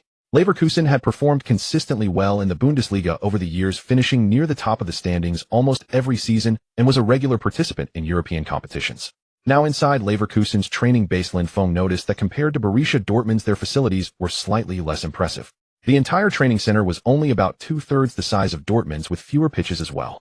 The facilities also appeared somewhat dated. Clearly, in terms of heritage, they still fell short of the quintessential. However, backed by an international giant like Bayer, while not top-notch, their conditions were still acceptable. Hermann quickly led Lin Feng to the head coach's office on the 3rd floor of the administrative building. As the door swung open, the image on a 50-inch tactical screen sent an electric jolt through Lin Feng. It was the match footage from 3 months ago, where he had recorded 3 assists and 1 goal in the youth team final. Seeing Lin Feng enter, Schmidt, who had been writing something behind his desk, immediately stood up and walked toward him. Lin, I've finally been waiting for you. Bayer Leverkusen needs you. Schmidt's single sentence stirred a flicker of excitement in Lin Feng's heart, despite his psychological age of over 30. Impressive. Lin Feng silently gave him a thumbs up. This guy was certainly adept at boosting a player's morale. If he were truly an 18-year-old young player, that one sentence alone would have inspired a feeling of dying for a... Lin Feng shook Schmidt's hand. It's a pleasure to meet you, Mr. Schmidt. I won't let you down. Lin Feng declared directly. His confidence immediately drew a satisfied smile from Schmidt. Lin, you seem very confident. That's good. I like confident people. Schmidt was equally pleased with Lin Feng. After exchanging pleasantries, Schmidt instructed Hermann to take Lin Feng for his medical examination. This was a mandatory step before joining the team. Only if Lin Feng passed the medical would the loan agreement be formally activated. If he failed, everything would be for nothing. The fluorescent lights of the medical center hummed overhead as Lin Feng lay flat on the examination bed. Chief Team Dr. Schneider's fingers suddenly froze on the touchscreen, a faint tremor in his pupils behind his glasses. Body fat percentage 8.2, maximum oxygen uptake 82 mol/min, Achilles tendon elasticity coefficient. He turned to look at the young man on the bed, whose muscles seemed chiseled from stone, admiration gleaming in his eyes. This guy's physique, truly as robust as an ox. Bayer Leverkusen's medical examination was extremely meticulous. From the most basic measurements like height and weight to various instrument-dependent tests and endurance assessments. The examination items were diverse and cumbersome. It took nearly half a day before Lin Feng's medical report was finally compiled. When this report was placed in Schmidt's hands, the usually composed manager couldn't hide his astonishment. Height 182 centimeters, weight 79 kilograms, body fat 8.2. Are you kidding me? How is this so different from the data I had before? Schmidt muttered as he rummaged through a drawer, quickly retrieving another document. This was the personal information about Lin Feng that he had previously asked Boris to obtain. The document clearly detailed Lin Feng's physical condition during his time at Borussia Dortmund. Height 181 centimeters, weight 76 kilograms, body fat 10.8. The 2 sets of data were vastly different. There was a 3-kilogram difference in weight alone, not to mention the change in body fat percentage. Considering the shift in body fat, Lin Feng had gained at least 5 kilograms of muscle compared to his previous state. 5 kilograms of muscle. Such an increase in just a few months. Anyone with even basic fitness knowledge would understand what that meant. It was a qualitative leap for any individual. Schmidt began to doubt the report's authenticity. He picked up the phone and called Boris. Boris, is the report you provided earlier about Lin's condition genuine? You didn't falsify it, did you? Schmidt asked directly. Boris on the other end was stunned. After a brief pause, he vehemently protested his, Mr. Schmidt, I swear on my honor that the data is absolutely real. If I lied, you can fire me on the spot. Oh, never mind then. Schmidt got the answer he needed and hung up. Monster. Schmidt muttered with a complex expression. Since Boris' data was genuine, it meant Lin Feng had indeed gained over 5 kilograms of muscle in just a few months. That was terrifying. Schmidt couldn't fathom the immense effort Lin Feng must have put in during that time to achieve such. Beyond that, looking at the other metrics, Schmidt could immediately tell that Lin Feng was in peak physical condition. This was nothing like the state of someone who had enjoyed a leisurely 2-month vacation. Schmidt was certain that Lin Feng hadn't been idle during the break. What a diligent fellow, he thought to himself. At the same time, he felt increasingly convinced that his decision to loan Lin Feng was absolutely right. Perhaps this guy could truly bring him a wonderful surprise. The Bayer Leverkusen locker room was filled with the minty scent of shaving foam. Kiesling wiped his blonde hair with a towel, his gaze sweeping over an empty locker in the corner. Mexican Hernandez was stuffing ankle guards into his boots. In the room of over a dozen men, the players were all calmly attending to their own tasks. Just then, hurried footsteps echoed from the corridor. Soon the door swung open, and Schmidt appeared at the entrance with a young man of black hair and yellow skin. "Gentlemen, this is your new teammate." Schmidt's voice cut through the silence like a scalpel. Lin, a sniper. At Schmidt's words, over a dozen pairs of eyes focused simultaneously. Calhanoglu toyed with his braided sideburns and smirked, "A Chinese player. It's been a long time since we've seen one in the Bundesliga." Suddenly from the back, Cruz let out a Bruce Lee imitation howl, drawing everyone's attention. Seeing Cruz's comical performance, the room erupted in laughter. The locker room was instantly filled with a cheerful atmosphere. Lin Feng's expression remained unchanged. He paid no mind to the scrutinizing gazes of his teammates. Stepping forward from behind Schmidt, he scanned the room, a faint smile curling at the corners of his mouth as he greeted, "Hello everyone. I'm Lin Feng. From now on we're teammates. I hope we can become the closest comrades. Of course, that's on the condition that we recognize each other." Hearing Lin Feng's self-introduction, the Leverkusen players felt a flicker of surprise. Weren't Chinese people supposed to be reserved? Why was this guy so confident? As a rookie entering a new environment surrounded by established star players, shouldn't he be nervous? And why was he so at ease facing them? And what did he mean by that last remark? Mutual recognition. As a newcomer, shouldn't he be striving to impress the veterans to earn their approval? Was he implying he needed to approve? Who did he think he was? How arrogant. The veteran players grew displeased with Lin Feng's statement. Watching the sour expressions on the veterans' faces, Schmidt, who had brought Lin Feng in, found himself in a bind. In any team, the phenomenon of veterans throwing their weight around was not uncommon. Bayer Leverkusen was no exception. So Schmidt had anticipated this situation, and he had no intention of intervening. Many things couldn't be forced through a coach's authority. The players had to earn each other's respect. For Lin Feng to be accepted, he had to demonstrate sufficient skill. So Schmidt waved his hand and bellowed, "Everyone gather on the pitch. Today let's see what this rookie can do." The group erupted in excited cheers. They knew a good show was coming. The training ground grass shimmered with dew in the morning mist. Schmidt flicked a football up with his toe and tossed it toward Lin Feng. "Show them your passing skills. Let these guys see what you've got." Lin Feng stopped the ball under his foot and looked at the mannequins placed in the distance. They were used for practicing free kicks as a wall. Calhanoglu whistled, pointing at a mannequin about 30 meters away. "Hit that one. Any part of the dummy counts as a..." Whistles erupted around at Calhanoglu's words. Cruz even pulled out his phone to record, or more precisely, to capture Lin Feng's moment of failure. Hitting a mannequin's body accurately from over 30 meters was no easy feat for just anyone. Though Bayer Leverkusen had players with good technique, few could pull that off. Among the current players, the record was held by Calhanoglu at 48 meters. That was the ceiling in the team. Today, Calhanoglu only asked Lin Feng to kick at a mannequin over 30 meters away, which was already generous. Still, no one believed Lin Feng could complete the task. After all, Lin Feng was too young. A teenager couldn't have such great footwork, so most were just there to laugh at him. Some soft-hearted players even began to sympathize with Lin Feng. They wondered if he had the mental fortitude to withstand the embarrassment of failure.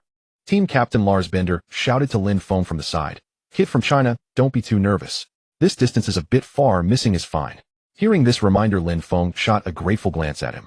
Clearly, this fierce-looking man was warm-hearted. He flashed a reassuring smile and adjusted the ball slightly under his foot. Then he scraped the grass clippings off his boot sole with his shin guard. This action made Lars Bender narrow his eyes. The veteran noticed the smooth curve of the young man's calf muscles in the morning light, lines only formed through long-term explosive training. This kid has something, Lars Bender thought. Meanwhile, Lin Feng began his movement. He lifted his foot. He swung his leg. The sound of contact cracked like a whip through the air. The ball soared up instantly. Then everyone saw it arc beautifully through the sky, heading straight forward. But as soon as the ball flew, sighs rippled through the crowd. The trajectory showed Lin Feng's kick was way off. The ball wasn't heading for the mannequin 30 meters away. Sure enough, it flew over the dummy and sped toward the goal. Up. The sighs grew louder. Everyone looked at Lin Feng with an expression of "I knew it." Even Schmidt, who had always been confident in Lin Feng, felt uncertain. Was that a mistake? He couldn't believe Lin Feng couldn't hit a mannequin 30 meters away. And even if he missed, it shouldn't have been so far off. Could it be? As this thought crossed his mind, the ball, after sailing dozens of meters, smacked into the head of the sound of the ball hitting the dummy froze the sneers on everyone's faces. What the fuck? Calhanoglu cursed loudly. No wonder he was so shocked. The mannequin Lin Feng just hit was a full 60 meters away, hitting a dummy's head from that distance. What kind of godly move was that? Lucky shot. It must be luck. Others who snapped out of it also gasped. But many thought Lin Feng's strike was pure luck. If it was intentional, it would be too surreal. Yet before anyone could react, Lin Feng's second kick followed. The ball again traced a beautiful arc through the air. Soon another mannequin next to the first one took a hit to the head, and it didn't stop. Lin Feng launched a third ball. When the third dummy's head was struck, Cruz's phone nearly dropped into the grass. 3 consecutive kicks knocking down 3 mannequins. Silence. An eerie quiet fell over the field. All players stared wide-eyed at the rookie they had dismissed. Seconds later, applause broke the spell. Schmidt clapped a gleeful smile on his face. He knew Lin Feng had strong passing skills, but not this strong. 3 kicks from 60 meters, all hitting the target. This was like a human-guided missile. He had truly struck. The other Leverkusen players snapped out of their daze and joined in the applause. Amazing rookie. Well done, kid. Awesome. The players were completely won over. No wonder the coach had such high regard for him. He had real skill. How could Borussia Dortmund bear to loan out such a player? Were they really that loaded with talent? Truly a Bundesliga giant, generous and wealthy. Huh. Lin, you broke the team's passing record. Kiesling suddenly exclaimed excitedly. Hearing this, everyone else realized it too. Lin Feng's kicks had shattered Kalhanoglu's record for the longest pass. This sparked another uproar. A teenage rookie breaking a team record on his first day? It sounded surreal, but it happened right before their eyes, undeniable. In the end, they could only marvel at how fast the world was changing. New football talents were too fierce. Static passing isn't that interesting. To see someone's real level, you need to watch them in action. Let's have a match later. Just as everyone was marveling, Kalhanoglu spoke up. The record Lin Feng broke was his. He felt a bit sour inside. Given Lin Feng's displayed skill, he knew he couldn't match it. To save face, he proposed a match. His idea gained support because many players looked like superstars in static, but once in real games under pressure they fell apart. They thought Lin Feng might be the same. After all, he was just a rookie, he couldn't possibly perform like this in actual competition. They wanted to use the match to suppress his momentum. Otherwise, being overshadowed by a newcomer would embarrass the veterans. Before Lin Feng could respond, Schmidt nodded. Alright, let's have an inter-team scrimmage. Loser washes the winner's socks for a week. Beep. As Schmidt blew the whistle to start the training match, Lin Feng's cleats ground fine blades of grass into the turf. Standing in the attacking midfield position for the blue team, he could clearly see the provocation in the eyes of the red team's defensive midfielder Hakan Kalhanoglu. The opposing defense stood loosely with Cruz, even joking with the fullback. Clearly they were all relaxed, convinced of their inevitable victory in this match. Most of the blue team players were substitutes from Bayer Leverkusen. Facing a red team composed primarily of first-team players, their expressions were grim. Losing the match meant washing the opponent's socks for a week. Just imagine how foul a footballer's socks could be. And all of this was the fault of that new guy. Thus the blue team players harbored a certain resentment towards Lin Feng. So much so that after the match began they were reluctant to pass him the ball. In the first 3 minutes of the game, Lin Feng hadn't even touched the ball once. The match was completely one-sided. Since the red team was mostly composed of first-team players, they were naturally much stronger than the blue team, which was made up of substitutes. In the 5th minute, Kalhanoglu directly assisted Kiesling to breach the blue team's goal. Lin Feng still hadn't had much of a chance to touch the ball. On the sidelines, Schmidt frowned. Could it be that he just couldn't perform in an actual game? He also noticed that the blue team players seemed distrustful of Lin Feng, unwilling to pass to him. Schmidt chose not to intervene in this situation. To earn the trust of his teammates, one must prove oneself with strength. Now Lin Feng had to rely on himself to overcome this predicament. Only then could he earn the respect of his teammates. Otherwise, even if he asked others to pass him the ball, they would resist. This was detrimental to his development within the team. On the field, after scoring a goal, the red team played with increased. Facing opponents composed of young substitutes, they held a significant psychological advantage. Some players even began to showboat. After conceding, the blue team intensified their pressing and attacks. In the 8th minute, their pressing finally paid. Under pressure from the blue team's forward, red team defender Bonish passed the ball back to goalkeeper Leno. After receiving the ball, Leno made a casual clearance, but failed to send it far. The ball arced through the air, heading towards a spot just outside the right side of the penalty area. Lin Feng charged towards that very direction. Facing the incoming ball, Lin Feng's pupils contracted slightly. The landing point was about 30 meters from the goal. In his vision, a crimson arrow had already appeared. It was a signal for a direct shot. Without any hesitation, he leaped sideways to meet the descending ball. As his left leg swung, his shin guard flashed a silver gleam in the sunlight. Boom! The ball transformed into a white lightning bolt streaking towards the goal amidst everyone's astonished gazes. Red team goalkeeper Leno hadn't even returned to his goal line. The ball, carrying a fierce gust of wind, flew past his side and into the net. The violent trembling of the net left him frozen in place. Bloody hell! Kalhanoglu, not far away, stared wide-eyed. He never imagined that Lin Feng's first touch would result in a goal. Was it luck? This thought had just crossed Kalhanoglu's mind when he dismissed it.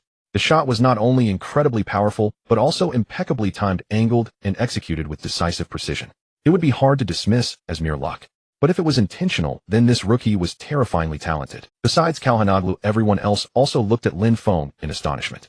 After a moment of stunned silence, the blue team players erupted in cheers. Several teammates excitedly rushed over to Lin Feng, high-fiving him. Lin, brilliant. My God, how did you do that? Haha, we've equalized. They had been suppressed by the red team for a while, feeling quite frustrated. Lin Feng's goal instantly swept away their pent-up feelings of injustice. They didn't care if it was luck or not. A goal was a goal, and that was what mattered. On the other side, the red team players looked at each other in bewilderment, stunned by Lin Feng's strike. No one expected the new rookie to score so quickly. The equalizer immediately made them feel the threat. If they were turned over and lost, they would have to wash the opponent's socks. As Bayer Leverkusen's first-team players, they couldn't afford such humiliation. So at that moment, everyone began to take the game seriously. Seeing the situation on the field, Schmidt finally let a smile touch his lips. He hadn't paid much attention to Lin Feng's earlier shot, which seemed to involve a great deal of luck. However, through this goal, Lin Feng had directly won the trust of his teammates and forced the veterans to treat him seriously. The rest of the match promised to be interesting. Indeed, after the match restarted, the red team players began to exert themselves. The blue team players also stopped isolating Lin Feng and started passing to him. At this point, the results of Lin Feng's nearly 2 months of training became evident. Whenever Lin Feng received the ball, the red team would press him. Facing their pressure and physical challenges, Lin Feng was no longer like he was 2 months ago during the internal match at Borussia Dortmund, where he would lose the ball as soon as a defender closed in. He could now hold onto the ball under pressure from opponents. Moreover, having just returned from a holiday, the red team's first-team players generally hadn't regained their peak form. They were still in a period of weakness after their vacation.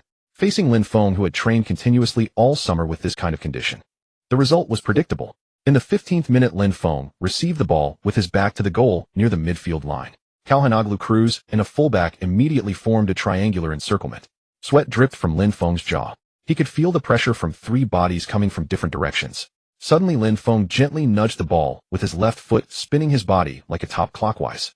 As Cruz's weight shifted to the right, the damn ball was already on the outside of Lin Feng's right foot. Most crucially, throughout this move, Lin Feng used his back to block Calhanoglu's tackling path. Watch Brandt. The red team captain's shout came a second too late. Lin Feng's outside foot pass cut through the defense like a scalpel through butter, the ball tracing a bizarre-shaped curve on the grass, perfectly bypassing the last center-back's toe. Blue team forward Brandt sprinted forward, receiving the ball behind everyone. As he calmly slotted the ball into the empty net, Schmidt on the sidelines clenched his tactical board tightly. Lin Feng's pass not only anticipated the movements of all the defenders, but also calculated the sprinting speed of his own forward. The weight of the pass was perfect,